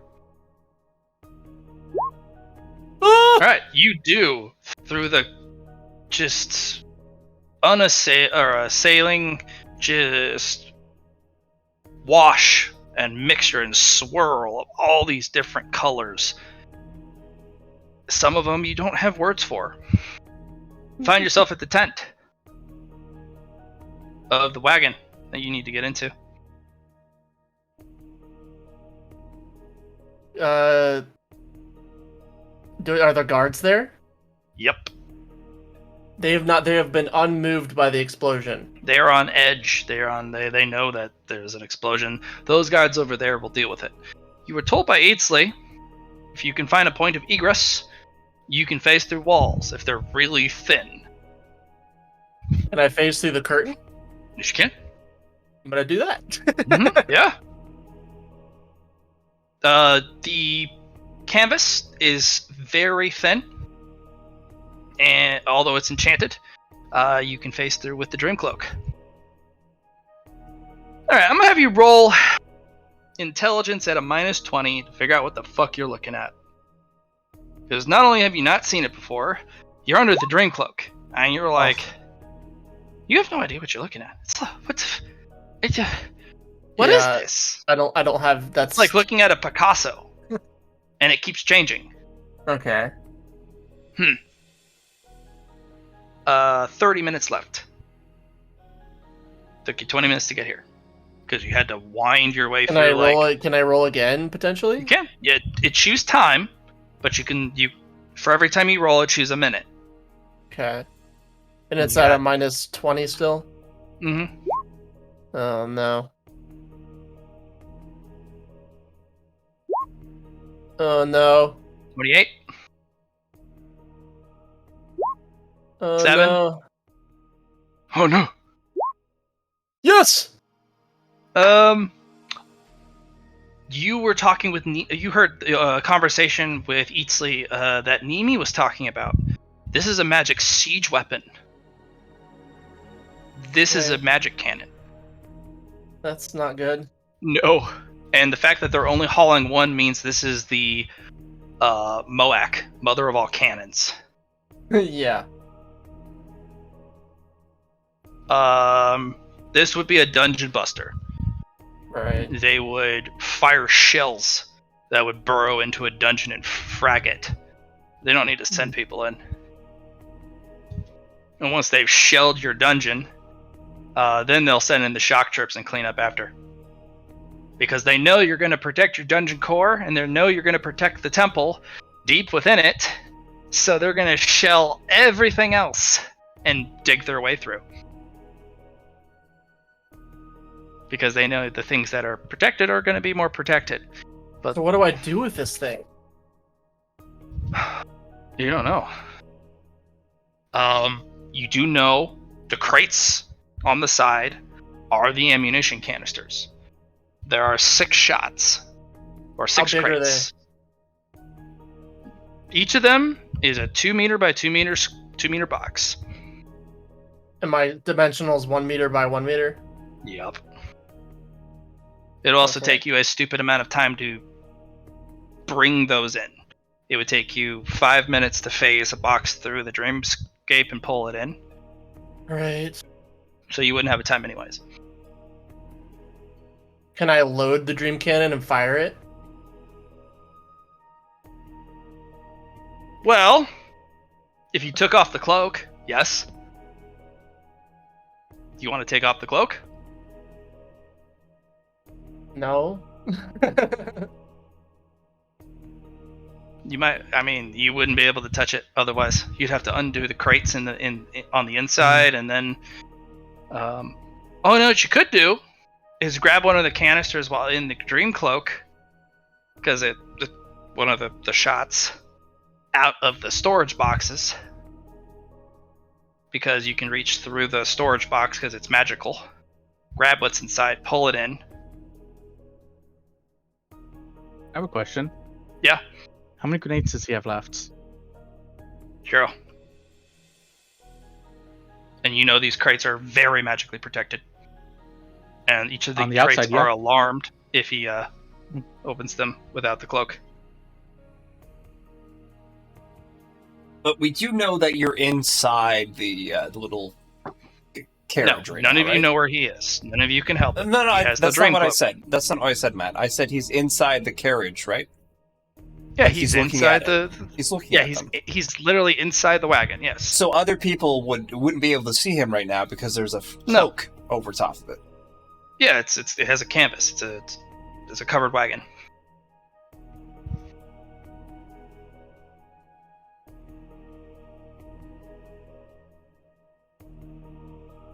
problem is, dangerous.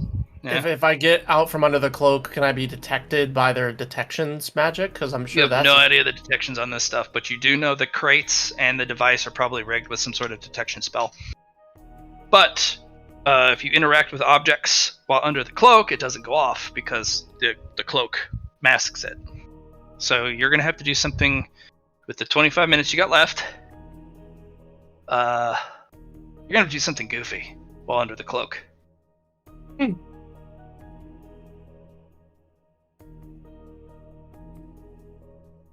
I like your idea. I think you should load it up and fire it to the camp. Make some. This is a long-range weapon. This is something you fire kilometers away. Okay. I'm not super concerned with where it ends up. How many times do you think I could fire this thing before I get caught? Once. I just feel like if you can break this somehow, awesome. Hmm. Fire it at the what ground, maybe. Yeah, that's another. Ask as many idea. questions as you want. Clog the barrel and fire it. Does it look like? Okay, can you explain like what I'm looking at when I see the cannon? Like what? How is it stood up? What does the barrel look like? It has a massive base that is anchored to the floor, actually bolted to the floor. Okay. There is a massive bolt locking mechanism that prevents the gun from turning, firing, or lowering, or basically moving the elevation, which is pointed at an upward 45 degrees angle. The barrel is snub-nosed. Off to the side, it looks like there's some sort of crate that holds the barrel, the rest of it. Yeah. So this thing is not complete. It looks like the firing chamber also is disassembled and not ready for use. How big is the firing chamber? The firing chamber actually is stored in a crate on the side, in a 2 meter by 2 meter box. But you're not sure how big the firing chamber is. It'd probably be about 1 meter by meter. Is there any way that I can open that thing up and send it out? You don't need to open it. You just go. You phase through it. Takes about 5 minutes for you to partially phase through. 5 minutes to get back. I'm gonna do that. I'm gonna steal the firing chamber and send it back home. Okay. Susie, you're something very weird.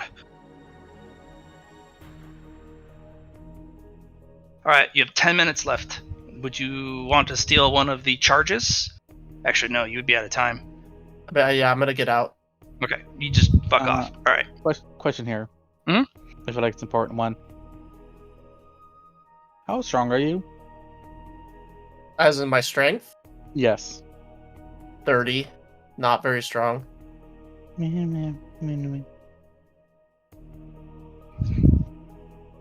don't you just steal the wagon? You can't. It's too big. Yeah, I mean, I would have had to plan to steal an ox or something and hook it up and rig it and get him out of there. You guys can make a targeted attack on the wagon later. Yeah. But without that firing rod, what are the chances they have another one of those firing rods? It's a firing chamber. Yeah, so like, they would have to go and get one.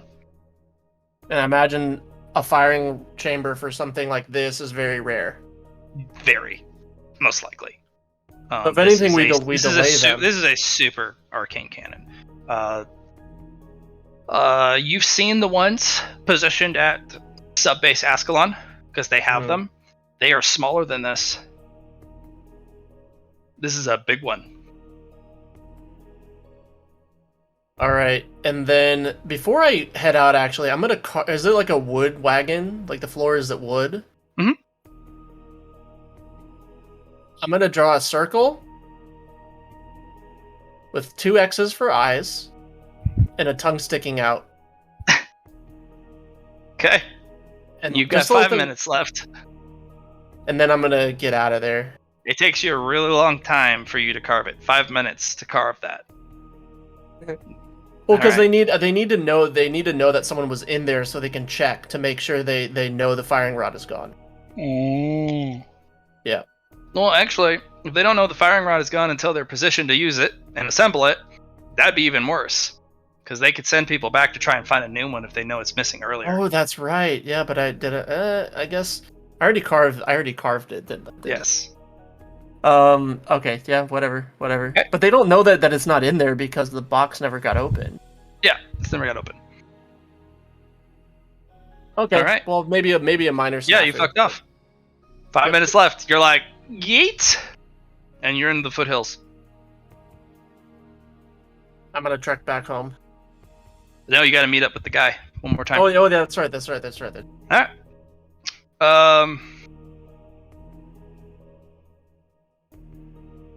The guy will just meet up with you. He doesn't do much. He's like, oh, I gotta give it to you.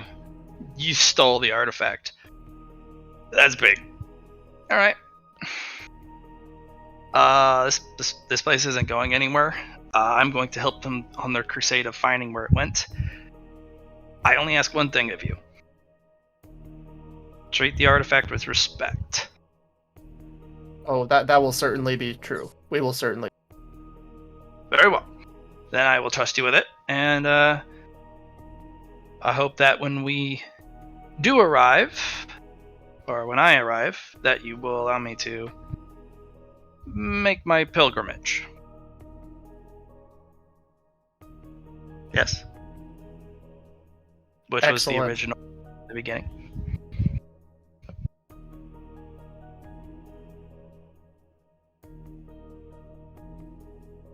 And he'll hold out a hand upwards for you to do a paw shake. Because you can't clasp hands, so he just holds a hand palm up. Sorry, can you repeat that? So he holds out a hand palm up to do a shake. Kind of like Mhm. but you don't have a physical human hand, so you put your paw on top of his upward facing hand, and you Yep. just, you do a shake. Yep. It's not demeaning, it's basically agreed. Alright. I'm impressed. Excellent. So do I get to witness the chaos that happens the next day? It is biblical. They're executing people for negligence.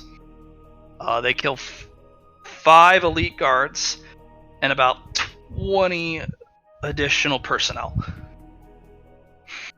You also probably shouldn't be around for this, because there is that radar sweep spell. Yep. So once I just wanted to catch a glimpse and then I'm out. Okay. All right, you return back home. I come in bearing the icon. Bag with the icon in it.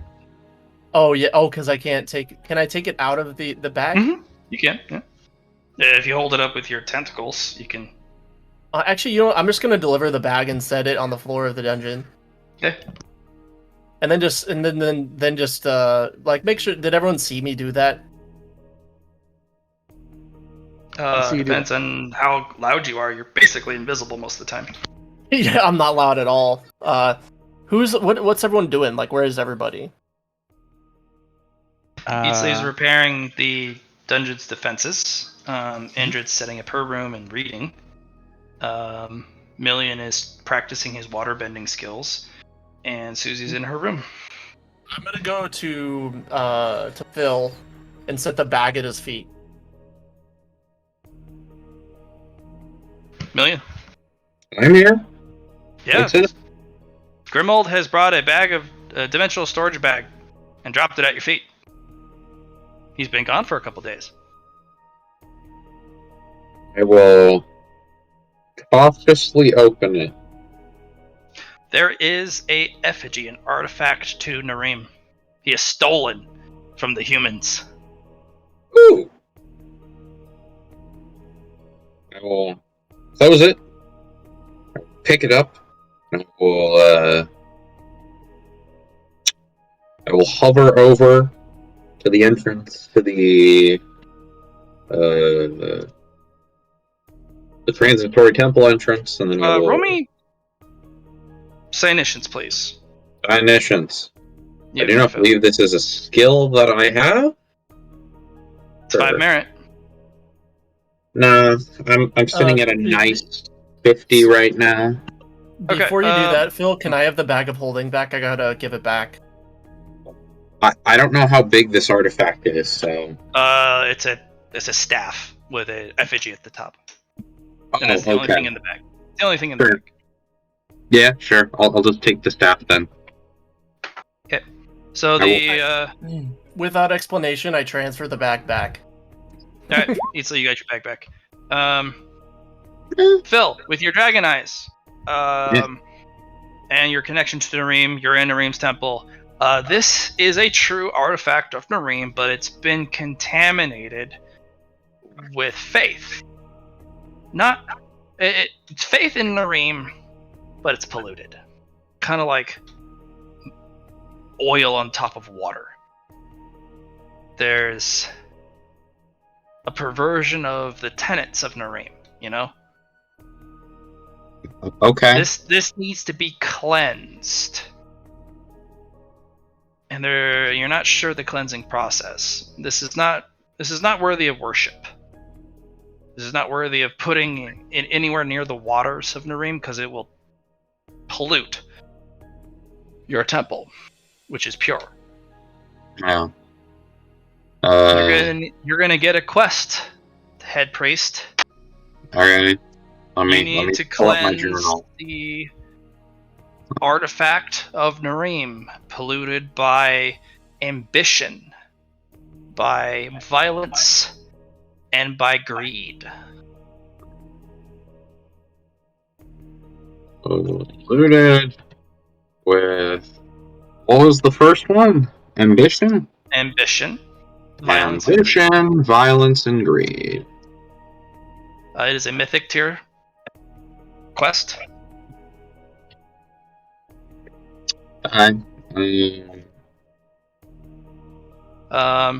Yeah. Success. 10 droplets of true water Okay. to your temple. For 10 drops of true water, parentheses, to the temple. A pat on the head for subject of Pat's Phil of Dungeon of the Lost Menagerie. Yep, pat on the head. And a new stigma skill from Nareem. Basically, a power from Nareem.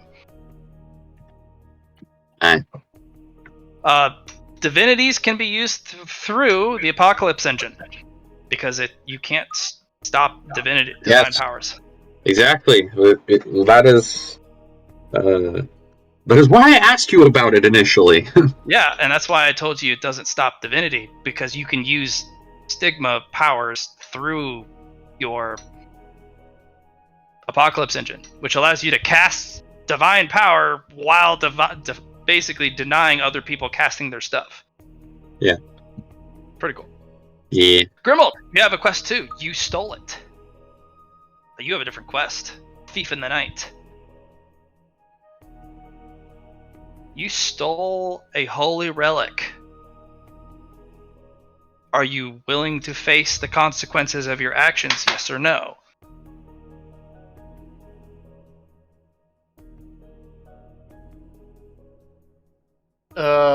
What do you mean, yes or no?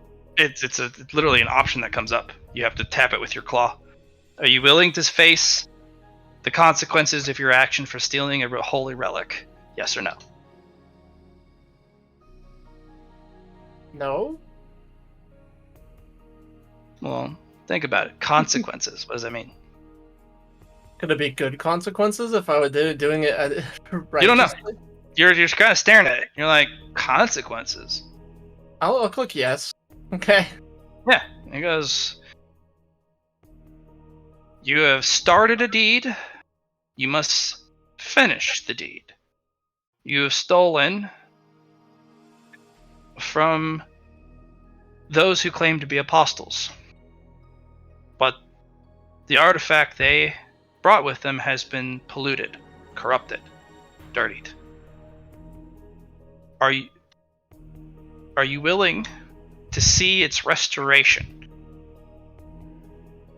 Sure. It's a mythic tier quest. It is another fetch quest. This one is steal the missing part of the artifact from the apostle known as Quidori. I'll spell it for you. Quidori.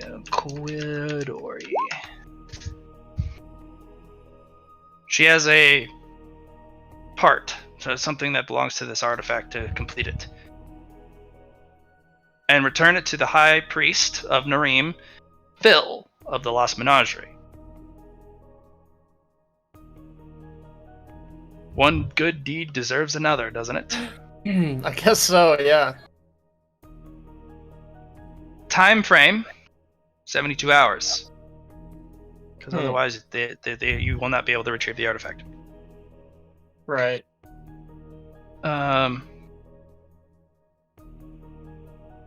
If you fail,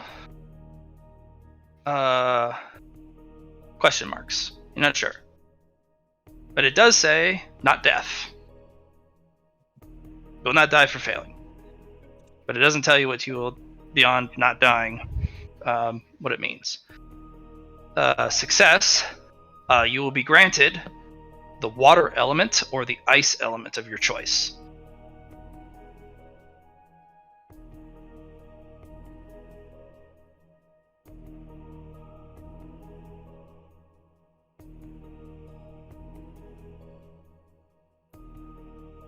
It's all noted.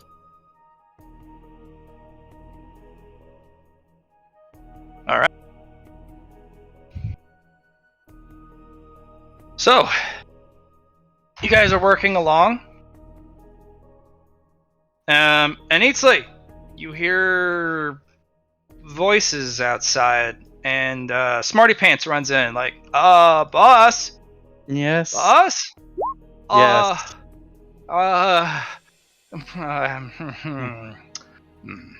think we Yes, got Smarty trouble, Pants. boss. Let's see. He's gonna walk out.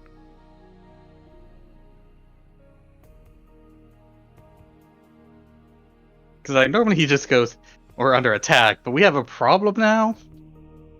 This is different. Let me grab your token. Do you walk out with the flag? Yes, we do. Walk out with the flag, just in case.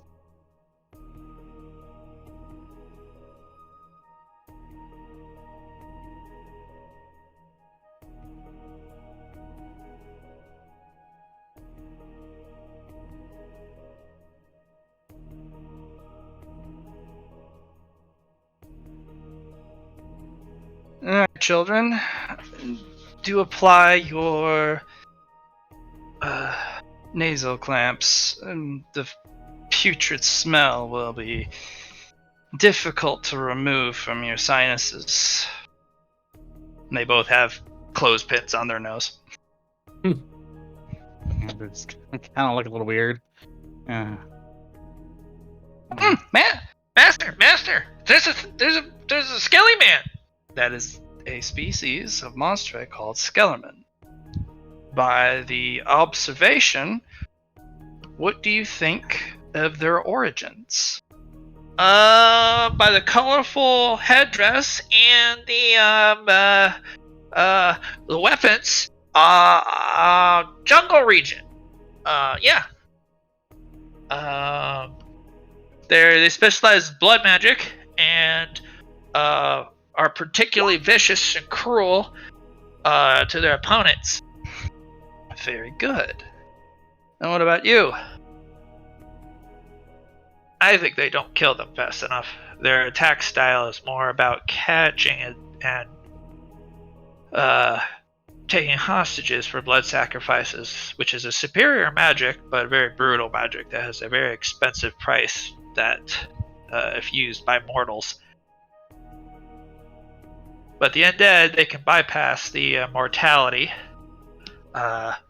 cost, but unfortunately it's not the most efficient magic. That's also correct. Very good. He's just gonna sigh and just quickly walk back in. throw off his clothes and put on his robes of Zeke and then walk back out. Everyone is back at base, by the way. So if any of you want to join or do something at any time, let me know. I've actually got to get going for dinner here pretty shortly. Do you need anything else from me? Not at the time. All right. Rosie, please get off my keyboard. Thanks everyone for the session. Yeah, see you next time. Be safe. Do you guys want to stop here, or do you want to get this out of the way? Because I know Grimold will not particularly want to get... he's not an RPer for...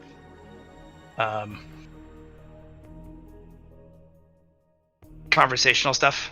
He's more of your hunter, your problem solver, on a more violent nature. I will get this out of the way. Okay. I'm curious, so I'll just, be there. All right, Phil. Do you want to come out through the main door? Do you want to? Where do you want to? But I have to. I remember someone, it was constantly mentioned that you could ask Phil to come and do this. Did he actually call me to do anything? I don't know. I think anyone's called Phil. You can also just do what you want. Yeah. You do know there is an intruder. Yeah, well, I probably think it's easy street. So yeah, I'll show up through the front. Yeah. Boom, boom, boom, boom, boom. The guards and Smarty Pants get shoved out of the way. Eatsley, you gotta get out of the way. Phil's coming. Eatsley's just gonna stay in front of Phil. Just like, Phil. Oh my. Whoa! That's so cool! Look at him! He's huge! That is correct. Can you name, either of you, the species of dragon? Yeah, we know it's dragon. Earth type? Yeah, it's definitely Earth type. By the rarity, it's a turkey Conte. Their silhouette is absolutely unique in comparison to other dragons. Look at the scaling, not only on the entirety of the body, but I think in the records I read, only 2 other dragon types besides the Nergigante have armored wings on the top side. Dang it, you always know the bestiary. Real good. Is that all you read every time you go to bed? Military tactics, usually. That is correct. It is a Nergigante. Hello. No, Phil. No. No eating them. Oh, he's gonna eat us? You will not be eaten, children. Not while I'm here. Sometimes dragons are capable of human speak. Dragon, are you proficient in the tongue of humans? Or have you not evolved a set of vocal cords yet? I blink. Understood. And they will float up a little glowing orb, which will float up around you and spin around the top of your head. And it'll ask you in your mind, what do you want to say? I'll say it for you. What is this? What is this? Yeah. Nah. That's I'm swatting it. It kind of weaves out of the way. I'm here to help. Just think what you want to say, and I'll say it for you.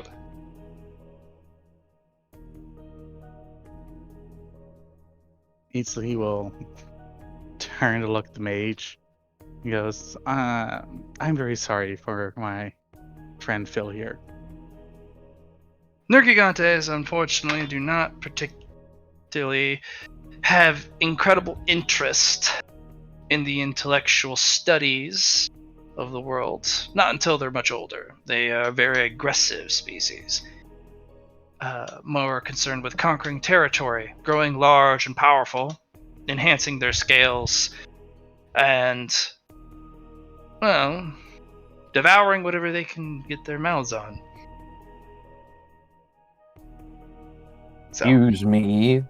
I shall have you know that I am, in fact, very interested in the philosophical pursuits. and it says it exactly the way you think it, in the exact way you say it. The little orb. So you're talking out loud. Yeah. So the spell works. Please. Interesting. Also, is this thing edible?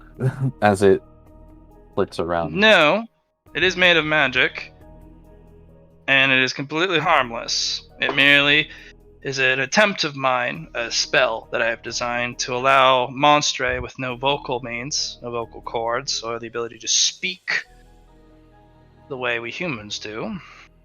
Oh, Eatsley, it's like that one guy's ring. You remember that one guy's ring?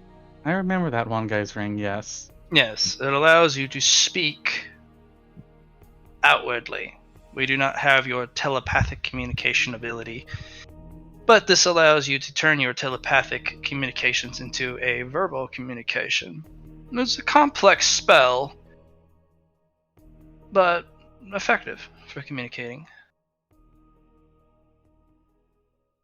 May I ask what you are doing? Looks like you confused him. He's a big dummy, isn't he? That's not nice. You know that Tergigante, if he really were to be angry at you for such a remark, his bloodline may ask him to get remuneration or vengeance for the insult. Now, fortunately, Tergigantes, especially maybe this one, are not going to get angry over such a remark. But if you ever come across a black dragon, a white dragon, or a red dragon, you will be eviscerated on the spot for such a unforgivable remark. And they both kind of pale. Oh, sorry, Mr. Dragon Man. Apologies, Mr. Dragon Man. Guy, I demand recompense in the form of rocks. they both look back and forth like, oh crap, rocks! Issa's gonna hold up his hand. Go, Phil, I will pay for their rocks. No. Yes. They will grab the nearest rocks and hold them out to you like, is this good enough, Mr. Dragon? I will extend my claw and pluck them and pop them in my mouth like small candies. Num num num num num. He literally thinks it. Yum yum yum yum yum yum yum yum yum yum. You see, that was a very generous response for the dragon kind. Because if the dragon actually took real offense, it would only be blood and flesh and bone. But this one seems to be amenable to physical goods. Weregold. Do you know the term weregold, children? Yes, it is a physical monetary price paid through goods or services and or valuables and treasure for a price owed to an individual based off of debts owed. Close enough. Close enough. Mr. Skellerman, I'm sorry for interrupting. I asked, what are you here for today?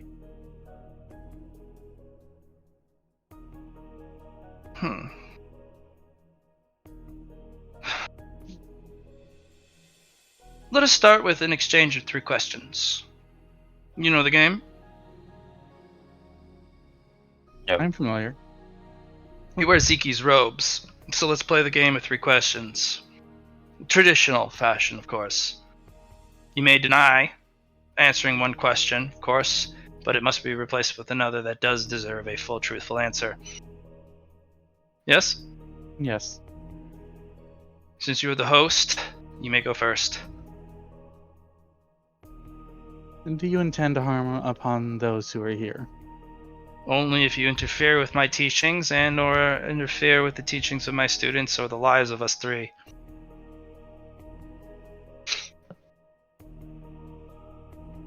Easily holds hand out for her. My turn.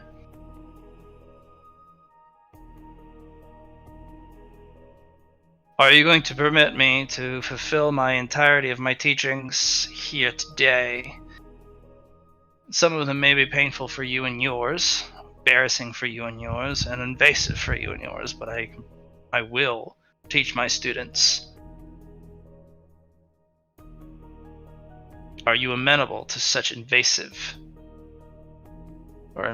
to your home? It is dependent. I will warn you off of things that might be dangerous. As I said, it's to invasive. dangerous to your children. I am their shield and their bulwark.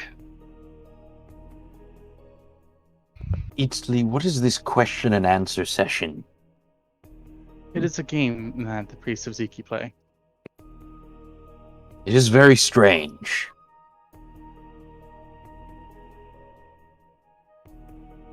Yours.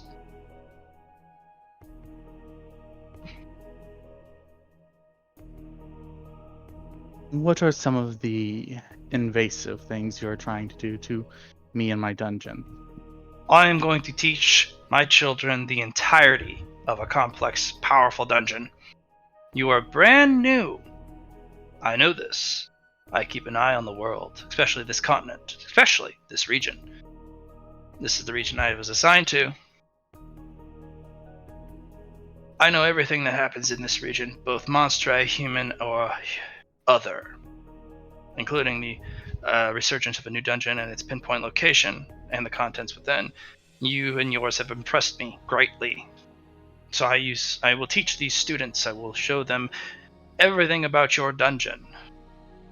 You will, in time, allow my students and myself to meet your dungeon lord, in which I will have them ask him questions. And he will, of course, dutifully answer as he will most want to. I am here to teach, and in doing so, everything about your dungeon will be under scrutiny.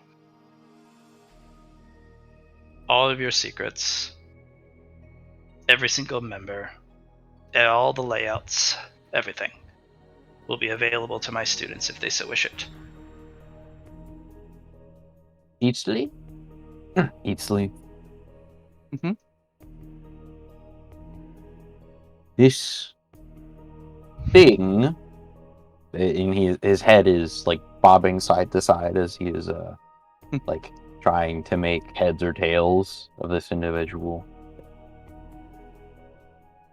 Is it threatening us? Yes and no, but one moment. My turn.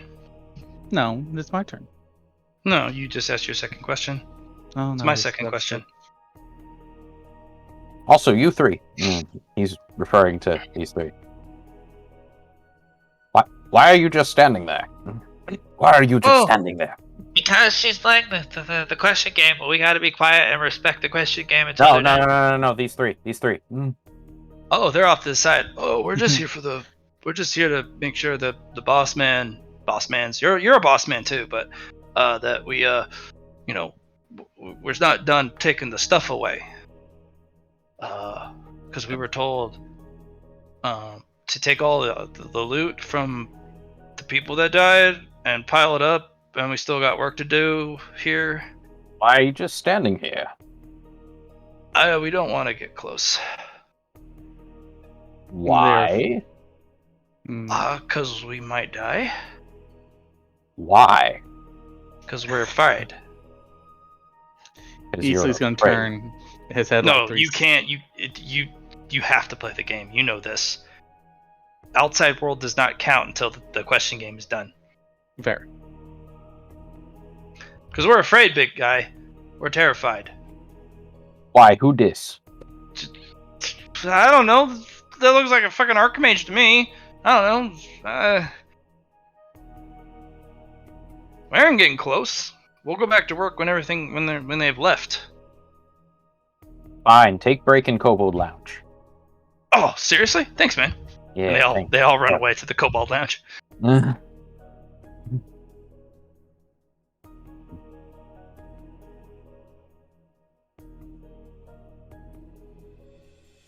Eastleigh, What is the Archmage? magic that is being cast here today?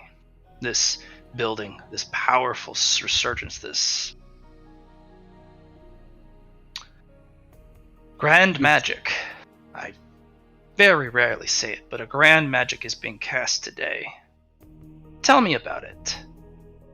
What is it? Pass.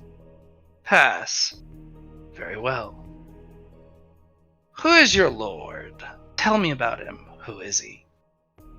He is the great and magnanimous Lord Gol. Mummy Lord.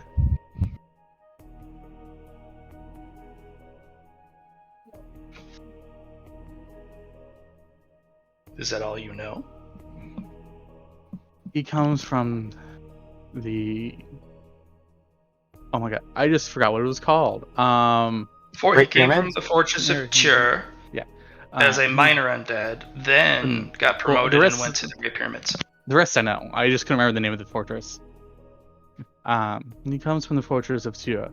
He worked at the Great Pyramids, then went and worked at the Bank of Sands, and then traveled the world and talked to Dragon Kings.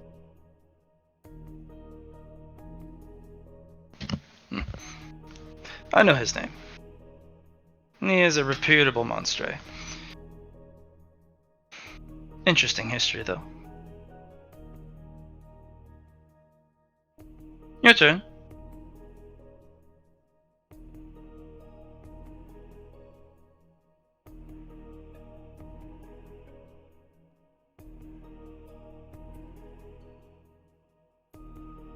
He's gonna look at him. Or look at her.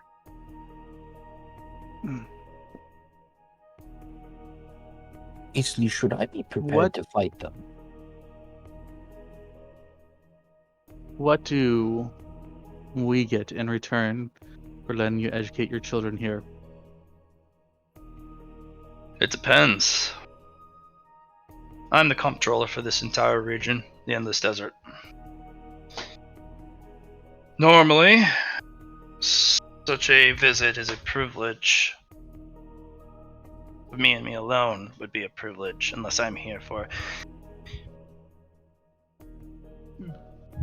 punitive means, which would be not very good for any of you.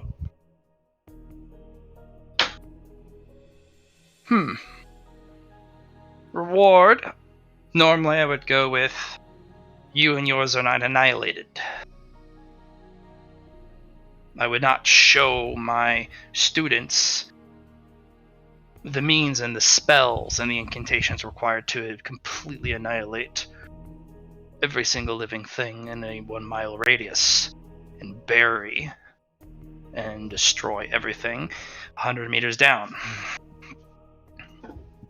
I would not teach them immediately, through example, the Dungeon Core dissolution spell. Threatening, menacing, and a privilege is to have me here. But that is not the message I want to use to my students. I will let you think on one thing. You may ask me, or ask of me, after I'm done. I can grant many things, if not anything, since I am in control of the region. Or at least on my side.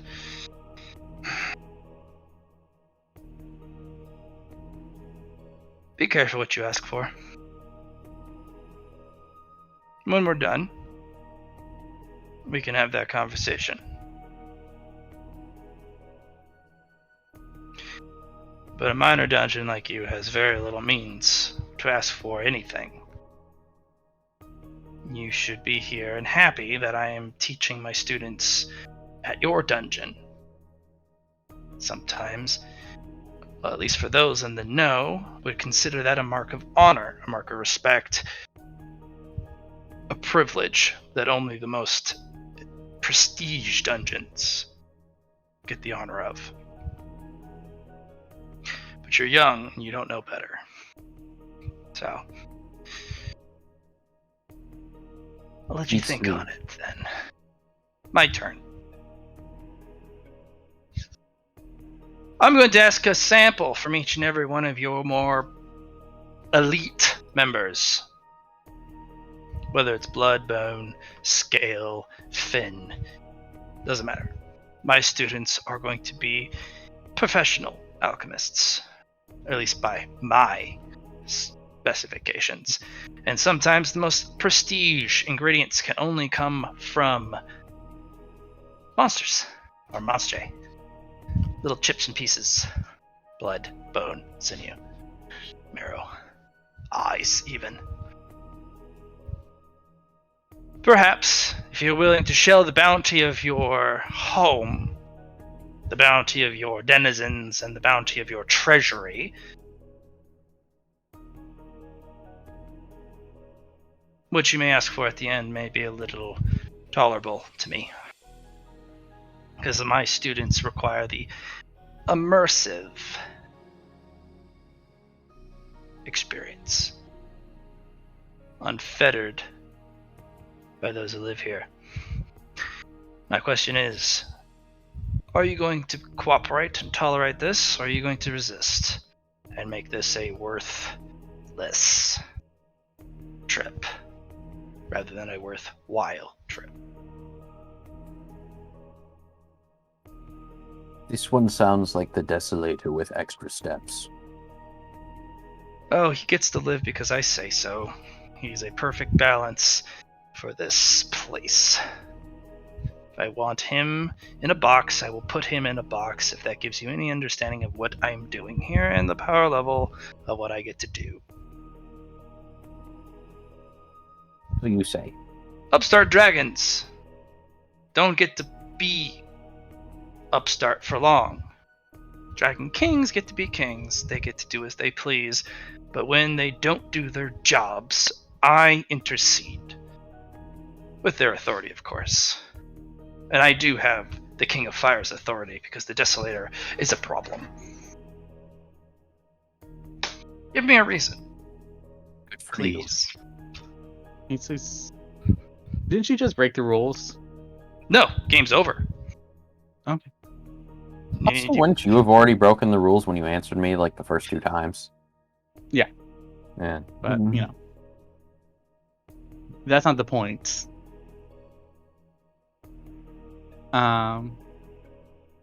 Nisi will look at her and go,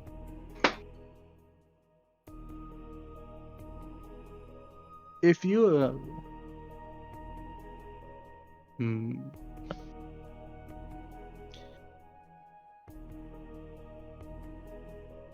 if you agree to follow the rules of Nareem, then you should be allowed entrance. No. I'll follow my rules.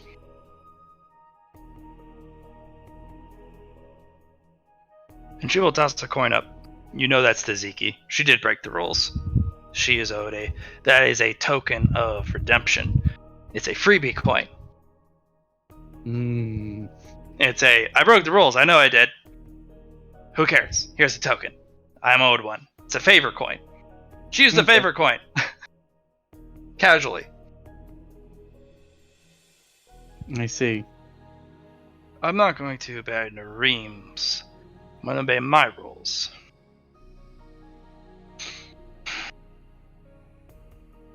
In fact, I particularly chose yours because of your wonderful growth and complete lack of maturity.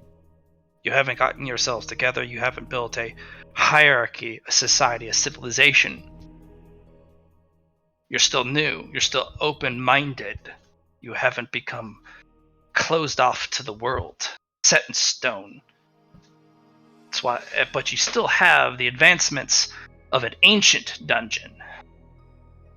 Not even an elder dungeon, an ancient dungeon. The items I feel that you have deep in your treasury, the Temple of Nareem itself, and what your master is doing, whatever it may be. You have the makings of an ancient dungeon. And my students deserve to see what it looks like. While the denizens of such dungeons are not fanatical to only their own. No longer, you haven't become secular, closed off to the world. You're still open-minded, I hope. He's gonna look at her, go, well, and then look at the kids. Ziki always appreciates those who seek knowledge. Shall we proceed then?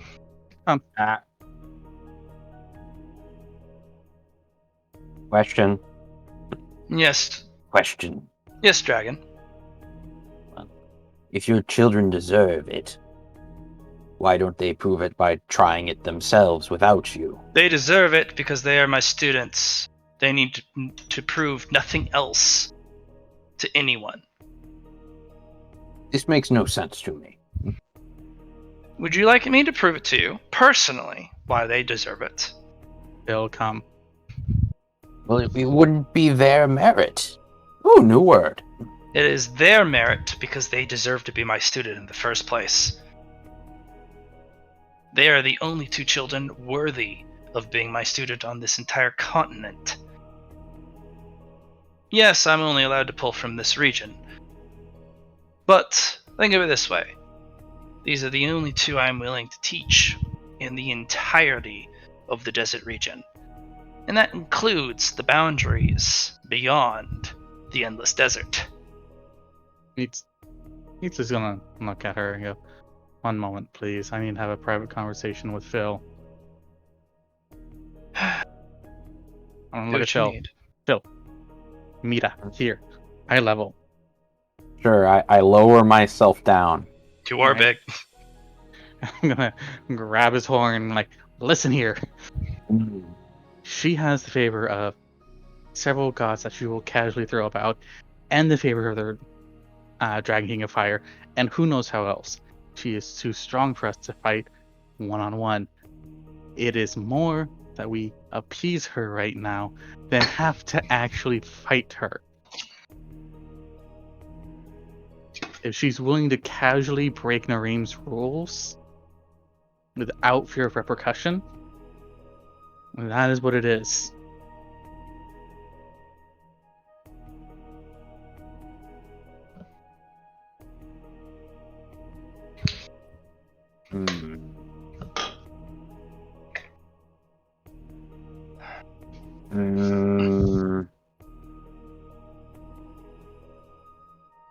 I still don't understand how one person's merit become another.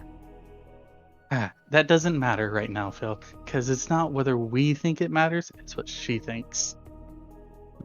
To give you a power scale rating, she feels about as powerful as Notch. And we respect Notch. Oh, you're terrified of Notch, especially you. You know. Yeah, we don't say what Needsley knows. Well, this is a private power comparison. Yeah. Phil doesn't fear Notch. He thinks she's another pretty lady. Yeah. But no, this is Easley's inner dialogue. This person is about the same power scale as a prince of demons or a princess of demons. And I go, now listen here, Phil. We're going to behave and we're going to be nice to her. And then we're going to take as much as we can out of her and then let her just leave.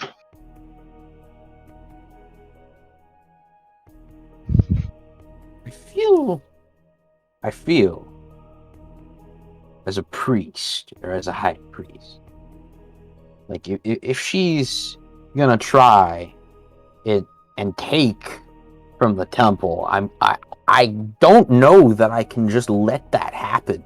We won't let her take anything from your temple, not without giving proper recompense. And she knows she wouldn't be able to forcefully take anything from the temple without striking Nareem's anger, because that is breaking hospitality. But we will also offer them hospitality. Okay. But she still hasn't given me a rock. She doesn't give you a rock. I'll give you a rock for her. That's not how it works. Fail, this is how it works today. It's not how it works ever. Do not make me call Lord Goal on you. Do you want me to give you a rock, dragon? Maybe. No, I'm trying Yes to or teach no, him. dragon? Do you wish me to give you a rock or not?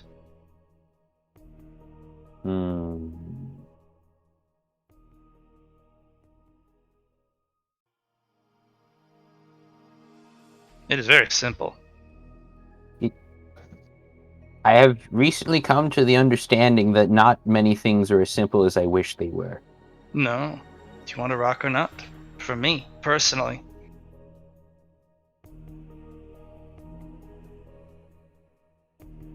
We think on this later. No, may you come. answer now. There's no thinking on it later. You either conclude this now with a yes or no, and we deal with the consequences of your yes or no. Phil, the answer right now is no. I suspect you would fling earth magic at me, so no. I will not cast earth magic.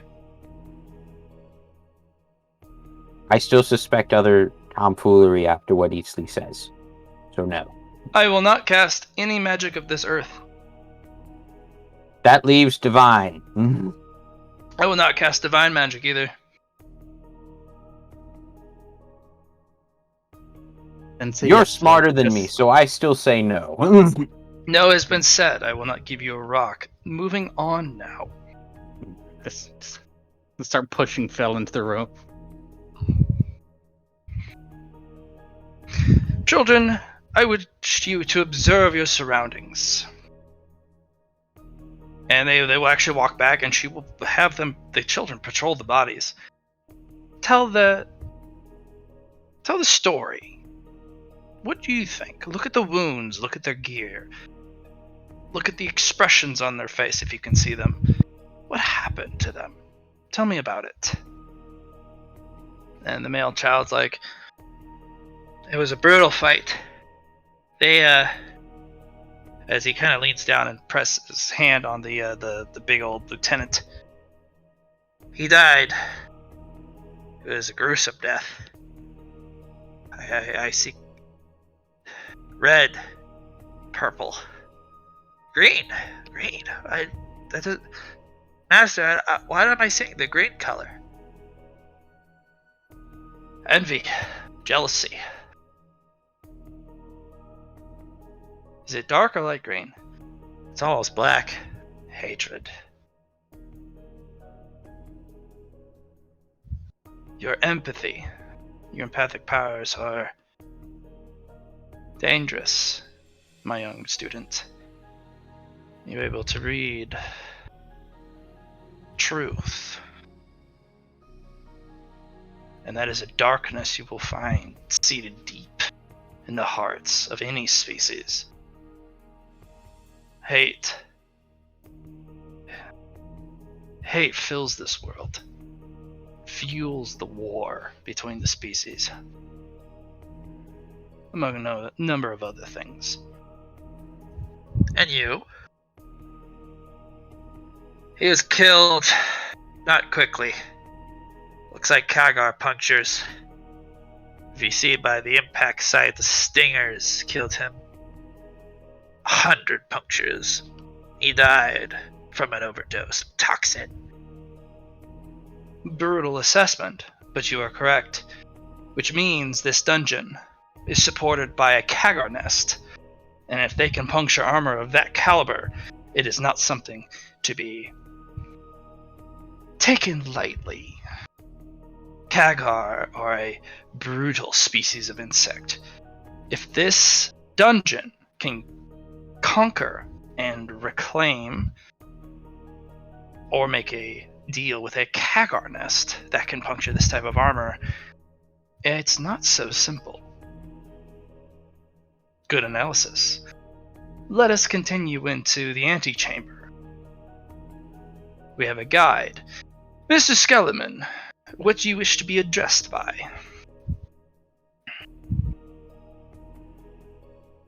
You may simply refer to me as Eatsley. Students, this is Eatsley. Do you students know what to do in this particular instance? Yes, we do. I am student 1. I am student 2. Good. Names are power. In this case, you are not permitted to own or use your name until your studies are complete. So you are students, and nothing else until you are done.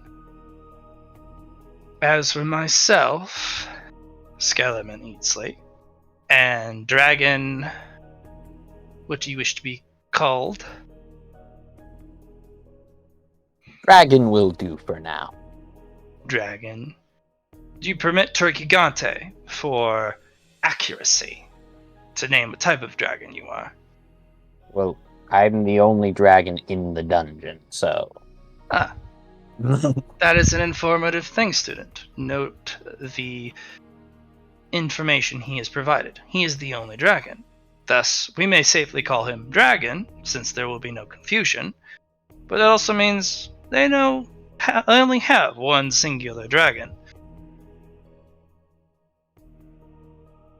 Very well, Mr. Dragon.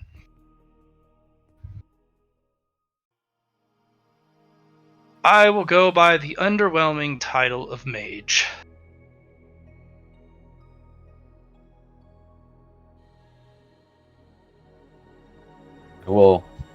My head will go over Eatsley and I will zoom in on Mage's face.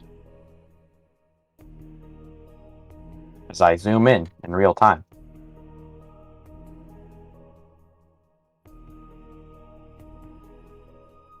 I will call you Pretty Lady. I call all pretty ladies Pretty Lady.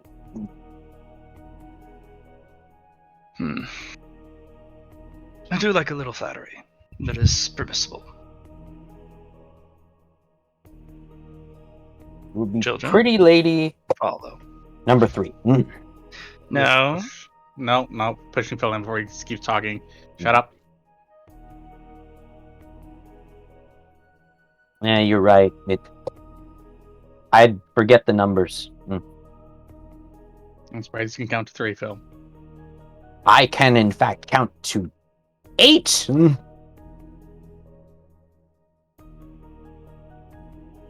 I'm just messing with you. I can count. He can. Absolutely can. I What's your finished. Hold on. Which book was it? I finished intermediate mathematics yesterday.